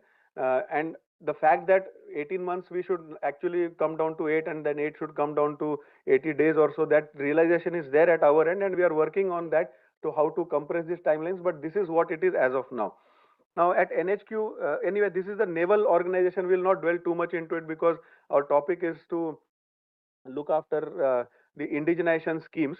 But this is how the Directorate of Indigenization Indian Navy has fared since 2017. And you can see that the graph is actually going up exponentially. IDEX has been quite a significant contributor. MAKE has also been a big contributor. But TDF again and revenue scheme also. Each of these schemes have their own advantages, disadvantages. If you have an idea and you want to quickly fructify that idea into a product, IDEX is the thing what you should go to. If you want 100% funding for your government funding for a thing, revenue scheme is what you should go to. Although now IDEX gives you 50% funding, we'll see subsequently. But this is just a kind of for information. What I want to highlight over here, that we started with some 18 projects, roughly around 100 crores of developmental orders. Today we stand at around 174 projects with more than 8,500 crores of developmental orders already in progress, and kind of a similar kind of a order which is in the pipeline or on the anvil. So this is the kind of revenue generation, this is the kind of business generation from your point of view, and this is the kind of tasking or indigenization projects from our point of view. And subsequently, once all these orders kind of fructify and we go to the bulk procurement, the values are insane actually. More than 15,000, 18,000 crores of bulk procurement will happen thereafter. Okay, so now we come to our main part, the overview of the schemes. So I have mentioned this multiple times in this talk itself. So make, IDEX, revenue and TDF. These are the four schemes by the government of India. The revenue scheme was existing even when there was Navy instructions 1S of 06, 2S of 0, that is in 2006 onwards. Then DPM 09 had chapter. So even before this Make in India movement started, the revenue scheme was already always existing for undertaking innovation, indigenization, R&D and so on, which has now been augmented by the Make, IDEX and TDF scheme. So from the funding point of view, capital and revenue, two major heads. So Make, TDF and IDEX, the developmental order gets funded through the capital route, and subsequently once the prototype is accepted and then we go for bulk procurement, that fund outgo also goes from the revenue, from the capital side. The Make scheme is funded by Government of India, MOD. TDF is funded by DRDO, and these are developmental contracts I'm saying. Ultimately, when the bulk procurement happens, the individual service capital budget will be utilized for that. So the developmental contracts, IDEX and Make are funded by the MOD, whereas the TDF is funded by DRDO. And the revenue is of course from the individual revenue budgets, the developmental order as well as the bulk procurement. So this is as far as the funding is concerned. What are the kind of funds or percentage of funds that you will get through these schemes? So in revenue, the CFA powers, whatever are there, and as per that, actually, no, without saying so, revenue actually funds 100% of your developmental order, because once you become the L1, then the entire developmental cost which you would have factored into your qubits, that eventually will be borne by the government of India. So 100% funding, if you want revenue, is the scheme which you would go to. But of course, there is a competitive bidding in that and all. Nowadays, government generally discourages single tender and even limited tender to a large extent. Make, now in Make one up to 250 crores, but this is a flexible cap. That means it is not a rigid cap 250 crores. 70% or 250 crores is what government will fund, whichever is lesser. But in case we have some nice exciting projects, like we are doing one project which is, the initial estimate says that is going to be around 1,200 crores, and 70% of that 1,200 crores will still be funded by the government. Only thing is, at our end, we will have to take necessary approvals at that higher level. That is the difference. So that is for us to look out at the back end. In a general sense of terms, we can say that the flexible cap of Make funding is up to 250 crores of the developmental cost. Make 2 and Make 3 is entirely funded by the industry. But before we get into this contract, or before you start the developmental activity, we upfront give you a commitment that once you develop the order, and it is generally more than one industry partners who are participant in this Make 2 or Make 3 schemes. So a competitive bidding will happen amongst you, but 100% the order will go to you. And what is the bulk, what is the quantum of that order, 50 or 100 or 200 pieces or 1000 pieces, whatever is there, that will tell you upfront. So you can do your costing accordingly. If you do not become the L1, even in that case, we definitely give you, that is after your product gets certified for, we give you a fit for military use certificate, because this is one thing. Even when I was the naval attaché in Ukraine and try to advertise the Indian products in those markets, the first question they used to ask is your armed forces first of all using this product or not? And if you are not using it, how come you are selling it to us? So that is a question which all of you will also face. So we give you a fit for military use certificate, and the subsequent bidding again when happens, the second procurement, third procurement cycle, you can very much be a participant to that also. So that is the Make 2 and Make 3. Another important difference between Make 2 and Make 3, in Make 3, you can actually go to foreign vendors for doing a transfer of technology or a joint venture, and get that technology to India, and then actually go on to develop the product. TDF and IDEX, actually principally they are same, funding is from different source. But technology development fund is basically ultimately with the aim to develop a technology. although practically it will still fructify into some product or something, but the aim is to actually develop a technology which can then be used for multiple products. And IDEX is keeping a particular niche product in mind. There is a difference. In TDF, around 90% of funding for a project which is less than 10 crores and up to 70% of funding for projects between 10 to 50 crores is borne by the government, that is DRDO. And in IDEX, there are three different kind of sub schemes where DISC, OC, and Aditi. So in DISC and OC, up to 1.5 crores funding is given by the government with a matching contribution from your side. If the project itself is of 2 crores, then you will have 1 crore from our side, 1 from your side. Up to 3 crores, 1.5 crores we will fund. But there are cases where projects are 4.5 crores and all also are undertaken. But you will get finally 1.5 crores from our side. If the project goes much beyond 5 crores or so, you will face trouble or problem in the costing of your product that you're going to sell it to us. And so generally, I have not seen products beyond 5 crores undertaken, at least in the naval IDEX scheme. Same way, Aditi is exactly like DISC, but the ceiling is up to 50 crores with 25 crores of funding, matching contribution from your side, from the government of India. Now, very important, IP rights. This is one question which most of the industry partners have got. And what about the IP rights? So DPM 09, we start from revenue.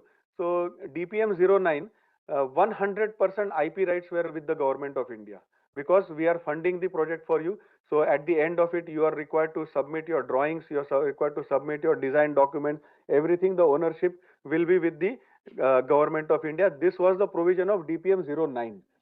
This with repeated interaction with industries, getting feedback from the industry and the kind of thought process at the services headquarters as well as the government, the DPM 25 actually is quite pro industry. So it says that usually the 100% IP rights will be with the industry, or at the most it will be shared IP rights. So definitely you will have at least 50% stake on the IP of the product that you develop through revenue route.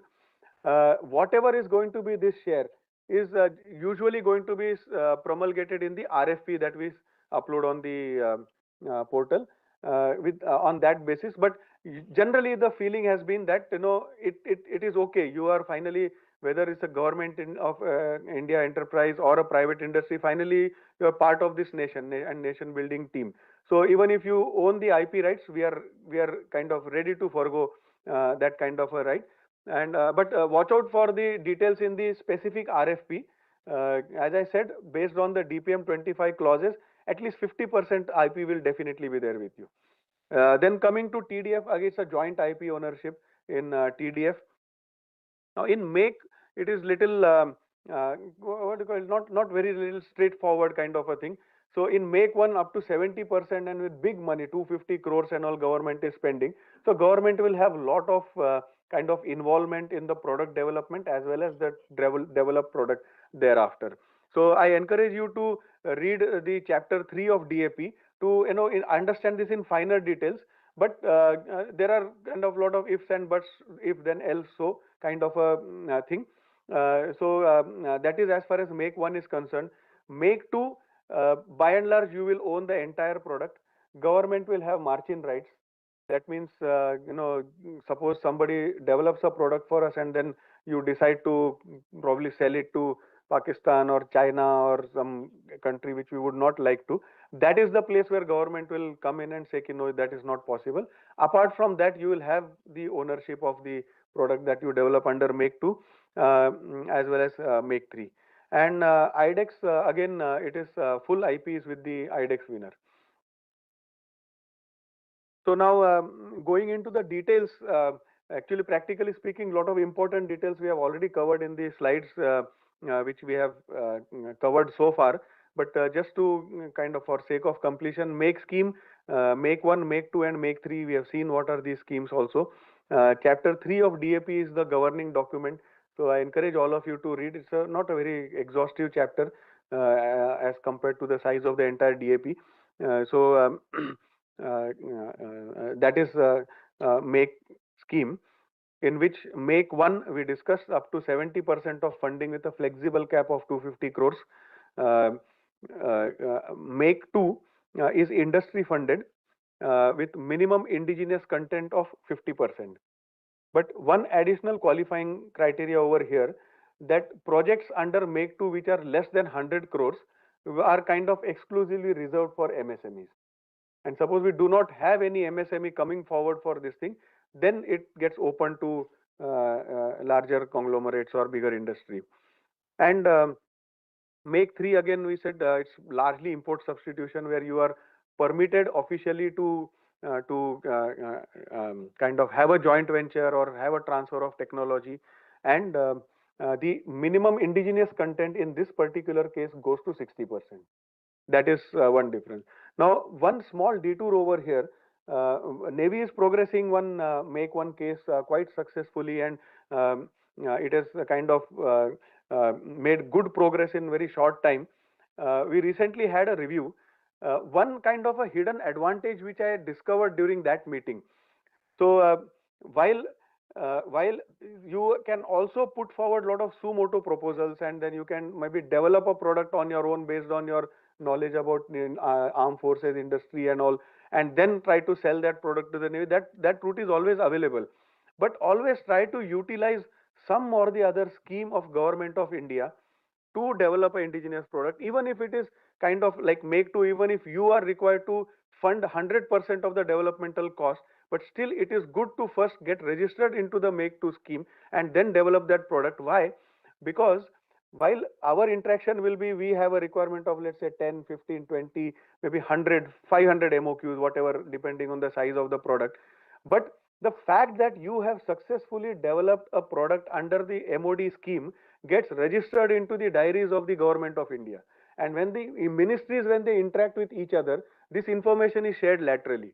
So now, if you have developed some product, particularly big ticket products which happen in Make scheme, if this has got developed by an Indian industry, if Ministry of Shipping is going to undertake some kind of a shipbuilding project, or Ministry of Railways or Ministry of Power Generation and if they are going to develop some product and they require some product, the first question the Government of India will say is that this is a product developed by under Make in India scheme. Why is it that you should not use this product? And in all probability, we will have to justify otherwise, in the sense, default setting will be, since your product has been developed under the Government of India's Make in India scheme, that is a default setting that will be used. So the market does not get limited only to Navy because you have done a Make project with Navy. It extends to Army, Navy, Air Force, beyond the Ministry of Defense also. So and it automatically, systematically gets registered. So you don't even need to really pitch for it. The Government of India internally itself will ask questions to people as to whoever is processing that kind of a case. So this is something which we realized very recently when we had a meeting with MOD officials and so on. Then these are certain kind of, yes sir. Pardon sir? Sir, so there are no suo motu cases in Make this thing, sir. The need will come from our side. The professional directorates or the user will feel the need of particular project. Yes, sir.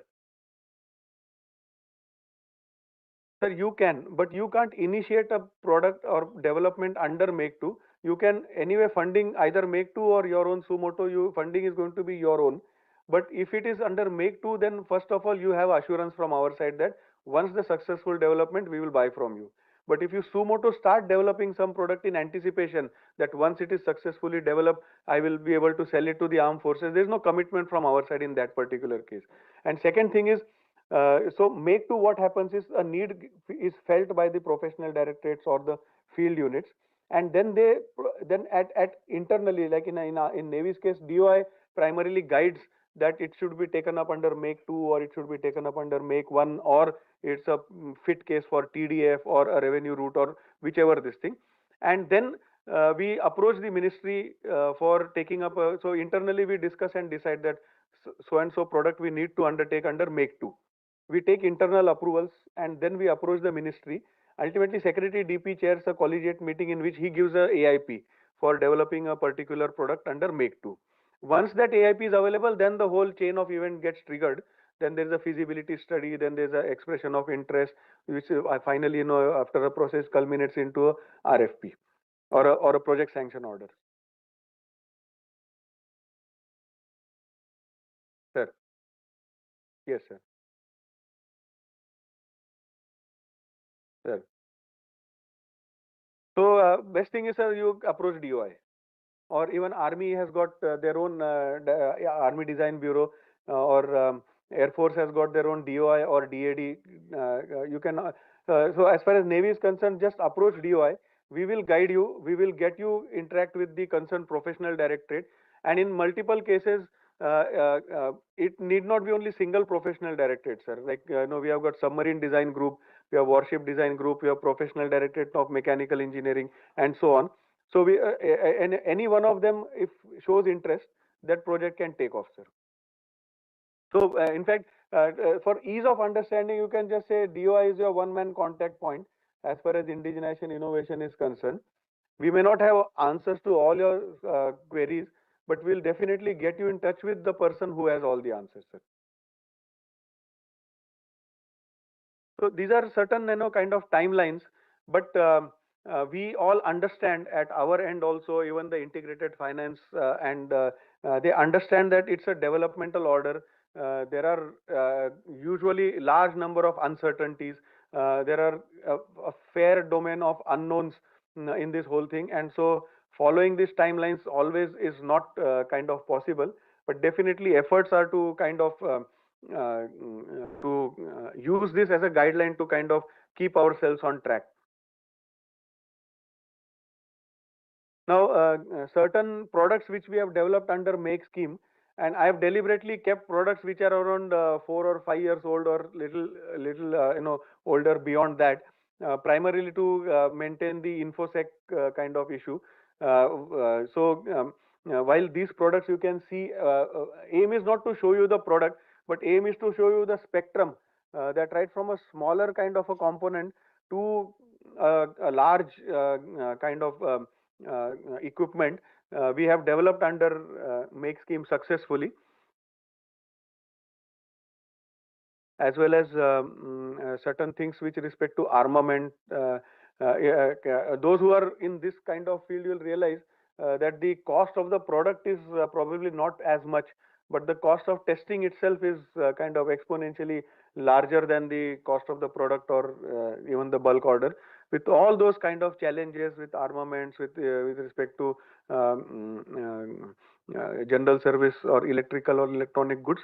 Now we come to another very popular scheme called IDEX, and very exciting also. Within a very short span of time, IDEX has gained lot of popularity, lot of recognition, and it has been quite successful also.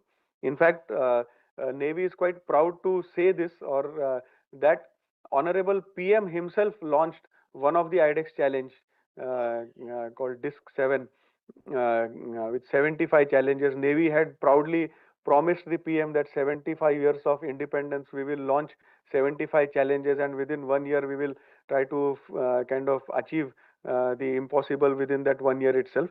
IDEX has got lot of attention, and it has caught lot of attention also. So what is it? In 2018 it got launched. Although 18-19, kind of people were still trying to understand, try to decipher and all that thing. So 18-19 it was not really that popular. Then 2021, because of COVID, everything kind of came to standstill. So we can say that fairly from 21 or 22 onwards, this scheme really caught up. And so 22 to 26, within 5-6 years, it has really done kind of great achievement in products for Army, Navy, Air Force, for Defense Space Agency, and so on. So Defense Innovation Organization, it is under the Ministry of Defense, is a Section 8 company which is funding this particular scheme. So some amount of funding comes through the DPSU, some amount of funding comes from the Ministry of Defense, this thing. And as I mentioned earlier, 1.5 crores is our share for a DISC or an open challenge. What is disk, what is open challenge will just come in subsequent slides. And for Aditi, initially there used to be something called IDEX Prime. So they said that those which are little higher, costlier projects, we will increase the limit from 3 crores to 10 crores.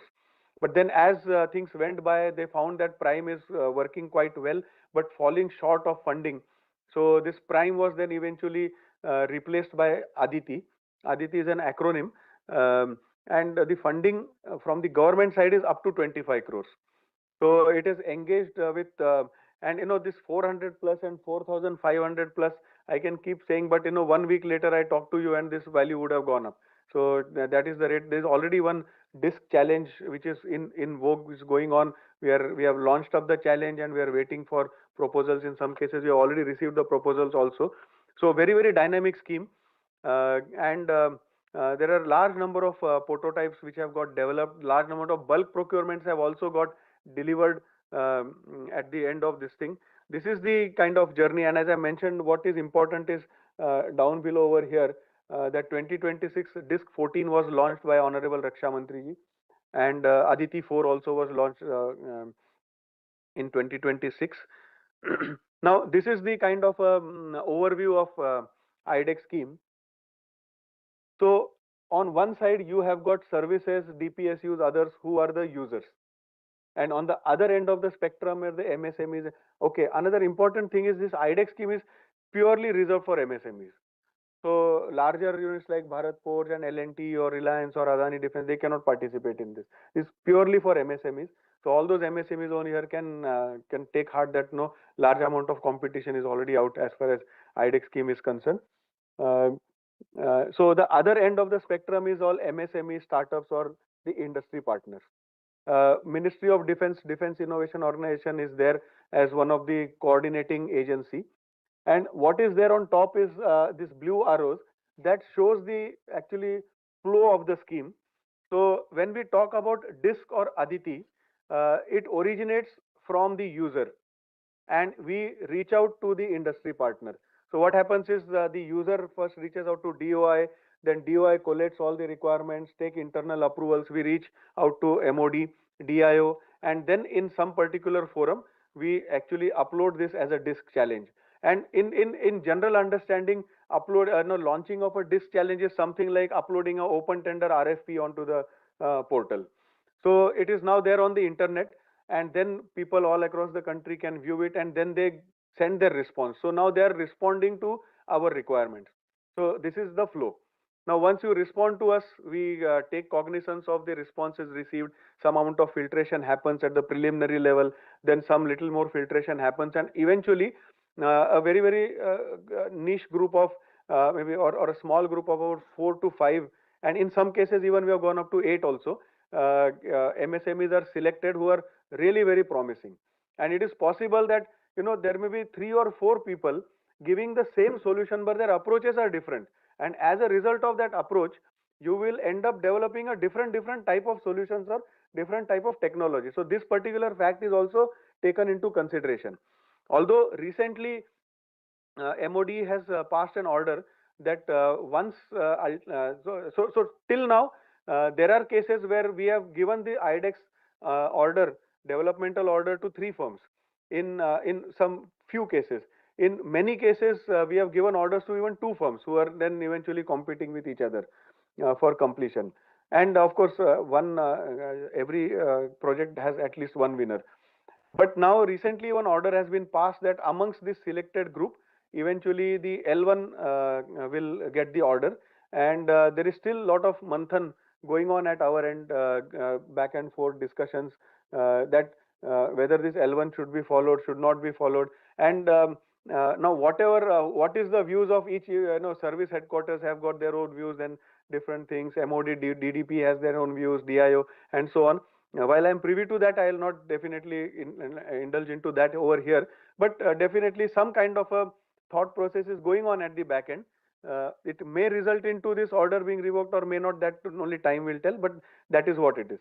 So we finally shortlist 3 or 4 potential winners, and then there is a very high level screening committee or high level selection committee which is headed by a joint secretary level or a 2-star basically rear admiral or a major general level officer, with a lot of specialists from different fields, right from academia, from industry, some who are kind of front runners in that particular field, plus professional directors. They all sit together and analyze your solution, what is presented, and at the end of it, there is a very fair and a very transparent within the armed forces, but a very fair and transparent system of marking and this thing. Eventually, the best person eventually emerges as the one who scores highest marks, and that person is then invited to sign a contract, and he is declared the winner.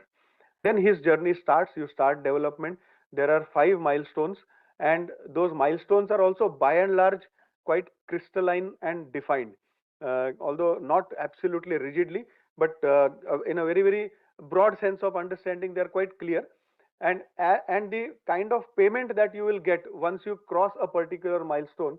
So it is not that this 1.5 crores which we are giving you will be upfront given to you as lump sum, and neither it is that you finish the product and then we will refund your 1.5 crores. No, it is a journey which we will be doing together.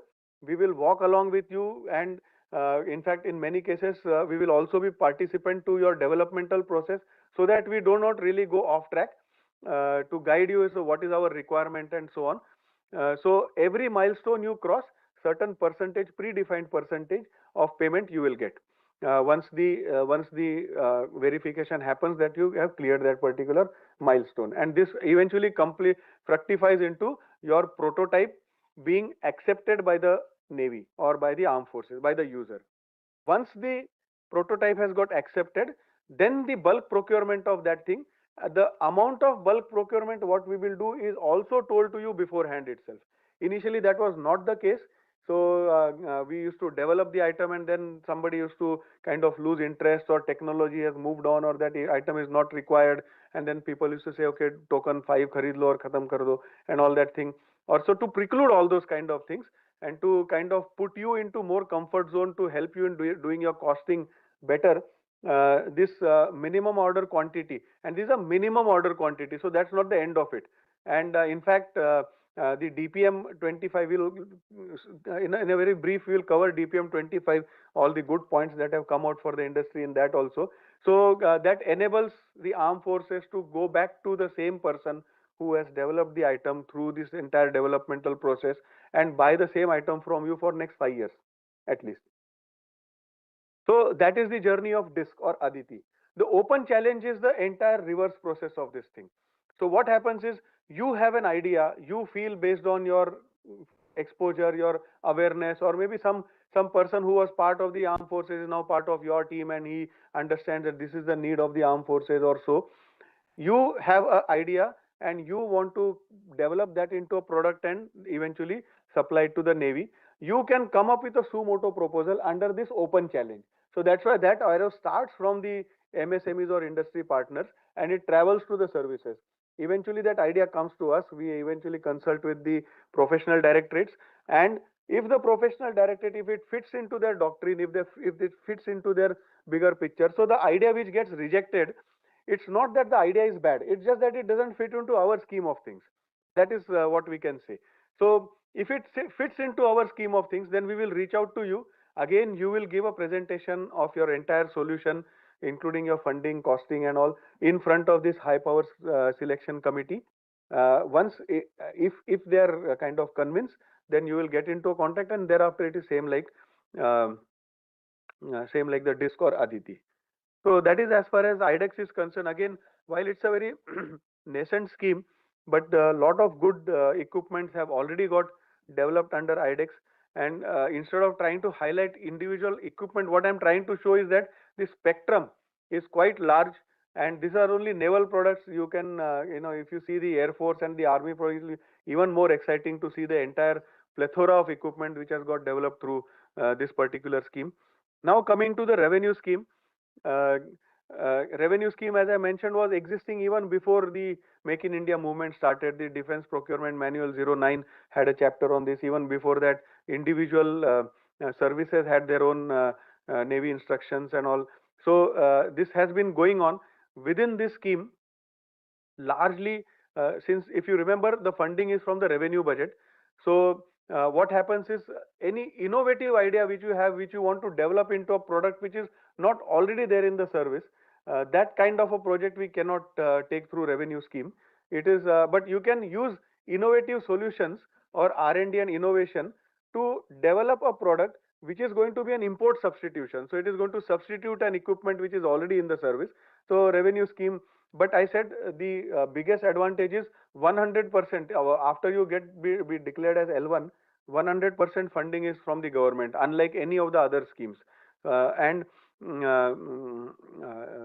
once I show you Talwar class stabilizers, there's something called Onega system. Who are familiar with Talwar class ships? We have huge systems and quite complicated, quite interesting systems, and they have successfully been developed and delivered and fitted on board through revenue scheme. So quite interesting, quite powerful scheme. This is a flow chart. Maybe with the paucity of time, will not go into the flow chart, but the flow chart is primarily same as any revenue procurement activity. Here you can see some interesting things which have been developed. These are not the photographs of the final product. These are sometimes taken during factory trials or something and all. The final product looks much more glamorous, much more impressive, and so on. But deliberately we have written these photographs so that even if this presentation is seen by people whom we don't want them to see, we do not really land up into any problem. And technology development fund we have already discussed. Intention is to develop a technology. The flow chart of technology development fund is by and large principally same as IDEX DISC. So it is just that the launches take place through DRDO. The funding comes from DRDO. Its intent is to develop a technology, but ultimately the certification happens to a particular product which originates out of this technology. I already mentioned up to 10 crore rupees, 90% funding is through government, and 10 to 50 crores, 70%, and IP is shared, what we saw.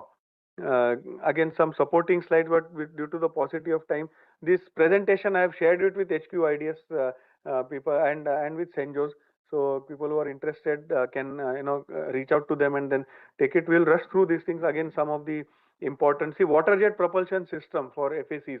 Entire propulsion system has got developed through Technology Development Fund. So again, all four schemes, now that I understand them to a fair degree, I find very exciting, very powerful schemes. It is just that if we do not make use of these schemes, it is we are the losers in whichever position we are. So yeah, so DPM also, few things I would like to highlight. There are a lot of exciting things pro industry Actually, partners. We have exclusive sessions on TDF and Citizen Portal. Citizen Yeah. Portal today So- itself and TDF tomorrow. Yes. The DRDO guys are covering in detail. Yes, so I've got 3 minutes left for my talk, sir. I'll just quickly then wind up. We will. There are 1 to 2 questions already planned for you. Yes, sir. They were looking for you somehow. Yes, sir. So we will we will skip all this green channel registration, vendor registration. These all nice things we can see through the presentation. And towards the end of it, we have this positive indigenization list published, uploaded. If you find any product which is interesting to you, reach out to us. And some of them have already got developed. And again, being in white uniform, I feel proud to say that in this whole thing, the largest share is of the Navy. But that reminds me of the dialogue of Sunny Deol in border movie, "Hum hi hum hai to kya hum hai." So I'll not venture into that direction. But areas of interest, Swavalamban, I just said some token things I have just shown just to for you to get a flavor of what is there in the Swavalamban document, right from gas turbine engines to smaller things like steering console and all that thing. The whole plethora, whatever is our requirement, we have uploaded on the open domain. Naval aviation also similar, and then these are the information portals, the information of various directorates. But if you remember the Directorate of Indigenization, reach out to us and we can get you in touch with the concerned people. So yeah. Hi, sir. I'm Geetika from Arc Aerospace. So I have a question regarding IDEX program. So we currently have 3 IDEX contracts that our company is working on. One of them is actually with the Indian Navy.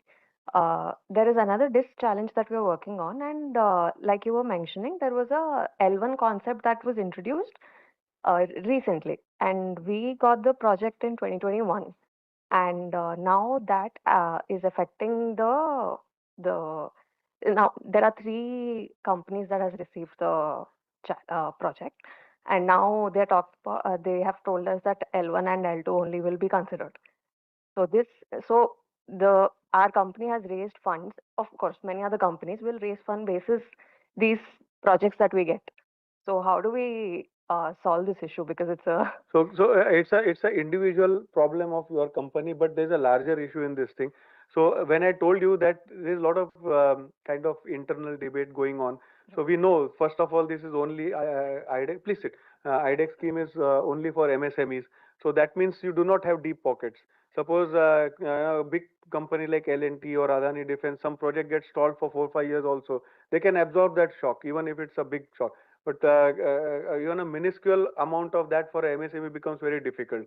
A lot of MSMEs either stake out their equity or some of them take loans, some of them, and the longer the duration happens, not only for placement of order, even for fructification of trials and all, you are losing that interest every day. So all this realization is there at the back end. And so, as I said, otherwise it's very simple, once the order is passed, then that's the end of it. But still the discussion is going on. There are still pros and cons, quite compelling argument from both the sides. because we're actually at MS4 stage. So whatever, trials are no, whatever your program or the contract has been signed with you, which you have reached to milestone 4, that will go on smoothly. That will not have any problem. But they have midway introduced this L1 concept, L1 and L2 L1 concept is basically to get into a contract with somebody. Now, if you have reached milestone 4, that means the contract with you is already in place. So you are not going for that project which has reached M4, milestone 4.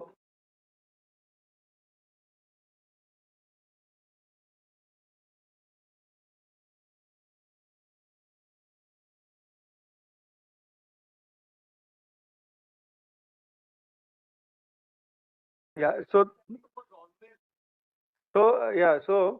not the L1 part. Okay. The thing is, whoever finishes first will get the contract. But then, what Commodore Kamboj said, that this particular rule, that if there are multiple winners, then amongst you, whoever is the L1 will get the contract. That was always there. In your case, the L1 concept was not there. In what sense? That the contract is signed with 3 firms. Whatever is your costing. So maybe your costing was 1.5 crores, some other company was 2 crores, and some other company was 3 crores. But irrespective of whatever the costing, we got into a contract with all the 3 of you. Yes. And all 3 of you are developing based on your capacity and this thing. Once you develop the product, we will have a kind of a tendering kind of a process. And whoever is the L1, that kind of a concept was always there. What L1 I am saying is that once we have selected 3 companies, we call you for HPSC. We have not yet signed the contract with any one of them. And now we find 3 companies worthy in your case. Like now, amongst this, whoever has quoted least. Yes, we got an MOQ. All 3 companies have gotten an MOQ of certain number. Yes. Yeah. Sorry, this is with Air Force, but yeah. We got it officially from them. Sure. Yeah. Sure. Sir.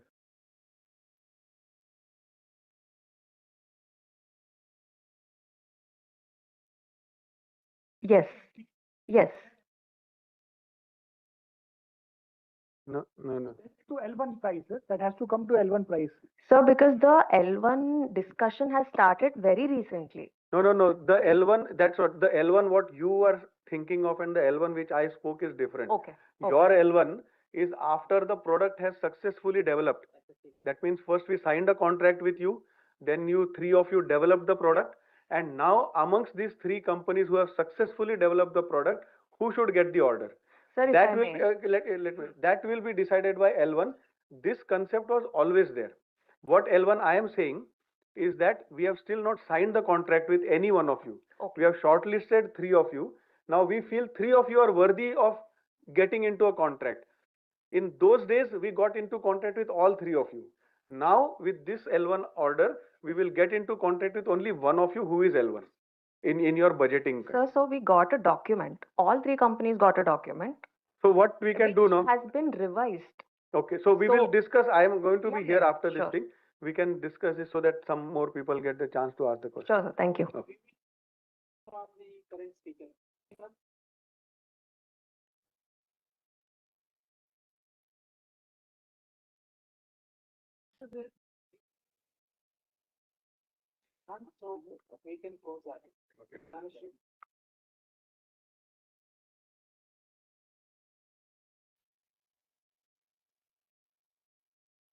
Thank you, sir. May I now request Rear Admiral Puruveer Das to present a token of appreciation to Commodore Sandeep Deshmukh.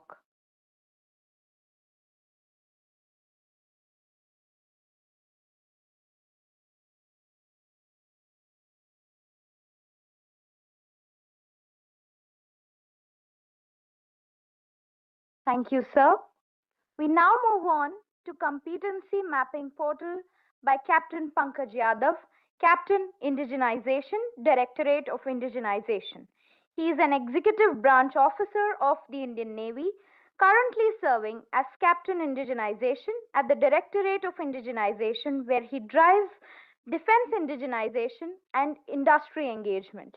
He has been instrumental in conceptualizing and organizing this seminar to strengthen industry services synergy and advance the Atmanirbhar Bharat vision in defense. May I now request Captain Pankaj Yadav to address the audience.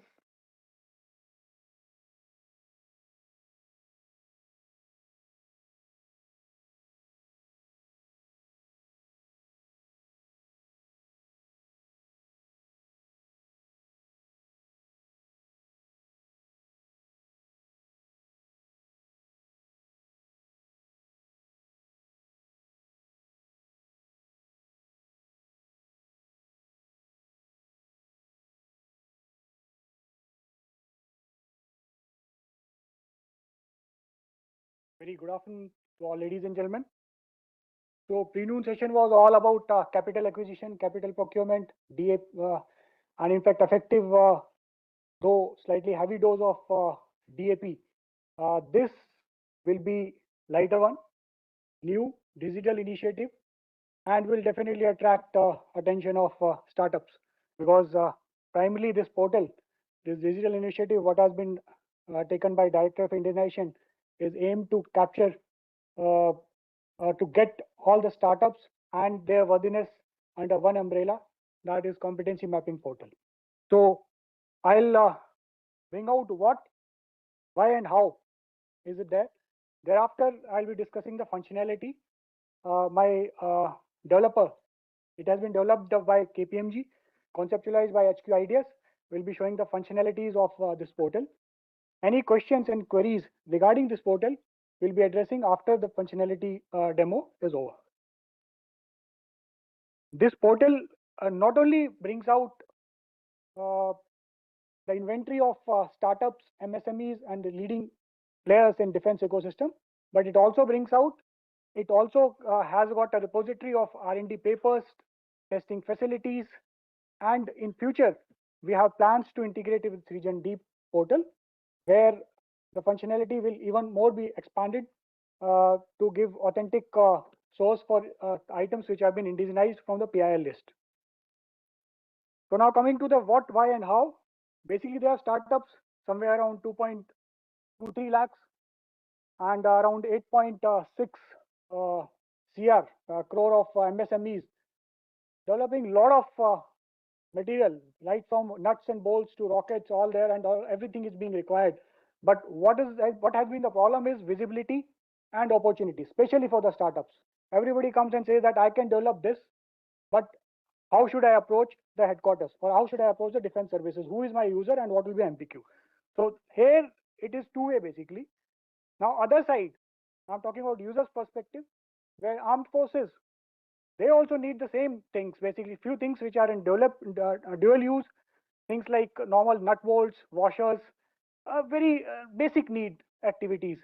They are also being procured, and Indian capital procurement are the higher side. So existing vendor base are there for that. At grassroots level, we have dockyards, MRO facilities, and the requirements are being generated through RFP and GEMS. But in addition, we have got some specific vendor geographically logged. Somebody requiring a gear at Vishakhapatnam would not know that the same quality of gear what is being getting imported is getting manufactured in Ludhiana. So those issues are also there. So we realize that there is a disconnect between the grassroots level manufacturer and the user. So for getting the jointness, for getting them together under one umbrella, this hierarchical structure was basically application was developed. It is a tiered structure. Around 45 subsectors are there. All this will be explained in detail during the demo. Presently, it has got around 2,000 products, 2 lakh products listed, around 2,000 companies. It is under testing phase right now. It was launched by the previous CDS on 14th of November, and another fortnight it will be live. Presently, it is with the developer KPMG. So now for the next part, that is the how is it going to work out and how the user registration. Presently, all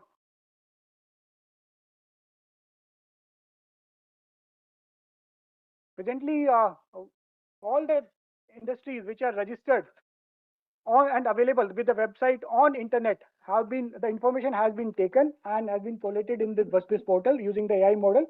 However, if somebody feels that he has to be registered and the name is not there, can raise a request to us. We will be taking it up. How it is to be done? I request now Colonel Suryavanshi, retired from KPMG, to come forward and please explain the details of the model.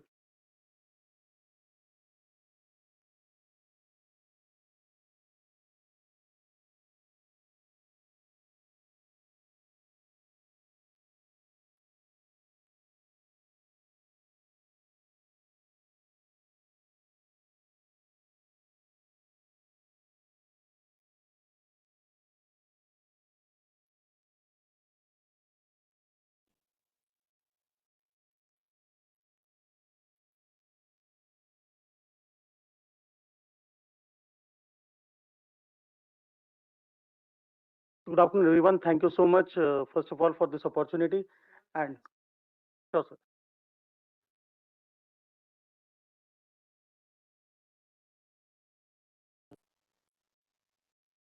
Come on.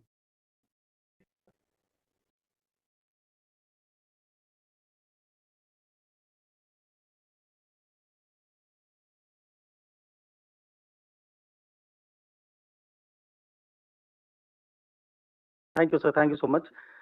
So, sir, first of all, we are very, very grateful to the Indian Armed Forces Headquarter IDS for giving us this opportunity to contribute to the defense ecosystem in India. Also, helping our defense services in some way to ease the business that they are doing with the SMEs, the startups, and the larger vendors and OEMs in the industry. So we are very happy that we got the chance to develop this portal, and it is a pre-release version. So as Captain Pankaj also said, another 2 weeks this is going to go live for all of you, and it is accessible across the internet, so anybody can view it. As a manufacturer, as an MSME or as a startup, you can also register yourself on this portal. We will also show you a demo of how that can be done. You can also upload a list of all the products that you are working on, and you can also add their pictures. So essentially, how this helps the industry is that in the defense services, when we are looking for any item to be manufactured, or we are looking at procuring something from the market, we have a ready database. If we just search for the item by its name or by its technical parameters, we will be able to see who are the manufacturers or the suppliers in India who are supplying that product. And this list can include right from the OEMs to the MSMEs and the startups. So in that sense, the visibility of your products to the defense services is going to be made very, very easy when this portal is made available to everybody across the defense services. So without wasting any time, I think we'll quickly get into the demo, and I'll request Isha from my team to present it to you. Thank you, sir. And good evening to everyone. So quickly, I will just show that how we can use the this portal which we have developed. So if you can see, this is the home page where it will be landing any user who will be coming to this. Then we have the different searches. We can see the products, companies, research, as Captain Pankaj has mentioned, and the testing facilities. Here we have the real-time data of whatever companies we have already onboarded onto the portal, and around 2 lakh products which we already have. Then it is showing the category of different products which is there, and then we have the photo gallery in this. So to start with, so first of all, if somebody comes and want to see for a particular company what are different products, here they can go and particular add any company. So it will give the details of that particular company, which is of course available to us, the number, the address, the URL, and then we can go ahead and see whatever the different products that particular company is manufacturing. So they, of course, depending upon the company, the number of products, it will be shown onto the particular portal. So this is how we can go to a particular company and search. For example, we do not have the company name and we want to search a particular product and want to see how many different companies are creating this. So here we can, go ahead and search the name. It will help you searching the name as well by giving the IntelliSense. You can search the particular product name and then you can see what are the different companies which are manufacturing this.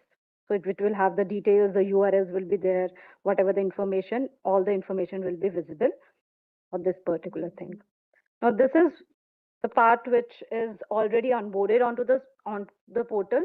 Now, for example, some company sees and they say that, maybe some of the products which we have are not there, or they want to, update a particular product. So they can go ahead, they can search that particular company, and then they can see the options. Either if they want to edit a particular product, they can remove a product if it is no longer with the particular company, and then they can submit the request to the admin portal, and once they approve, it will be visible onto the system.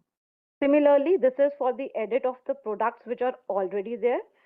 Along with it, we also have the functionality. For example, a not there, so that company can go ahead and add those particular products to that particular company. So for example, so we'll take an example where a new company is coming in onboarding.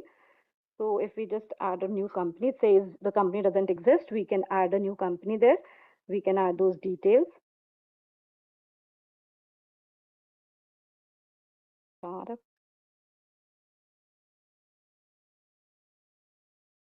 as of now, we have just kept the free field, so not to bother a lot of people for this.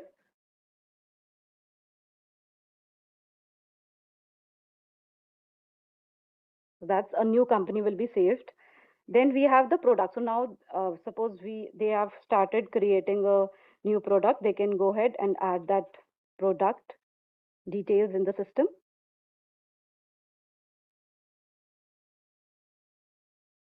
We also have a functionality here to upload the images of the the products, yes. Yeah.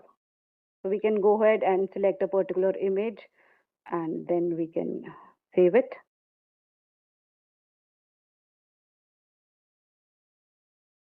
So once they'll say, they'll ask for a particular who is requesting for this particular details to be added.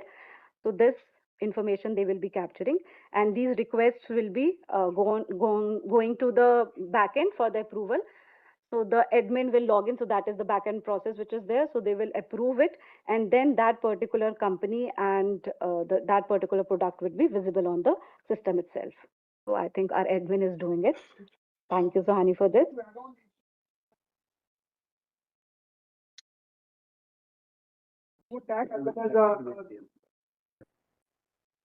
Verify. It also has a basically provision of having a verification tag and approval tag. So all the companies whom we'll tag it as verified will be seeking some documents, and thereafter we'll be putting that verification tag. Yes, everything related to defense manufacturing, it can be put. We'll be sharing it. It's competencymapping.gov.in. It is URL, sir. No, sir, no. It is competencymapping.gov.in. It's a URL. Sir, a new URL has been taken for this. URL has been taken for this. It will be available across the internet with the URL competencymapping.gov.in. Just a point, is it a structured database only which is available? Because I could make out when we type walls. So there's a whole, I mean, it can be very confounding and confusing. So, or is it some sort of vector? Have you put in a sort of language model which retrieves? Because this is maybe very effective at now, but at a later stage, it's going to be not give the advantages in the present generation. Narrow down. So the Sir, it's like presently in a broad search, if you're putting Valve, it will show you all the products where Valve is mentioned. yeah. But if you want to narrow down, that feature exists. Now, out of that, say 100 products with the name Wall, if you're seeing, and there will be in the future, you'll be having photographs also. If you find that the wall which is basically which you require has got wall ABC, and the category is listing on a wall with the photograph, you can take it and you can contact the vendor. It's a wonderful thing, but I just wanted to say leveraging the advantages of what we are seeing. The context is very important, even in having. So maybe using vector databases, getting Yes, sir. a bit So of the- AI would have make it more future ready and user friendly. But definitely, it's a very good. The- So just to add on in this, Just go back to the home. So now explain from platform. Where are we? So I'll just take this. So, sir, essentially what we have done is we have created a 7-tier framework specifically for this particular exercise. When we talk of the 7 tiers, what are those 7 tiers? That has been classified into platforms. Of course, we all understand what that means. Systems, standalone units also, some of the items are they are not platform dependent. They are independent items which can be put onto specific platforms or can be used as independent systems. They fall into standalone units. Then we look at subsystems, which are part of larger systems. We look at components, and we are also looking at material forms, so in this case, there maybe somebody is manufacturing a composite material. So that will fall into the category of processed materials. And then there is also raw materials. Some of the companies are supplying raw materials also. So these 7 categories are the ones in which all the 209,000 products list that you've seen is classified into. Now, when you are registering a new product from your end as a manufacturer, let's say, you have to ensure that it falls in one of these categories. The system will suggest to you. So at that point in time, that classification is getting done. I do take your point that in the future there can be an AI layer on top of it. Totally agree with that, sir. But I think this is the first step. We should try to do things incrementally here to make them more successful.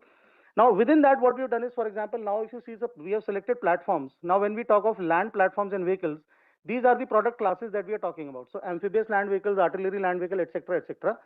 Within that also, you will see when I select amphibious land vehicles, you will see who all are the manufacturing, who are the companies which are working in those domains. So now, sir, some amount of human intelligence is to be used at this stage to see what is the right product that I am looking for and which is the company that is making it. That is there as of today, sir. But yes, incrementally that kind of functionality can be brought in. So one way of searching is also through this. One way is also through the product and the company search directly, which is like it makes it easier for you to not go through the entire navigation system and then just come to this and search by the keywords itself. So that is the idea, sir. Posted on any particular site, I think we'll have APIs pulling it from. I would rather use a LLM model of my own to crawl the web, pick out information, That is and give already it in there, the sir. form, which That is could there, have been done ab initio, but I'm very sure now we'll be using it. No, given- that is there, sir. Yeah. So first, what you were saying was a slightly different thing. What you are now saying is a different thing. That model is already there, sir. So what now this is going to do is any company, for example, we have some 3,900 companies registered right now. The crawler is actually going through their websites continuously in the background. When you update any products on your own website also, they will get reflected in the database. And the admin will get a request to approve those products that these have been, so all the change log will be taken, sir, on a, sir. Yes, so we were actually coming to that, sir. So essentially, what we were saying is, sir, now any manufacturing company which when they come to this portal, you can just go to manage product and add your product. Like we showed you a demo of adding a company right now. I think admin has approved that already. So now when we search for that company, it is going to show. But nevertheless, I will just tell you once again. Here you enter the company name, whatever your company name is. Once you fill up the details, let's say I am adding only ABC right now, just for a test case. So I get an option to add company. If it is already not existing in the database, I go to add company, I fill out the details for this. And thereafter, when I go to save company, it will go and company category, let's say I will say MSME right now. Yeah, company name is ABC. And once you go and add this, thereafter then you can start adding the products to this. So when you say add to list, what you are doing is you add one product at a time. When you add it to the list, you are still staying on this page and you can add more products here itself. Let's say you added 10 products. All those 10 products now go into the list. Once you've added all of those to the list and added their corresponding images also, you will get an option to submit all, which we just showed you in the previous iteration. So once you submit all, that is the time the request is going to the admin to approve. Now, in some cases, as Captain Pankaj also said, we will require some additional documents from you. For example, if you are declaring your company's financial value at a certain number, so then that document you have to provide as a supporting document to the IDS, where they are going to approve it only after they receive those documents. So that is the way you can register your company and your products. Once you've done that, thereafter then it is available in the portal, and you can anybody can search for it after that. So that's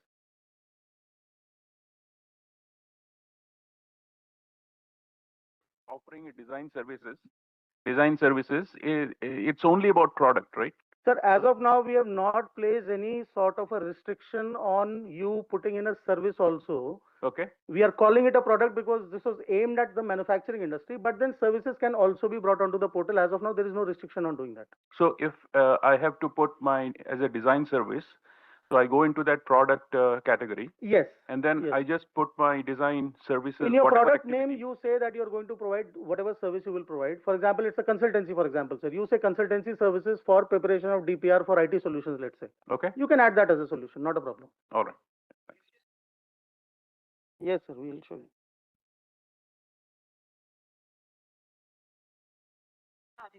Sir, it is whatever is there available on web has been pulled out and has been put there. As of now, registration from the companies have not been taken, sir. So Pankaj, if I may suggest you something, because you can ADB, DOI, and DAD. Sir, those lists we have already taken from all service taken from headquarters. everybody. Almost everything has been taken. You They may have- like to take it from SIDM and Yes, sir. SITM also has been listed.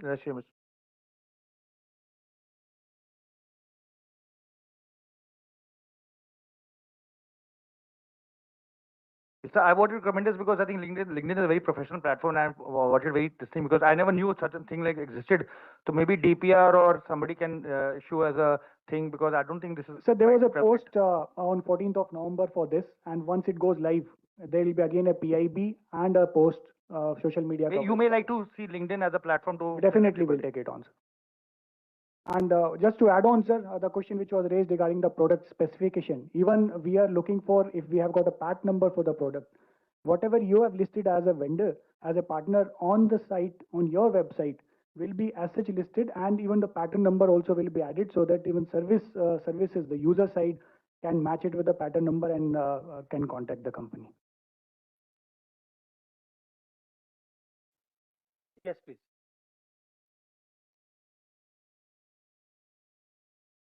So, sir, as you have shown, it's more of a when I'm searching for specific systems, right? Is there any way, any integration of the feature if I want to see, okay, this system I'm looking at, how many people are making this kind of system or comparable systems? Yes, Because yes, absolutely. So when you go to a product, let's say you selected now drone for example, as a system. Yes, sir, even it for is already on the screen.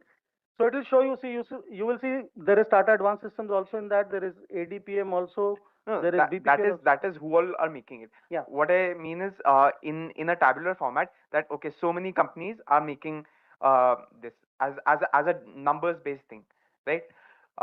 Because I'll give you an example why I'm looking at this. Yes, sir. Why I'm looking at this is that right now I'm working for USI as a research intern, and then tomorrow if I want to make a report on any of these, so I'll require a basic data of number of companies who are making this, or number of systems that are listed on the capability mapping portal. So right. so you can see it in a table view essentially. And you can export as well. And you can export this into the format that Okay, you I want. Yeah, you can export it into an Excel also. But yes, so to answer your question, you can export this into an Excel. It will give you the list of all the companies, and I will request you to just do one pivot on that table, and you will get the number. That I can do. I did not know the export feature. So We have the export feature as well. See, the basic thing of creating this portal was the pain point of the services. Yes. Yeah. That means army-based workshop, BRD, and the naval dockyards, guys who are repairing the ships and the planes and the tanks, they wanted to know where in the country are people available to supply them or to repair, help them in that. That was the whole game. Yes, sir. So we tapped into the country through SIDM and all these places so that that young colonel sitting in Nagpur or somewhere knows the data. How you can use it from research point of view is another way of using this portal, Yes, sir. which we will have to still define in better terms. Right now, the answer is not very clear to you that how it will be useful for you in research. Yes, sir. But we will work it out and tell you how you can go back to this portal and use it for your benefit. No, so it's a planned. Yeah, it is. It is. Thank you, sir.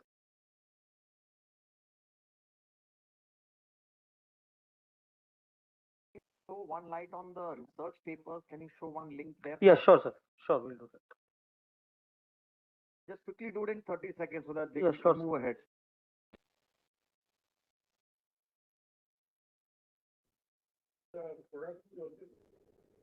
No, no. Procurement is not part of this. Only information has come. PRL levels also, yes. Subsequently, yes, sir. As of now, it is not.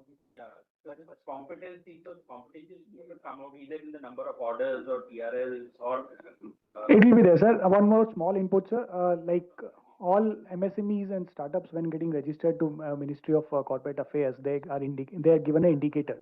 So if that indicator is falling within the defense sector, it would have already picked up now. But if, like for example, services of dual use, which is it's for commercial, basically normal civil use also and military use also. However, the indicator given in the MOCA would not be defense related. So that item will not, that particular vendor or partner would not be there in the site. So they have to actually manually they have to feed this and approach us for the registration. In future, if somebody wants to register himself, if it is not, name is not there, then in that case, you have some provision for that. We showed you that, sir.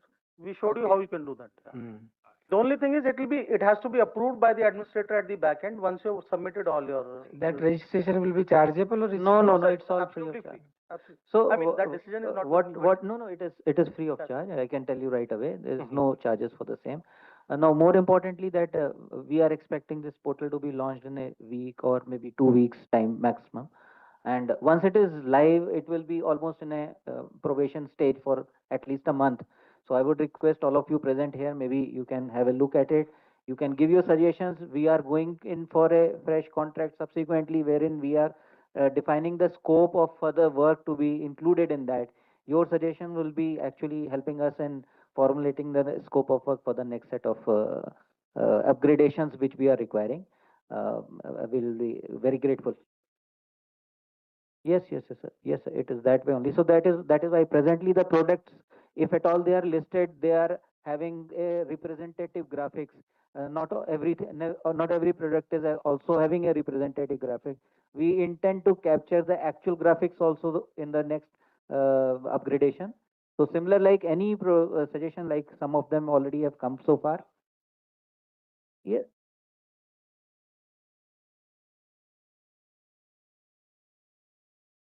Yeah, that's what that.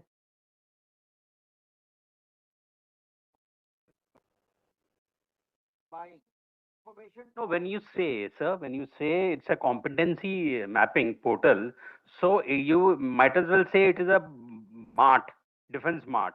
Because if it is a competency, then some kind of a competency should be visible, either in terms of revenue or in terms of rating or in terms of, as he mentioned, TRLs. Some kind of a mapping should be there. Competency mapping for the workshop, for the BRD, for the dockyard. How is he improving his efficiencies and his output and his timelines and his repair timelines? So this is only for OCPP kind of cases, not for maybe capital procurement, right? Anything. Why not a capital? I mean, I'm not. The premise you're saying is dockyards and BRDs. They also need spares. They need to know when the country things are available. Do they have to go to import, or do they know in some small town something is available? Somebody is doing something. This is a data bank. This is like the yellow pages. Yeah. Earlier the yellow pages were there a book. Sir, that is what our suggestion is. Yeah. What I, like. Who's going to give the grading? Yeah, 4.7, 4.6. No, sir, it helps. Now, if a suggestion is being asked, so if let's say look for a valve, particular valve, and if I say, a lot of customers have given rate, let's say rating is not there, some other model is there of competency, like Sir, verification we are already looking for. The verification tag will be there. And if someone who has basically already given product to services, we were looking for that the color code would be slightly different. Like one can be black, another one can be a maroon sort of thing. Those things we are looking for. However, we are not going to put in competition basically that if number there are of more tags than and all, one because it will be commercialization of that. So we intention is not to do that. Very well, thank you. Anyway, yeah, she has a point. Can you give the mic to? Come to the next one. When Srijan's presentation is coming up, you'll come to know the difference. My suggestion was that earlier you all had done the India Defense Mart.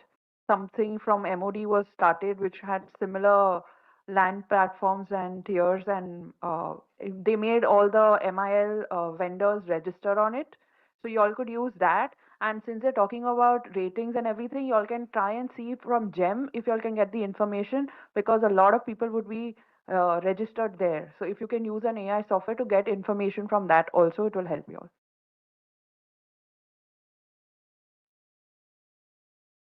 So that's it from us. Thank you. Thank you so much.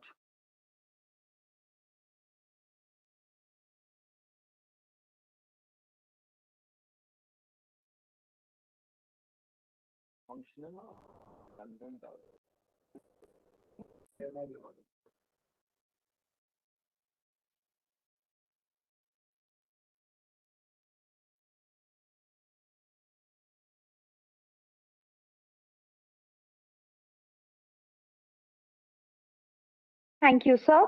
May I request Rear Admiral Puraveer Das to present a token of appreciation to Colonel Suryavanshi from KPMG.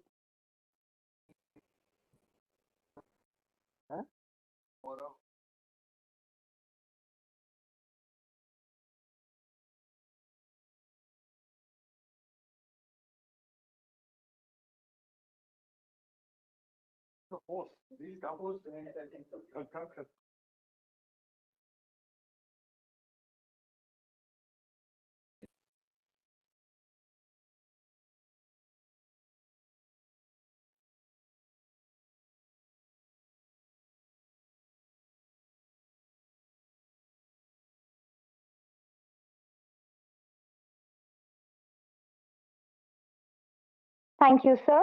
Moving forward, Major General Abhay Dayal, Ati Vishisht Seva Medal, retired, shall address us on Srijan portal and import substitution mapping. An alumnus of the Indian Military Academy and the NDC, New Delhi, he has commanded a Bofors-equipped medium artillery regiment, a mountain artillery brigade, an infantry brigade, and an elite mountain strike division, and has served as the Additional Director General Acquisition Technical. May I now request Major General Abhay Dayal to address the audience.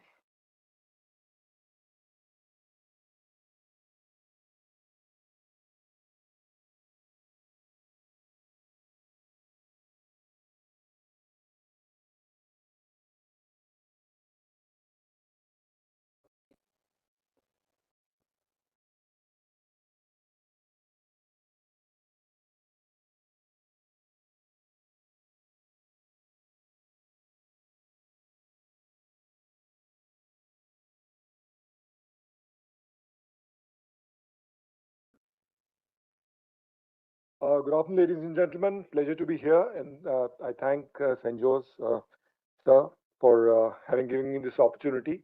After having gone through the very interesting sessions on the DAP and thereafter the beautiful indigenization thing, I'll cover a very interesting as well as a very important aspect which we all need to focus to have a strategic autonomy which the nation is looking for in making everything in India, and that is import substitution. Now, as the word suggests, import substitution is basically to substitute anything that we are importing. Now, there are, we just can't say that, okay, 100% thing we'll substitute whatever we are getting from outside. It's a noble thought, but how practical it is, how economical it is, etc., etc. So I shall basically cover this. I'll try to keep the theory as less as possible. Just check my time so that I don't overshoot it. Okay. So I'll cover it in very simple aspect. One is about the import substitution and the Srijan portal, which has been talked quite a lot, in the previous sessions. And of course, then I'll take on any queries. Some of them have come already to me. I'll highlight them for you. Okay. So import substitution, as the name suggests, substituting it. Now, everyone and I myself said in the beginning as to why do we need to substitute our imports. We all understand the reasons. We all understand the causes, and we all understand the results. Results would be we'll be able to do things ourselves. We'll not have to depend on others. We'll have less deficit as against the other countries, and we'll attain strategic autonomy to a great extent. But these are all the results. If we see what import substitution is, it is actually an economic decision or an economic strategy where a country seeks to reduce or eliminate to whatever extent possible its reliance on foreign products by locally producing them. So that of course the word suggests to you. My topic, which has been given to me, is import substitution mapping. Now, what is a mapping of this import substitution? So what happens is whenever we are traveling from place A to place B, or we have got waypoints in between, we pull out a map, or these days Google Maps, and say that, okay, this is the route, this is a longer route, this is a shorter route, this one has got more toll booths, etc., etc. So we'll take this particular route. So we all start off with our planning on the map and then finally carry out the execution of the journey. Similar thing is the import substitution mapping. Now, very simplistically, import substitution mapping is a strategic analysis which is done by the government, by industry, by everyone. In fact, every time we keep doing that ourselves. Firstly, to identify. The first step is to identify what are the improved goods or services that can be replaced by domestically produced alternatives. Thereafter, we systematically plan, like we did on the Google map, and thereafter we carry out the execution. So this process of identification, planning, and execution of replacement of an import item or service is what is import substitution mapping. Now, I'll remain with identification, planning, and execution, but a prerequisite to do this is import substitution industrialization. Now, ISI is a acronym I'm not very fond of, but at the same time, if we see that import substitution industrialization is a prerequisite wherein our industry, domestic industry, has to be capable to be able to absorb the technology, to be able to produce those particular things of that quality, of that scale, and in those numbers. So let's get back to this identification, planning, and execution. So this, I think, the last theoretical slide, just to put the point in context. What is import substitution mapping? So as I said, it's a structured process. It's a 7-stage roadmap, although it's very, very logical, to transform the strategic import dependency into sovereign manufacturing capability. So when we talked of identification, planning, and execution, if we see the flow chart or the block diagram, it calls the same thing. Like we see, the phase 1 is identification, which is called diagnose here. That's the same thing. In stage 1, we carry out data auditing. We firstly collect the data, isn't it? That how much is the distance, how do we have to travel, how many toll booths, etc. So this data gathering is most important, where the harmonized system code, etc. are generated, are gathered. Then we map the goods as to where are they raw material, are they intermediaries, or are they finished products. So we map that thing, and that information is what we are actually collating in the beginning. Then we carry out feasibility assessment. Feasibility assessment is a very important aspect because, firstly, can we produce it? Do we have the technology? Do we have the bandwidth? Is it economical? Maybe we require very few numbers for which if we put up a supply, if we put up a supply chain or we put up an industry line, it may not come out economical. So we say, okay, if there are a few numbers, let's keep importing them. So what? But so the feasibility study is another important aspect. So this is all part of the identification. Thereafter goes into a planning. And in planning, obviously, we work out structured gap analysis. Gap analysis was spoken to in the previous sessions as well. We know that we want this and we are here. So what is the gap and how can we bridge it? That is essentially the gap analysis, in which how do we need to target the technology, we need to target the skill, we need to train people, we need to have money. All that is the gap analysis. Thereafter, we carry out opportunity mapping. That what is the opportunity in this? We plot the targets based on the ease of substitution versus economical factors, etc. So those have to be done. and all short term, medium term, long term, as to how will we go and do this replacement. And finally, the execution, wherein three stages. First is the industry engagement. Now, industry engagement, like we are doing right now, because we may do any amount of planning, we may do any amount of identification, till the industry is with us, with the government, with the armed forces, nothing can be achieved. So to say that the industry will come in only in the last phase, it's not correct. Industry engagement starts from day one or the step one, right from planning, right from identification to planning to execution. Industry is a very important aspect of this, and therefore the kind of the very previous session you saw the competency mapping, and I'll be now covering the Srijan portal. Industry's capabilities, industry's availability, industry interaction is a very, very, very important aspect for this. The next one is the policy, incentive, and design. So industry has done its job, told us as to what they can do. They can put in the money, they can get the technology, buy the transfer of technology, or they have the competency. But at the same time, the government also has to do its bit. So the policy and incentives the government has to give. So if you see the policy in the DAP or the revision like DAP, I was ADG acquisition, it was my responsibility to carry out the amendments. So DAP 2020 has already undergone 103 amendments, all by the inputs from the industry as to how we can improve things for the, and so that the policy incentives which are there, as well as various incentives which can be given to the companies. We shall get back to this slide to talk especially about the incentives, local sourcing mandates, etc., etc. We'll get back to this. And the last page, of course, is monitoring and benchmarking. While the thing is on, what are the best practices? How can we improve it? How can we bring in more efficiency, etc. So this is very logical. I'm sure there's no rocket science to understand this, but it has to be done in a very systematic manner. So now theory is over. Now let's see how are we doing it. So we come down to how are we doing this in the Atmanirbhar Bharat initiative. So the first point is the government has published these import substitution lists, or which is called the positive indigenization lists. So these lists have been published, have also been talked about in the previous ones. Now I'll just show you there are the types of indigenization, positive indigenization lists are there. The first one, these are the 5 indigenization lists, positive indigenization lists published by the DMA or promulgated by the DMA.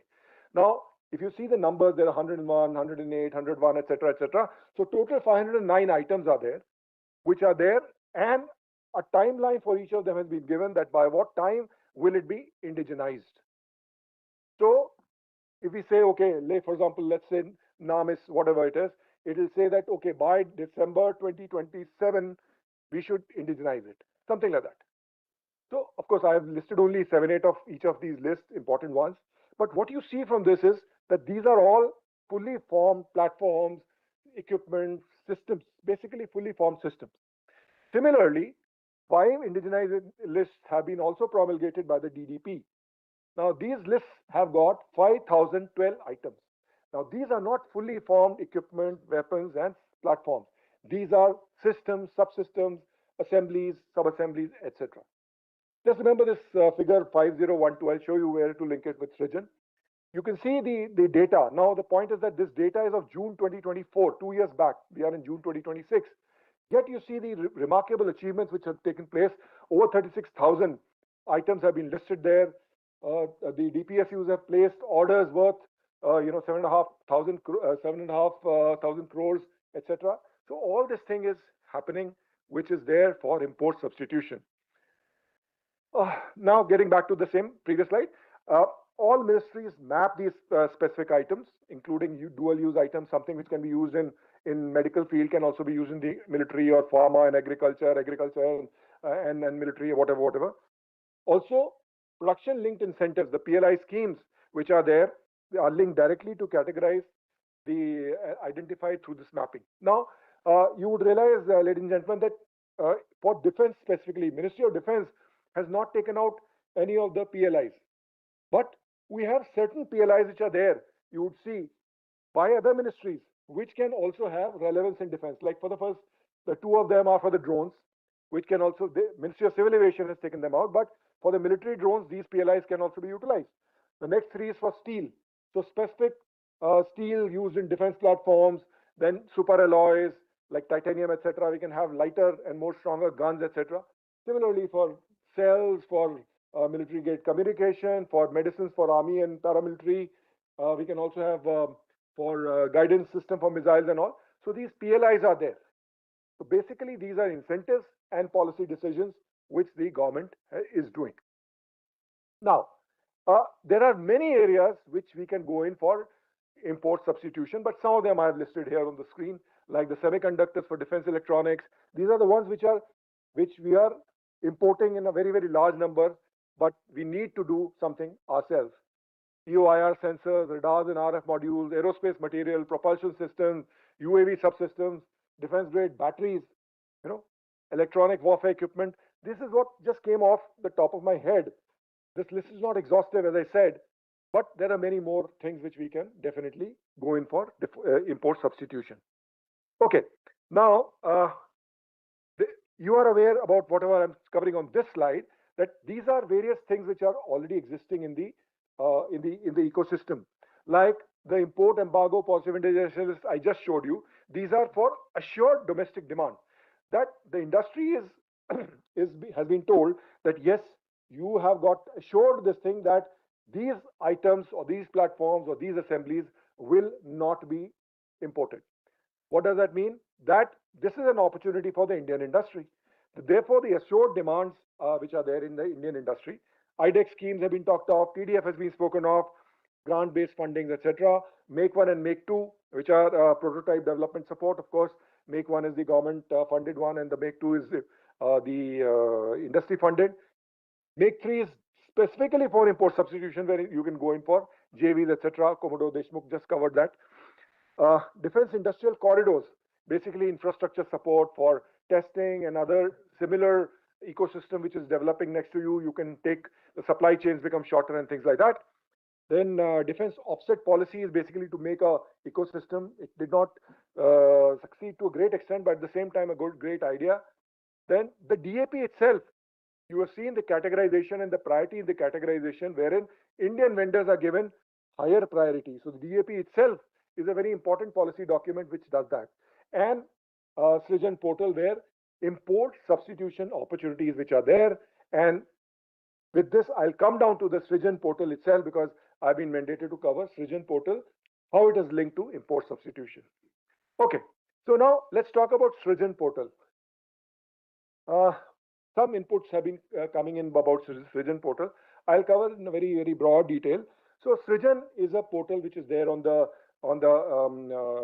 open web, and the top you see the URL srijandefense.gov.in. Logging on to that, you can reach this. So what is Srijan?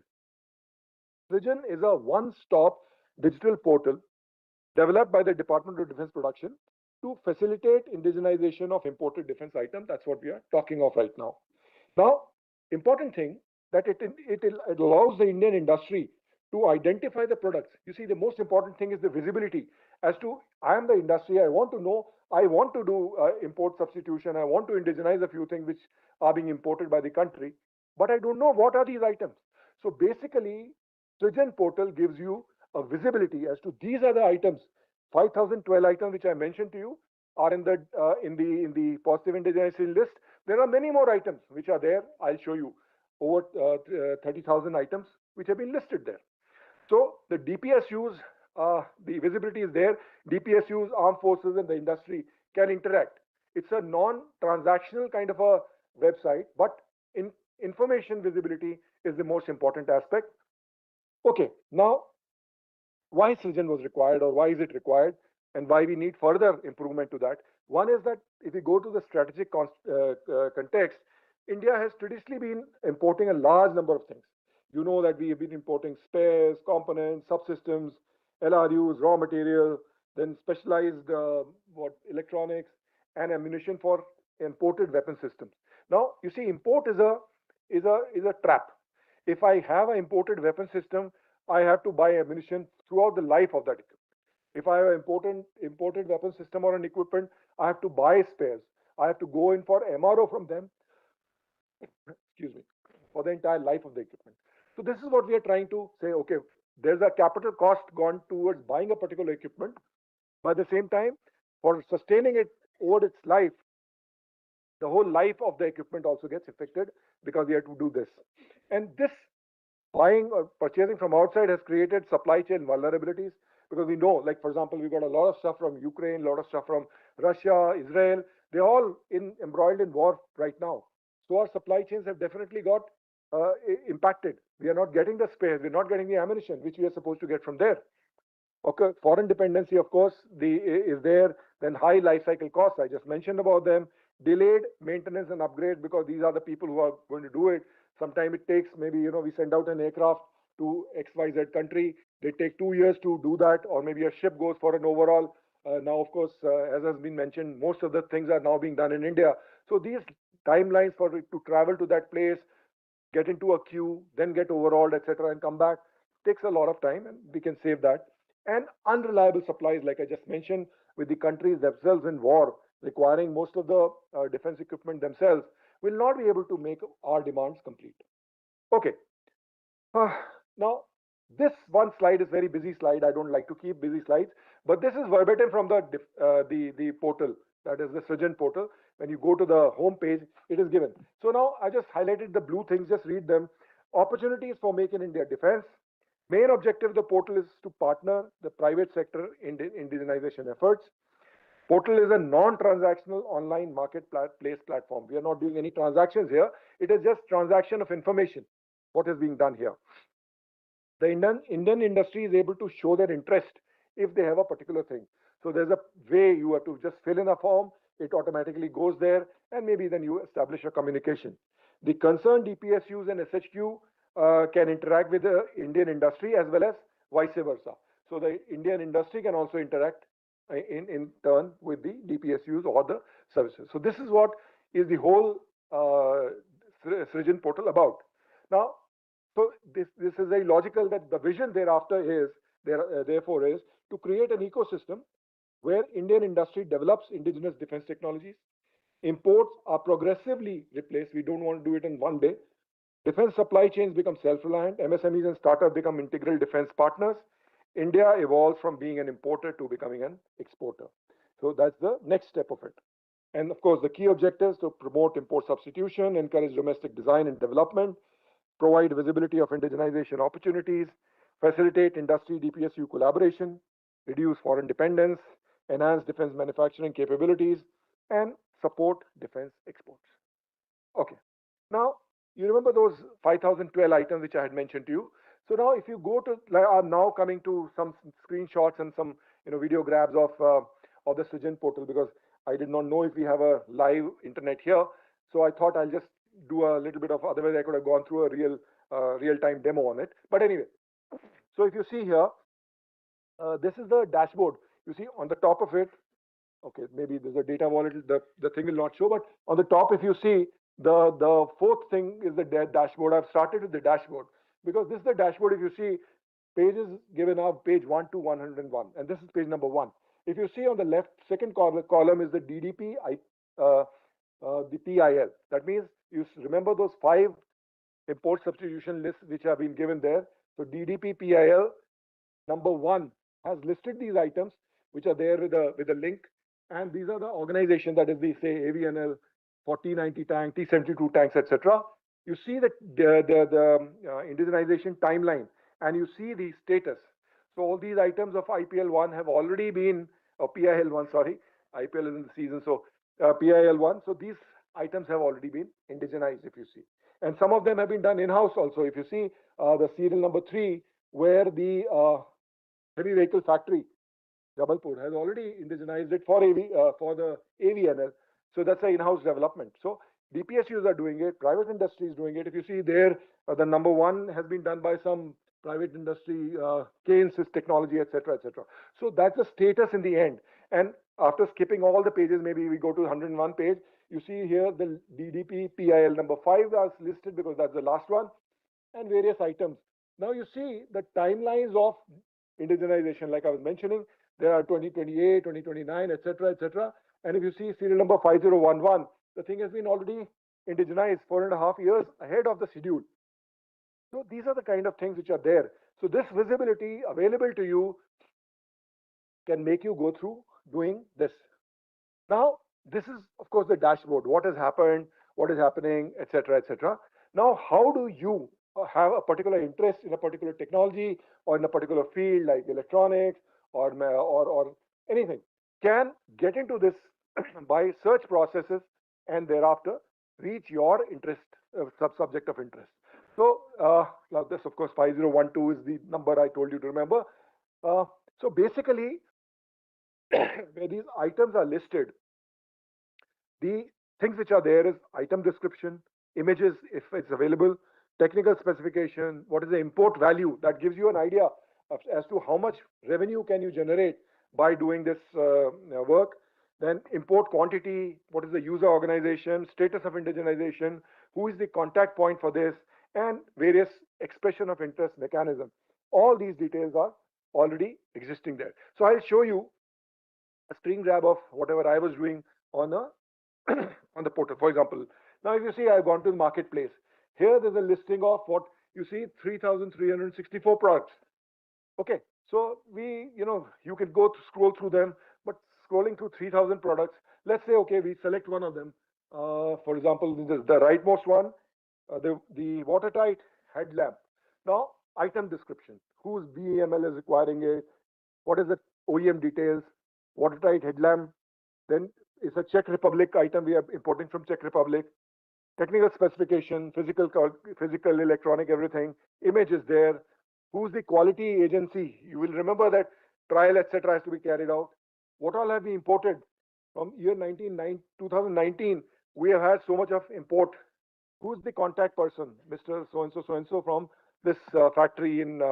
So that is how this thing can be approached. But now you will tell me that I need to scroll through all the items. I am only I'm a person who's doing only electronics, for example. So if I have to scroll through 3,000, there has to be a better way.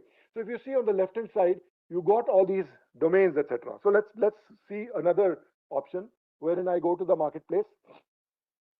I go to say, for example, product classification, for example, component.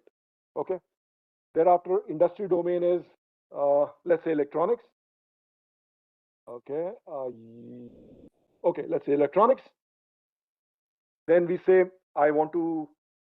I'm making thermistors, for example. I put that thermistor, and maybe I select thermistor 100 radial. If I select that, there it is. So now I go to the product. The same thing I'm doing from there, which I was doing there from the general thing. BDL requires it. The Vishakhapatnam unit is there. Now it is being imported from the United States. Some of the details are not available. NATO supply group things are there is 59. Item specification has been given. Image is given. DG NAI is the quality assurance agencies. Over last 3 years, 195 lakh worth of import has taken place, and this year also 65 lakhs is expected. So these are the kind of inputs which are there. So if I'm interested in this, I will apply to the Srijan portal, express my interest for doing that. So this gentleman, Mr. Venu Babu, is the DGM who's the person responsible. His telephone number, email address, everything is given there. So the website has been made very interactive, very simplistic to, and I'll encourage you guys. I mean, those of you who have not gone to this website, it's so self-explanatory. You will love it, and you can get into that. Okay. Now, who all are the stakeholders? Basically, government side, Ministry of Defense, of course, DDP out of that. Thereafter, the service headquarters and the DRDO basically are the government side. Production agencies, all the DPSUs, since they are the ones, and all the ordnance factories which have now been corporatized and now has become the DPSUs are also part of it. Industry and academia, of course, MSME, startup, even larger industries, then R&D institutions, they are all there. And technology partners, of course, the OEMs and the joint venture partners, they all can be part of this ecosystem. Now, what is the flow chart? If you look at the flow chart, it's very logical, of course. The DPSU, FSQ identifies the imported item. Item is uploaded on Srijan. Industry views this opportunity, like we just did. MSME startup express interest. Technical evaluation is carried out. Prototype development is gone through. Testing and qualification takes place. If you remember that DGQA, DGNAI, these are the guys who are doing this testing and qualification. I'll just cover a little bit of it after this. Then commercial procurement takes place. and indigenized product enters supply chain. That's how. It's, it looks very simple wording wise, but it is quite a stringent process because we want exact exact part, subsystem assembly to go into the system so that the rest of the system does not suffer. The quality, the kind of fitness, etc., has to be done. So therefore, testing and qualification becomes very important. Now, testing and qualification is a very interesting one here. It's called triple F. Form, fit, and function testing is carried out, and in case it's a part which requires firing also, so that another F gets added. That's form, fit, and function, and firing tests. These are carried out by the DGQA, etc. And thereafter, once they say form testing is that if it is exactly to the millimeter, to the the as per the actual product. Thereafter, is it fit? The metallurgy is okay. Does it fray under pressure, etc., etc. And functionality. If it's doing the same thing, it's an electronic board, for example, or a component. Is it doing the same functionality as was the original one? And of course, does it withstand firing stresses, etc. So this testing carried out. Now, if you look at the defense industrial ecosystem, there can be a huge lot of opportunities, starting right from the platforms and major systems, which generally are taken on by the larger industry. You know the names, I don't have to repeat them, wherein land system, maritime system, unmanned system, aerial systems, these are the full-fledged systems.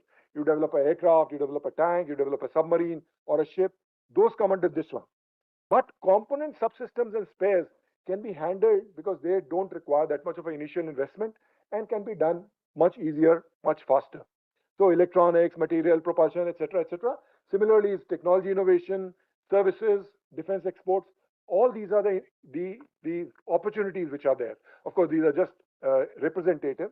What is there in the Srijan? Of course, if you see the low complexity ones, mechanical parts, fasteners, fabrication items, rubber products, etc. The medium complexity ones have got the electric assemblies, hydraulic systems, precision machining. Then high complexity is, of course, avionics, sensors, RF modules, electronic warfare items, and embedded systems.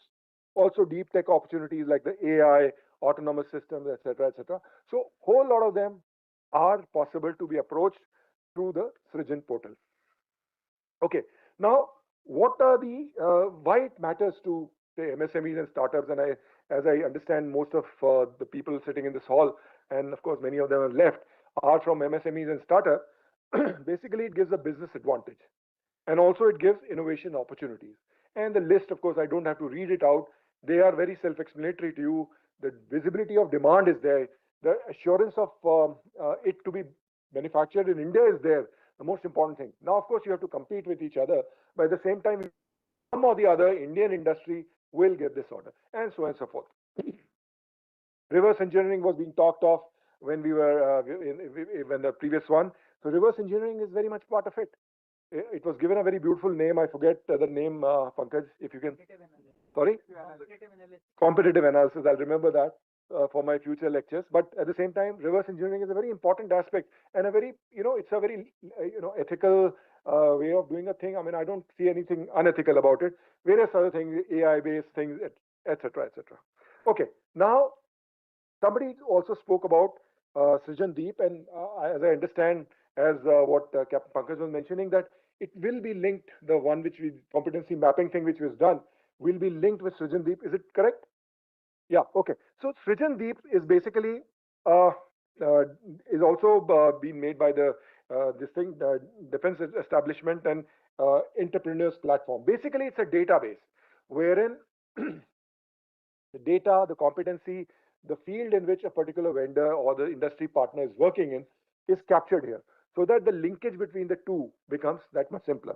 I mean, if I've got another slide, but I don't want to show you differences and linkages of Srijan and Cenjows-Hq. You understood. Srijan is where the items have been listed and it's like a marketplace, whereas Cenjows-Hq is basically a data of the industry partners, where the digital, it's a digital database for the defense industry partner. Okay. Now, action point for the industry. You must, at the end of my presentation, I must also tell you what you need to do. So, firstly, register and actively monitor Srijan. You will get opportunities there. Build your niche capabilities. form your technology consortia. One person cannot do everything. While I may want to buy back this order, that order as well, but make consortia. Consortium will be able to help you in doing that. Partner with academia. There's a lot of good work being done. If any of you have visited the FITT, the Innovation Hub at IIT Delhi, I keep going there very regularly. Great work is being done there. So such kind of brains which are there in these education institutions, IIT Madras, IIT Delhi, IISc, all these people are, and some even private engineering colleges, etc., also doing this fantastic thing. So please partner with them. It will become a very beneficial thing. Invest in certification and quality systems. Certification and quality system is very, very important. That gives credibility to your business. Then target high value import substitution opportunities. Look into the Srijan portal, and I'm sure the Srijan portal, with more lists coming in and more items which we can think of indigenizing, will get populated. And of course, focus on dual use technology, so that if not in defense, other fields are also open for you. And of course, build export ready products, because you already know that the slogan is make for India and make in India and make for the world. So be prepared for that. Okay. This last line is a thing I wanted to leave you with. Every imported component identified on Srijan is not merely an item. It is an opportunity for an Indian MSME or a startup to create technology, capability, and strategic self-reliance. And I've not mentioned, but it's a great service to the nation. Okay. With this, yes, sir.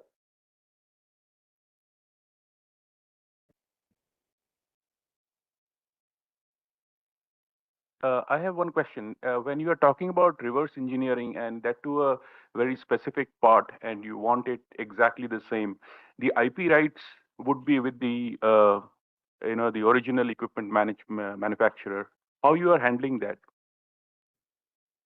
So actually, Srijan portal is not handling it. I was covering Srijan portal.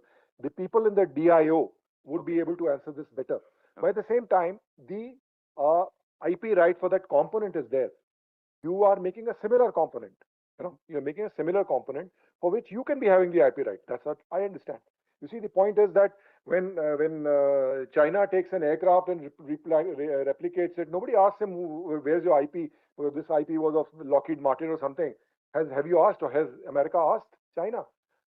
So, I mean, it's not a bigger question I'm talking of. I'm just saying that you are making a thing, a component. We can also go in for platforms.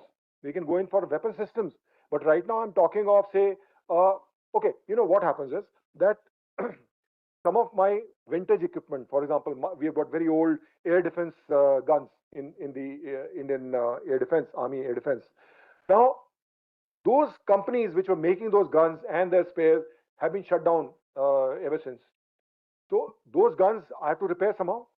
If I can replicate that particular component, maybe a PCB or a nut or a pump or something like that, I require it because I have to put that equipment back on track.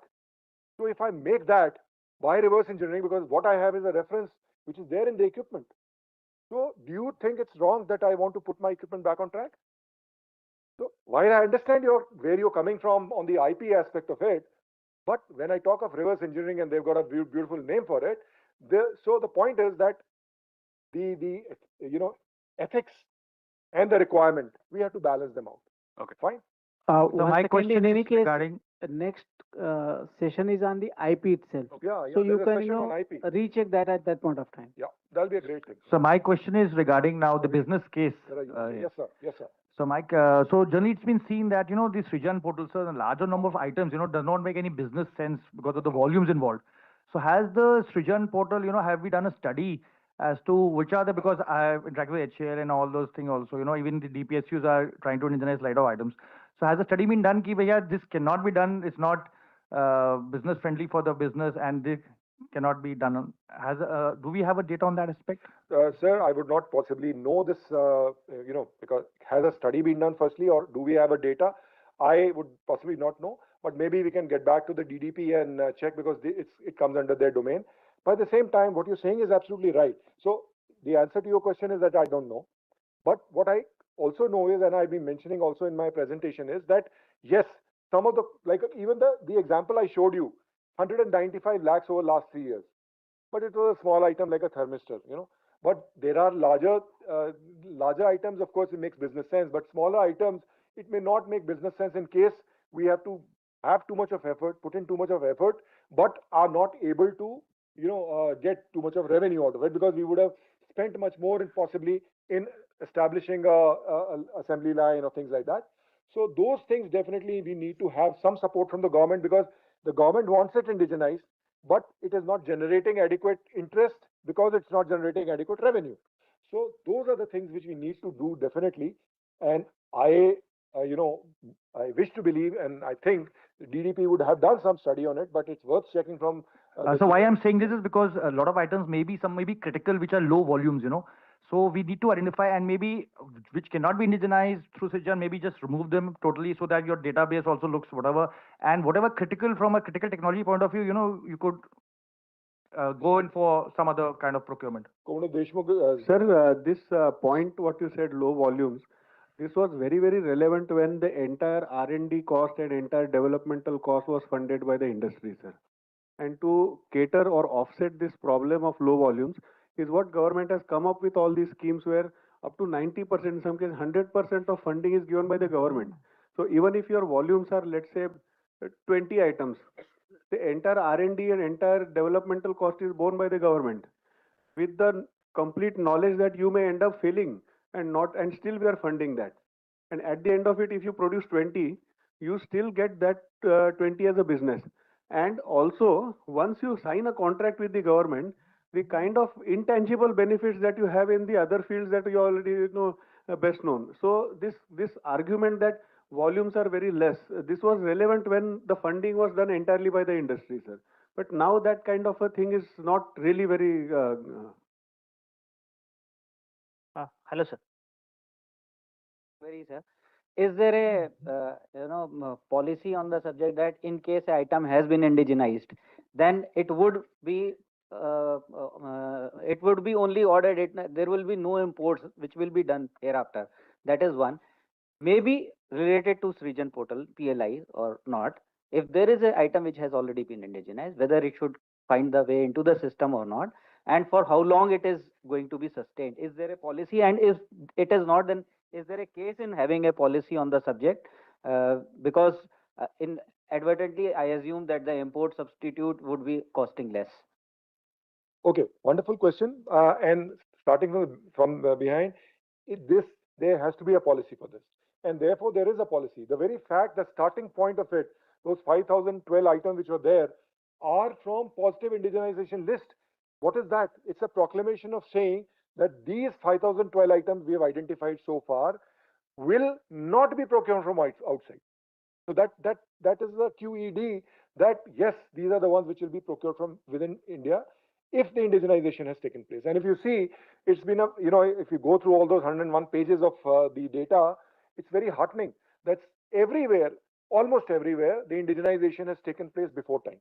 So it is absolutely illogical that the very reason why we started our indigenization process, and if the item has been indigenized, we'll go again for the foreign listing. And when we say indigenized, that means it has gone through the stringent test of form, fit, and functionality, etc.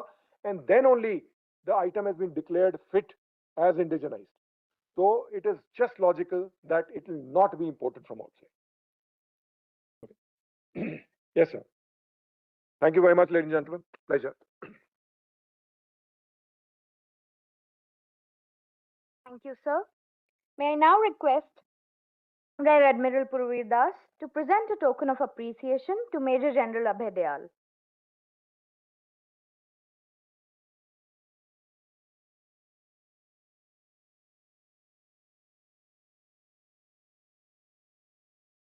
Thank you, sir. Thank you, sir. We will now move on to understand the next session on gaining inputs from IPR and protecting IPR, Raksha Gyan Shakti, by Mr. Lalit Ambasta, co-founder of IP Bazaar. He is an accomplished intellectual property attorney with over 20 years of experience in IP law, licensing, valuation, and technology transfer, specializing in bridging industry and academia for technology commercialization. Founder of Patent Wire and co-founder of IP Bazaar, he serves as a recognized thought leader under the Ministry of MSME and as guest faculty at institutions including the University of Strasbourg, IIT Guwahati, NIFT, and Jamia Hamdard. May I now request Mr. Lalit Ambasta to address the audience.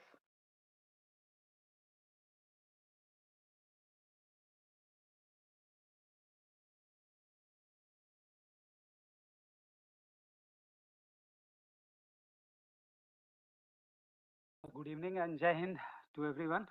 So entire day we were talking about the body of the business. Now we will talk about the soul of the business, right? This is IP. So do you believe IP is the backbone of business? Do you agree? So are we talking?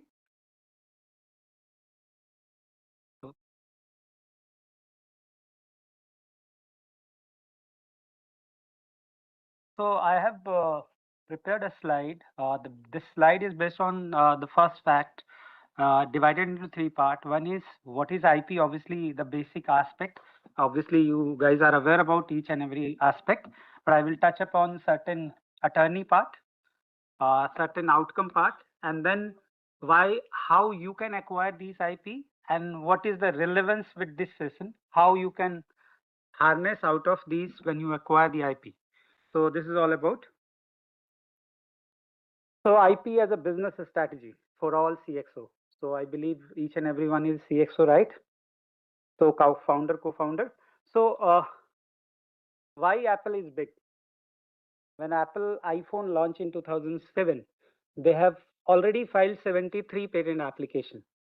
And in India, most of the company, they are filing hardly 50 patent entire 100 years, right?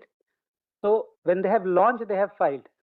And I'm talking about when you file patent in India, it will cost you hardly 50,000 rupees.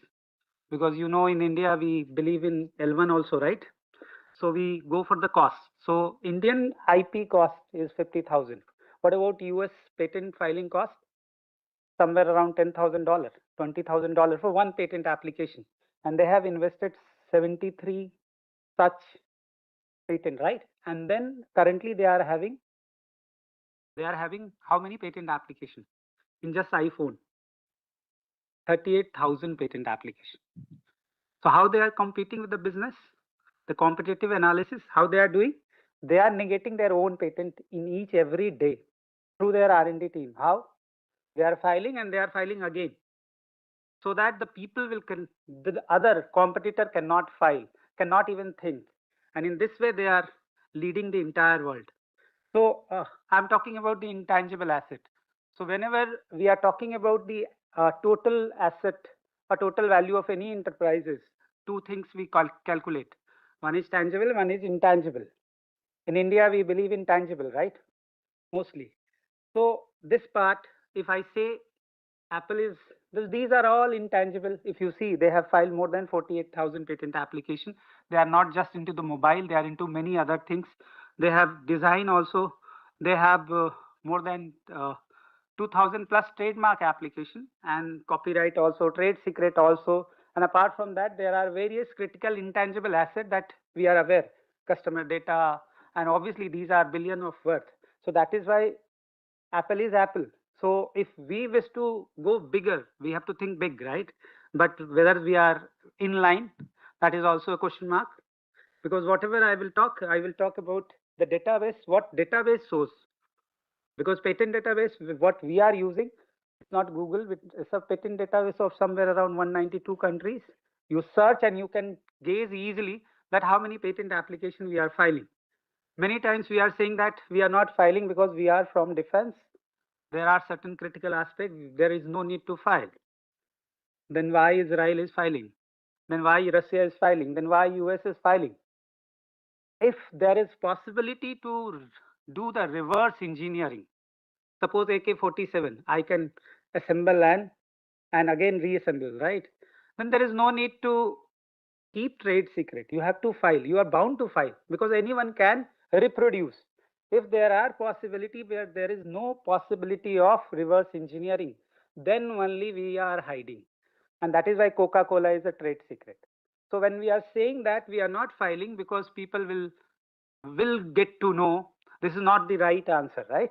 Otherwise, why Apple is filing? Why other people are filing?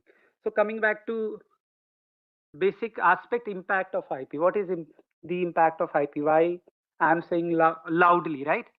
So this is about Standard and Poor organization, 500 Fortune companies, Fortune 500 companies worth. They are doing this since decades.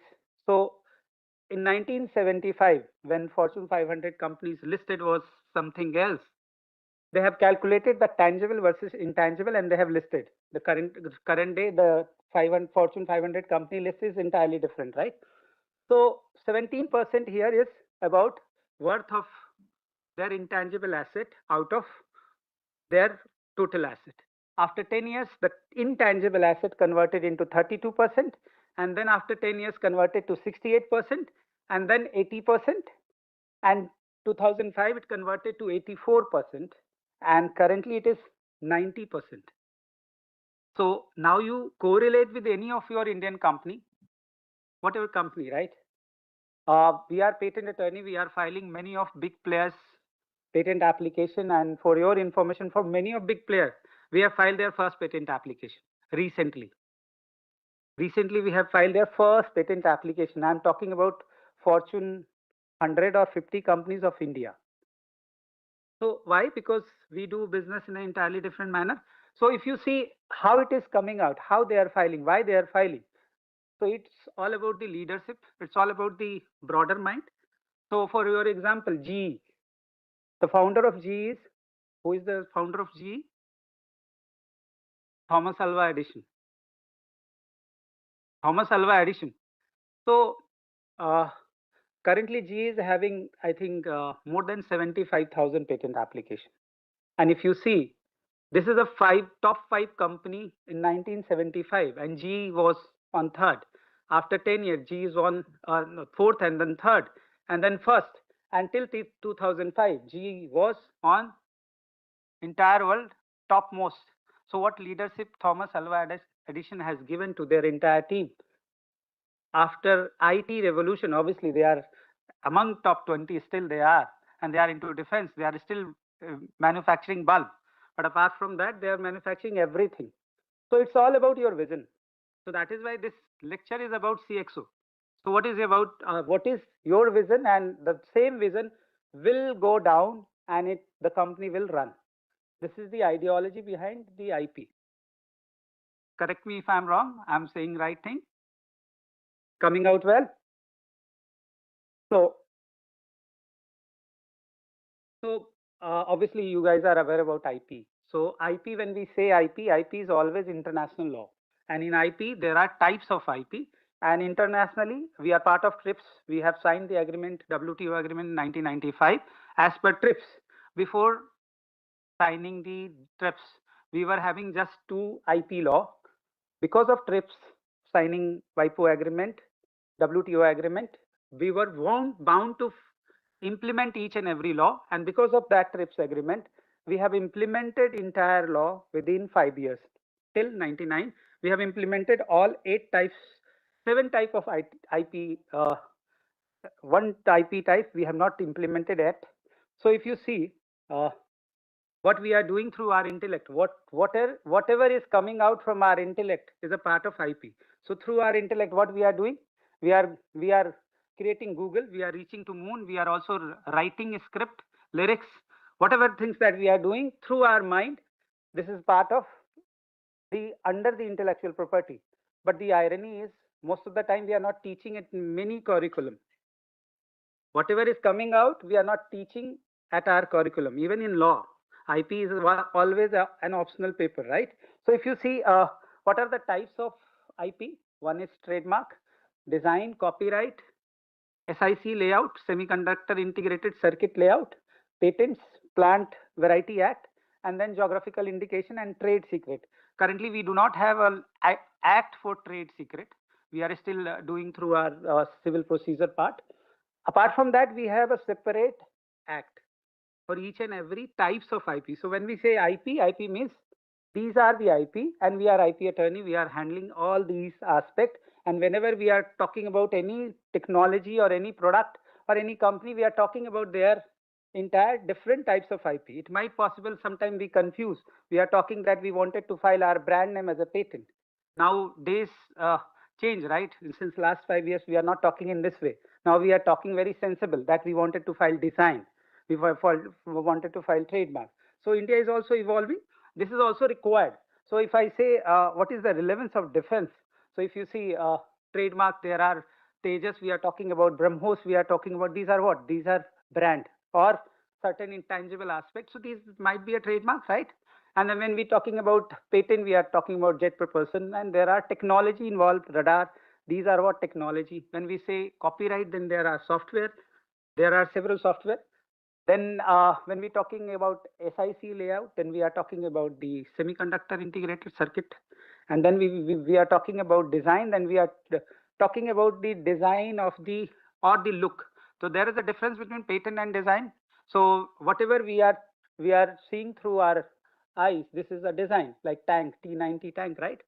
So whatever helmet, there are so many different types of helmets. So these are part of the design. And the plant variety, you are aware that we are upgrading our varieties, and whatever things we are doing, like green revolution, one of the example of the PPBF. And then GI, we are aware about, we are the mother of all GI. India is mother of all GI, like our Banarsi sari and the Petha and all that. So these are part of GI, Basmati, Darjeeling. Trade secret is also part, where we always say that if you wish to protect through your trade secret, you can keep it. But trade secret is very expensive because you have to manage in your organization, because leakage mostly happens from your organization only. So whosoever is managing is very expensive. So if you feel that nobody can do the reverse engineering while the product into the market, and nobody can do the reverse engineering, you keep the secret. There is no issue, no challenge. But if it is possible, then there is no need to, like Iron Dome technology. They have filed several patent applications. They have filed 100+ patent application in Iron Dome technology, and it is in public domain since 2013. So you can download within 20 seconds. Each and every part, each and every statement, you can download.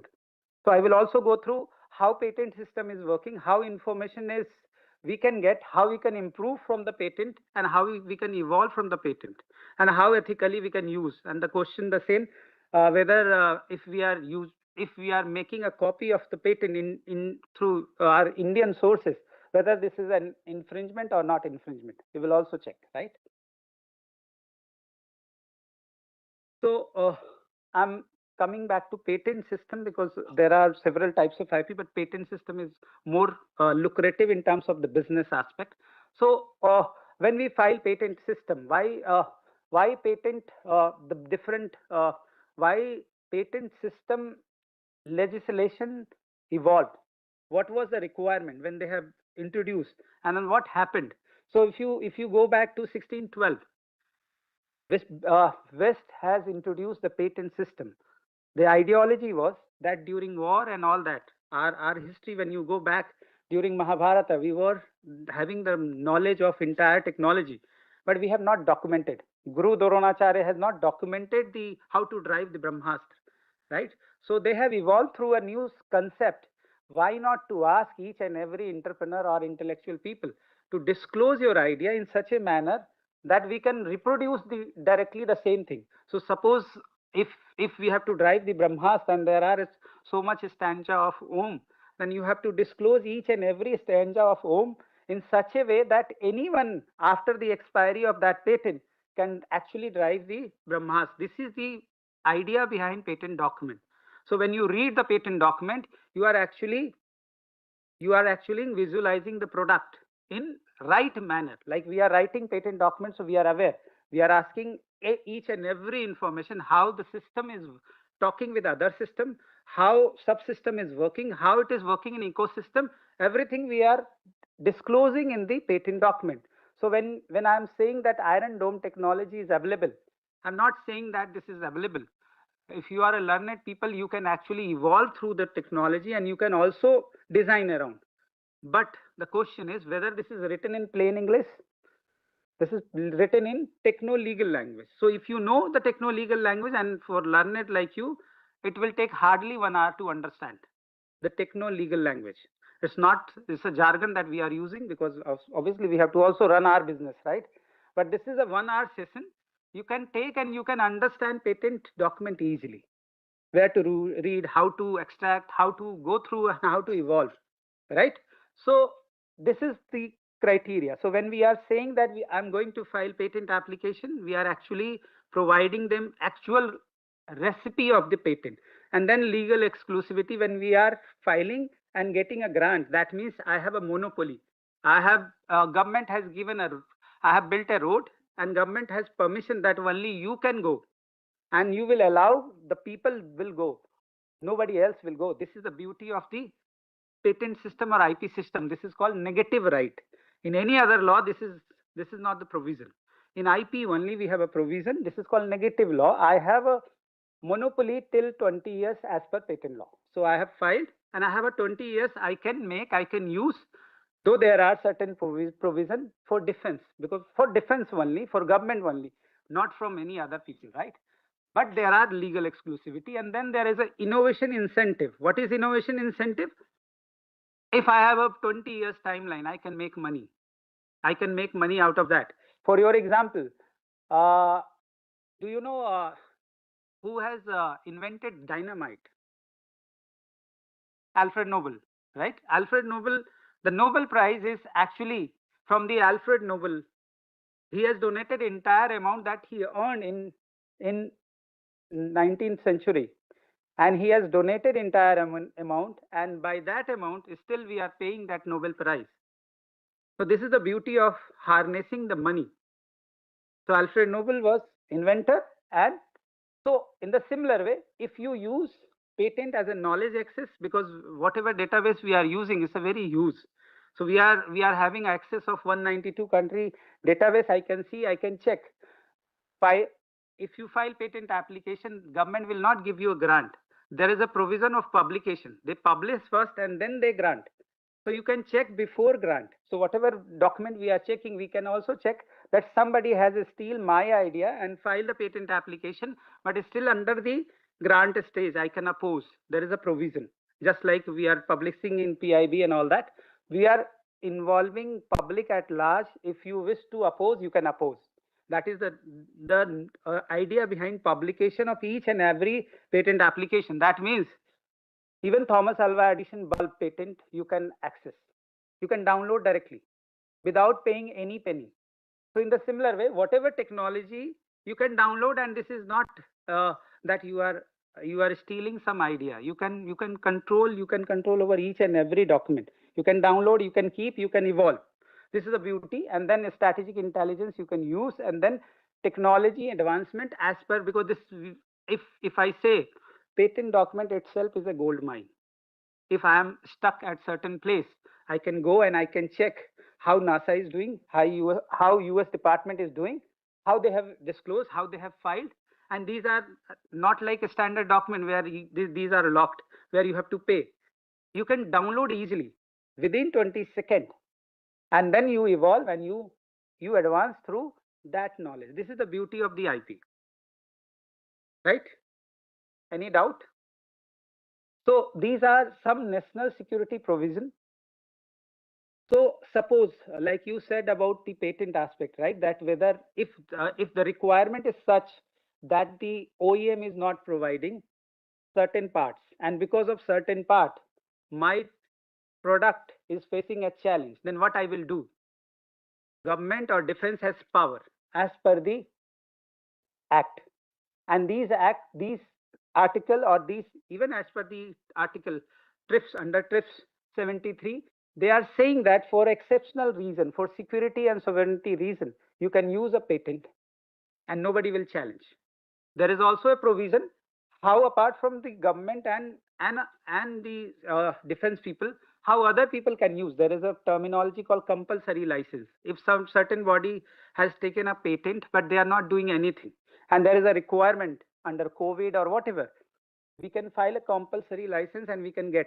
So other patent we can use obviously by the intervention of government. This is already there in the act, and we are invoking. But irony is, for compulsory license, for defense and all that, I'm not aware because these are classified document as well. But for compulsory license, India has just given just one compulsory license till now granted. So we are not even using. So if you feel that certain player, they are big enough and they are not utilizing patent in a right manner, as a private party, you can invoke and you can get. This is the provision within the act. So we have to utilize, because we many times we are not knowing these information, and that is why we are not using. And that is why I said business is all about soul and body. So this is soul, right? So if you have an idea about this soul, you can do a better. Yeah. So one more aspect, and then I will touch upon how you can acquire IP. So this is about filing system. So entire filing system is very beautifully crafted. So there are many questions people are asking, that suppose today I have filed and it is going to publish, then many people will copy. Then what will happen? How I will get my reward? So blah blah blah. There are so many things. Whatever you are saying, this is the same problem for Microsoft, Dell, Apple, how they are filing. If in India, if grant we are giving after 3 years, so we are giving to grant to Indian people as well as Microsoft as well as Apple. So the same challenge with them, because in IP there is a terminology that we are using that is called national treatment. What is the meaning of national treatment? We will not discriminate on the basis of they are foreign player. We will not ask more money to pay. So suppose in India for filing fees is 1600 rupees only. This is for foreigner as well. They have to also pay 1600 rupees. For US, the filing fees is $1600. This is apply for Indian as well. They have to pay $1600. This is because of the financial reason. But this is true. So we are not discriminating. IP is not discriminating on the basis of your foreign nationality. And one more thing, you can invoke your right anywhere in the world, because having your right without having any office in that jurisdiction. So suppose you have IP in Netherlands or Nigeria, whatever, you can invoke your right from here only. You need not to go any court, and you can invoke. You have the same privilege as their local. This is the beauty, right? So how it is starting? Suppose today I wanted to file a patent application. I can file, since I am an Indian national, Indian company, I have to file in India first. This is as per law. If I am from US, then I have to file first in US. If I wanted to file directly in US, then I have to take permission. The same with the US. This is as per law. So first, suppose I have filed in India, then the same draft will go to each and every jurisdiction, because law is always territorial. There is a Lakshman Rekha, right? What is the meaning of Lakshman Rekha? There is a territory. So what is happening? You file in India, whatever we have filed, suppose you have filed love letter, the same love letter will go to each and every country.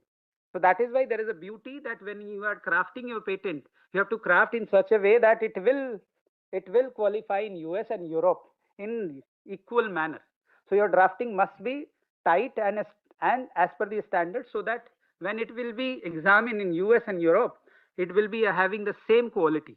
So whatever we are drafting as per the quality standard as we are filing in US. Whatever we are working at par with the US attorney and European attorney, because there is no difference. We have the same standard, and this is not in any other law. Even in a state law, we have a different wakalatnama, right? The format of wakalatnama is entirely different. So suppose we have filed in India. So there are two provisions to file different countries.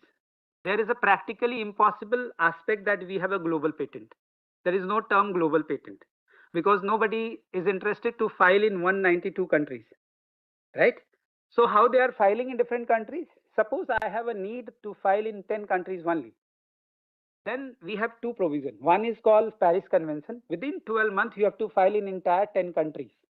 After the expiry of the 12 AM of that 12-month deadline, you are not allowed to file in any jurisdiction. This is one aspect, because they have given you 12-month timeline, the same application number, same priority date, same Indian number, they will ask. Suppose I am going to file in Europe, they will ask about Indian application number and Indian priority date. And if it is exceeding 12 months, then they will not allow to file. That means What happened then? You have a right in India only, and it is generic to entire world. The term generic is coming from this particular aspect, that they have filed in India, but they have missed the deadline, or the 20 years timeline already lapsed.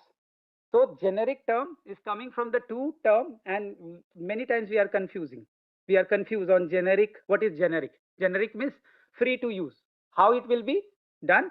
Suppose a pharma product that filed in India, but we missed the deadline.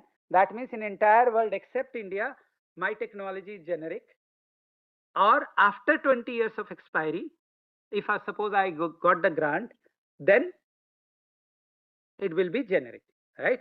So that there is one provision, and since within 12 months it is almost impossible to capture entire globe, or even think about that I have to file more 10 countries, I can file reduced country. So all such things are the problem. So within 12 months it is not possible. So then there is a different provision that is called PCT, Patent Cooperation Treaty. Here there are 154 countries are member. So what they say is that you file one application, the same application you file before Geneva, WIPO office, and then they will give you further 18-month extension to file European or US or Chinese application. So now you have 30-month deadline to file your first Indian application to anywhere in the world.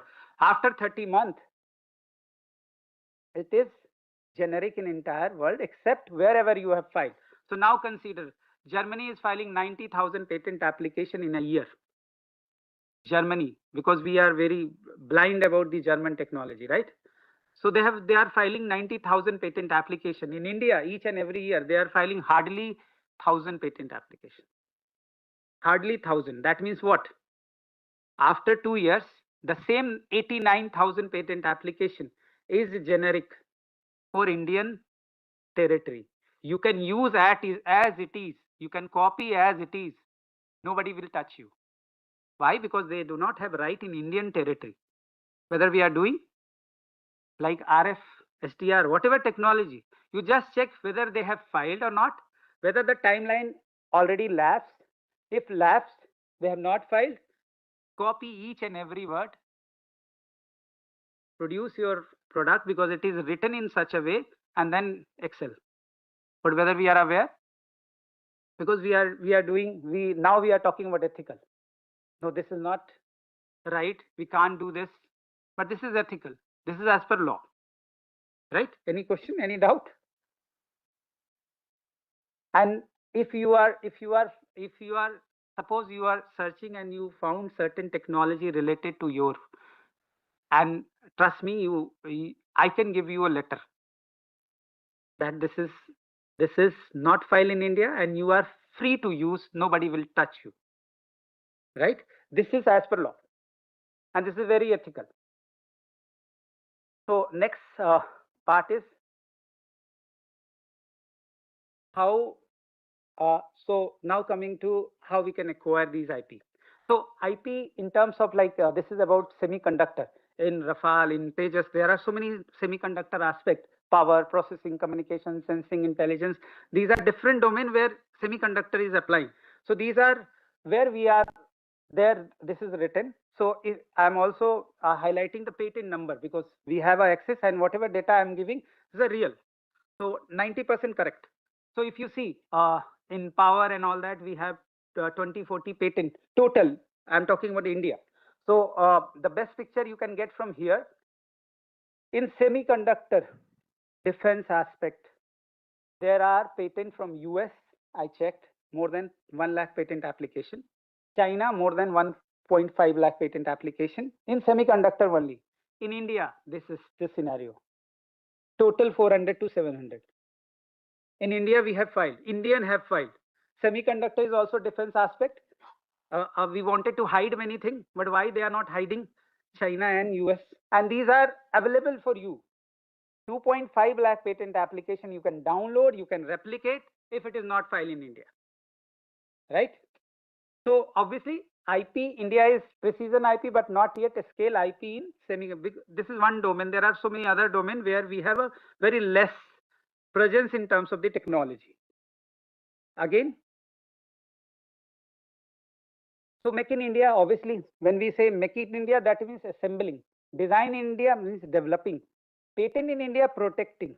And own in India means controlling. How we will control. And now we are talking as per DAP, Defense Acquisition Procedure. We are saying it loudly that this is not about make in India. This is about own in India. How you will own it after crossing these areas. When you develop, when you protect, then only you can own, right? So the same thing, ethical aspect, responsible knowledge. Whenever you are using obviously patent information, you have to take care of these aspects. Then there is no problem. Responsible knowledge use, respect legal boundaries, ethical design around, and innovation through learning. Because these are the process, and trust me, these are available for you free of cost. There is no need of any AI. Claude पे नहीं मिलेगा, chat पे नहीं मिलेगा. Google का अपना platform है. You just Google patent and you type your technology, will get the information and then create improved solution. So these are for you where you can develop, you can excel. And what is how you can harness now from if you have IP. So what is innovation system? So innovation ecosystem, there are several terminology that we are using, exclusive license. These are terminology, TRL, we are talking. MRL is also there, right? So now we are started talking MRL, TRL, patent valuation, and these terminology now very upcoming in India, and that is very good sign. So back to innovation mantra, how you can, suppose you wanted to develop your IP portfolio or IP based startup, how you can start. So first, suppose you have not done anything. So first you discover, there is a terminology that we are using, discover, defend, diversify, and evolve. So how you can discover? There is the service that we are providing, that is called white space analysis. You check whether whatever you are thinking in RF, whatever you are thinking in SDR, whatever you are thinking in defense, whether there is a noise or collision. You check that and you can check easily. We even in our IP Bazaar portal, we have uploaded more than 30 plus such white space report where there is a very less number of patent. Like tantalum is one of the part. India has no presence. Tantalum extraction and recycling. If you wish, you can start. These are white space. So where you can discover first, and then what you can do, you check your competitor, check the freedom to operate, upstream and downstream player, and in the similar way, diversify IP ecosystem and competitiveness, and then evolve of landscape. These are the part that we are doing, and each and every segment we are helping our client to grow. So we are not just patent attorney, we are IP strategists. So we are utilizing, because IP is a backbone. So we are providing them backbone. Though you can run, you can crawl, but when you have a backbone, then you can run like human body, right? So IP is like that. So in the similar way, in the same, how you can value creation pathway. So how you can create, first part is obviously ideation path. You check that, you discover well. So first is the ideation path. We are teaching to startup in many forum, and for this particular part there are 2 hours session also, how you can ideate. So ideation, and then there is a validation path. If your idea is good and you have validated enough, and then qualification path, because as per defense, because I'm talking about the defense procurement, so there is a qualification aspect. You qualify as per the defense mandate or standard, and then go for acquisition path, how you can utilize, and then go for a commercialization path, and then finally expansion path. So this is the overall, but within one terminology there are many things. 2 hour session, 2 hour session, there are many sessions, but these are need to know for CXO. And most of the time people are not even aware, right? In board meeting, IP we are not discussing, but this is very much related to that. And IP is not about just patent filing or trademark filing. IP is all about how to strategize your entire things. So DAP, you are aware, Defense Acquisition Procedure draft recently came in March, and this draft is saying directly, right, that IP, if you check the draft is a 158 pages. IP is no longer merely a legal asset as per the draft. It is becoming a procurement asset they are talking about. So I have taken the terminology. So no IP, no indigenous design claim. So how you can, so no IP, no indigenous design claim. You cannot claim that you are indigenous design. IP strengthen eligibility. So if you have IP strengthened, then you have the eligibility. In the similar way, patent creates procurement credibility, and then source code ownership is the new strategy asset as per the DAP. And then IP reduces foreign dependency, they are talking about, and then IP support life cycle. Life cycle means you will get more and more project because of your IP. So in the similar way, if you see scoring advantage, they are talking about if L1, for L1 itself, if you have IP, you have a preference over L1. They are saying if L1 is not having any IP, but you have IP, there is a preference aspect in L1. Patent, copyright, trade secret equals to procurement differentiator. They are talking about, this is draft. It may be implemented soon. And then IP portfolio demonstrates owned by India. So obviously, made in India to owned by India. If you your slogan is along with that, then you will win the race. So this is as per DAP. And finally, this is all about IP value driver. Order shows market acceptance. IP shows future potential. TRL proves technology maturity, but IP proves ownership. So when we are talking about TRL only, like in TRL progression, mostly what is happening in TRL, we have filed first patent application and we move from TRL 0 to TRL 9. We have not filed any single patent application. TRL means you have to file each and every stage, TRL 1, 2, 3, 4, 5, more and more patent applications so that you have a control, ownership. But we are not even considering, we are in the maturity. And many times we have rejected because they have started with TRL 0 and they are wanted to sell the TRL 9 product with the same TRL 0 patent. That is not possible because you have modified. In the similar way, MRL proves production capability, IP proves wealth creation capability. This is about a value driver. And then made in India to own in India, because this is a slogan of DAP. So there are three aspects: indigenous patent and IP, developed and owned in India. This is the meaning of indigenous patent. Successful TOT means technology absorbed and localized. An indigenous development program, Indian design and development leading to procurement. So we are proud to say we have many such examples. And when we are talking about TOT, we have taken and absorbed and then evolved. So obviously you have to take care of IP aspect. If you are infringing, then they will not allow. So if it is expired patent application, what is happening, like German and all that, European people, they are dealing with government or private player. In like that, we have a patent, granted patent, but they are not saying that this is an Indian patent, and we are doing a license.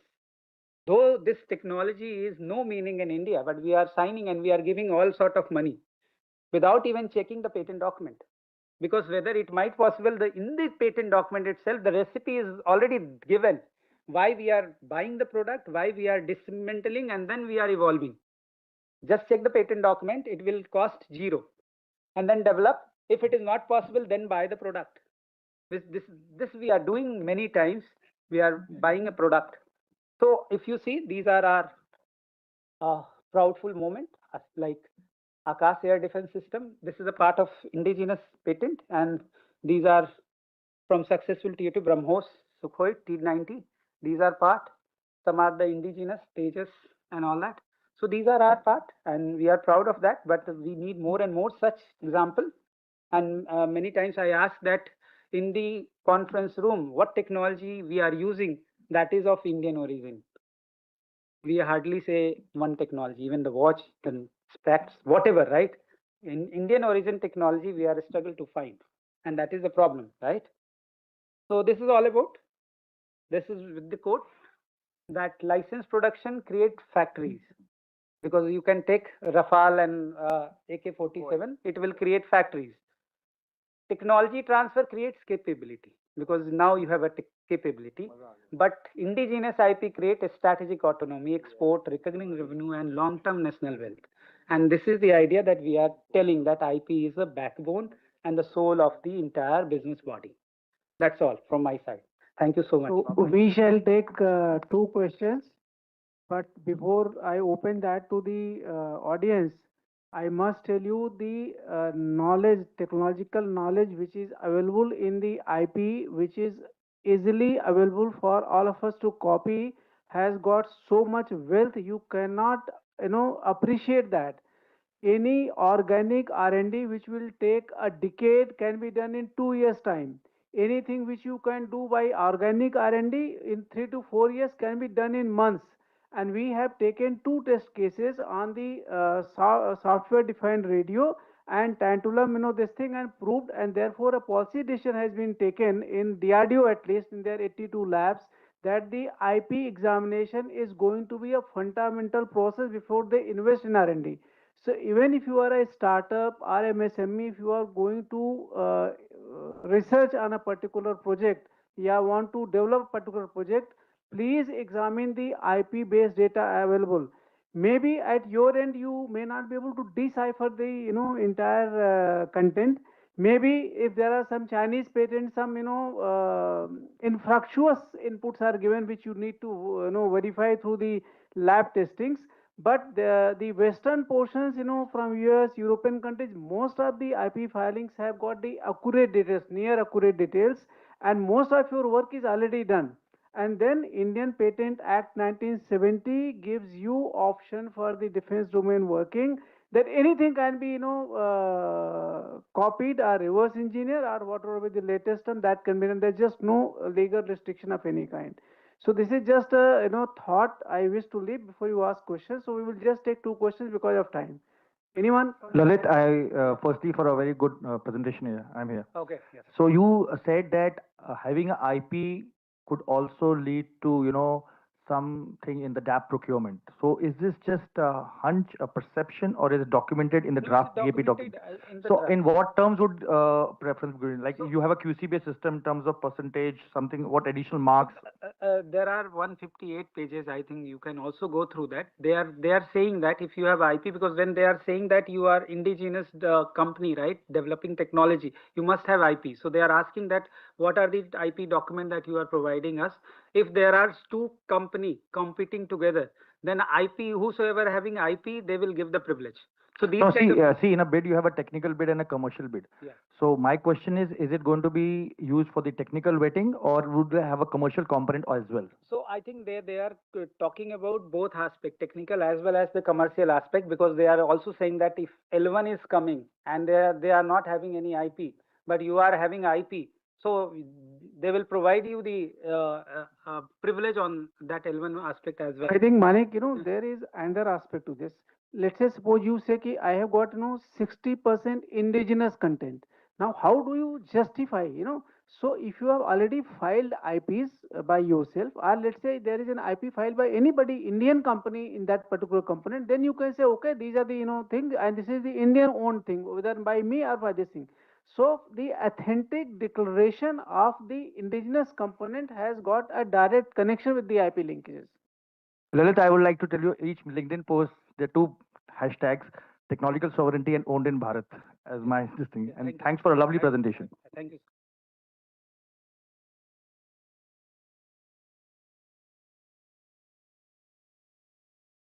Thank you. Congratulations on a fantastic presentation. Just quick question. Given how critical IP is now to DAP 2026, and given that this is going to be critical to startups and so on responding to DAP 2026, to what extent would you advise startup founders to strategize and prepare for patent trolling? These are large, complicated technology platforms. There's a very, very rich intellectual property base over here, and not all patenters, including those abroad, are very benevolent. So, is this just a shadow threat? You don't have to worry about it, or should they prepare for it and talk to the IP lawyers early? I have two answers. One is obviously the threat also, because if you see many of the IP area where we have a futuristic technology that we are aiming, even DRDO is aiming, or whosoever government is, even the private player, the foreign player, they are filing heavily. So that means what? They are actually locking in terms of the IP, because whenever you will start commercializing, they will send you the notice, because they are filing, and this is the biggest threat. In certain area, we have seen that, like critical mineral areas and all that, there is no presence from the foreign filer, though there are patent application in China, because China is heavily filing, and China has changed since the 2012 only, not before that. Like I came in this field in 2005 when India was filing 2000 patent application total. Now we are filing 1 lakh plus patent application. China in 2011 they were filing the similar patent application. Suddenly they have started filing 1 lakh, 2 lakh. Now they are filing 14 lakh patent application. How they are filing? They are filing through the same research paper that IIT Madras professor has uploaded or somebody has uploaded. They are filing 10 of patent application. And trust me, patent filing is not a complex. We are not wanted to sit along with attorney to hear, and we do not want to listen half an hour lecture. That is all about. So if you say that complex, this is not complex. Filing is not. Because emerging technology is so diverse. Yeah. Like first mover advantage, right? When I say it's all because the fact is Yeah. I'm wondering in that context, it's not advisable for startups to about thinking about first mover advantage in technology, then think about the same in intellectual. So that is why I've given the innovation mantra, right? You have to first discover whether you are going to head on or you have to take a highway, right? So like GE, how they are managing the entire different portfolio. They are maintaining because they have a team. Even the KPMG and EY, how they are managing so much services. They have a 4 people in one department and they are dealing everything. So in the similar way, a startup is not even accepting this fact that patent will lead to the business.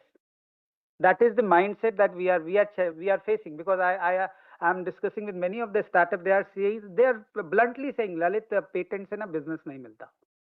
So they are saying directly. So if they are saying that, if they have a mindset like this and they are into the defense technology high end, then how you can? And whenever we are saying, because who can say, patent attorney can say, right? But they are saying that if Lalit is saying, that means he wanted to do business, his business, and that is the irony. And I believe that it should be in the classroom, from the school, not from the colleges, and we are not teaching. IP is not part of our curriculum, and that is the fact.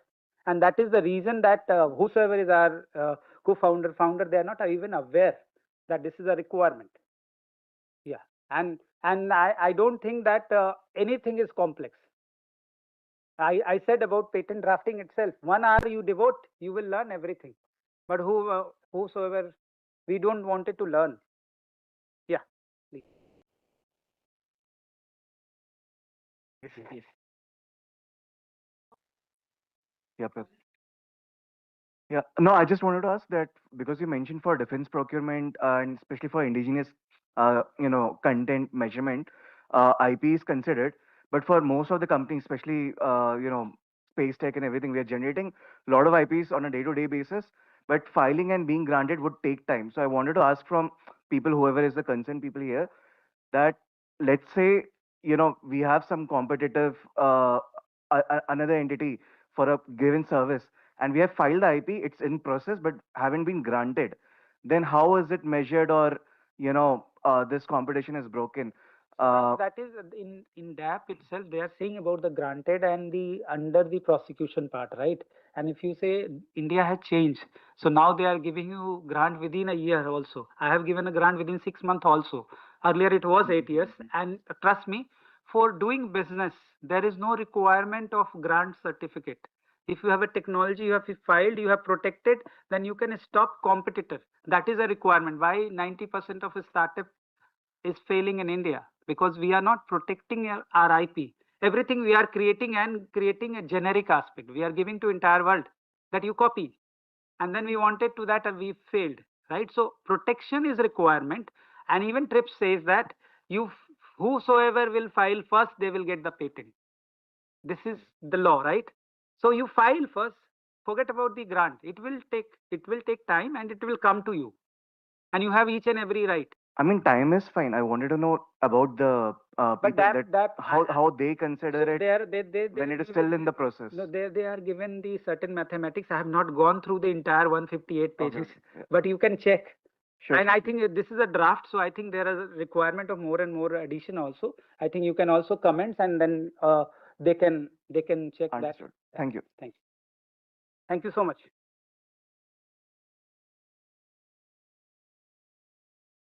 Thank you, sir. May I request Major General Abhay Dayal to present a token of appreciation to Mr. Lalit Ambastha.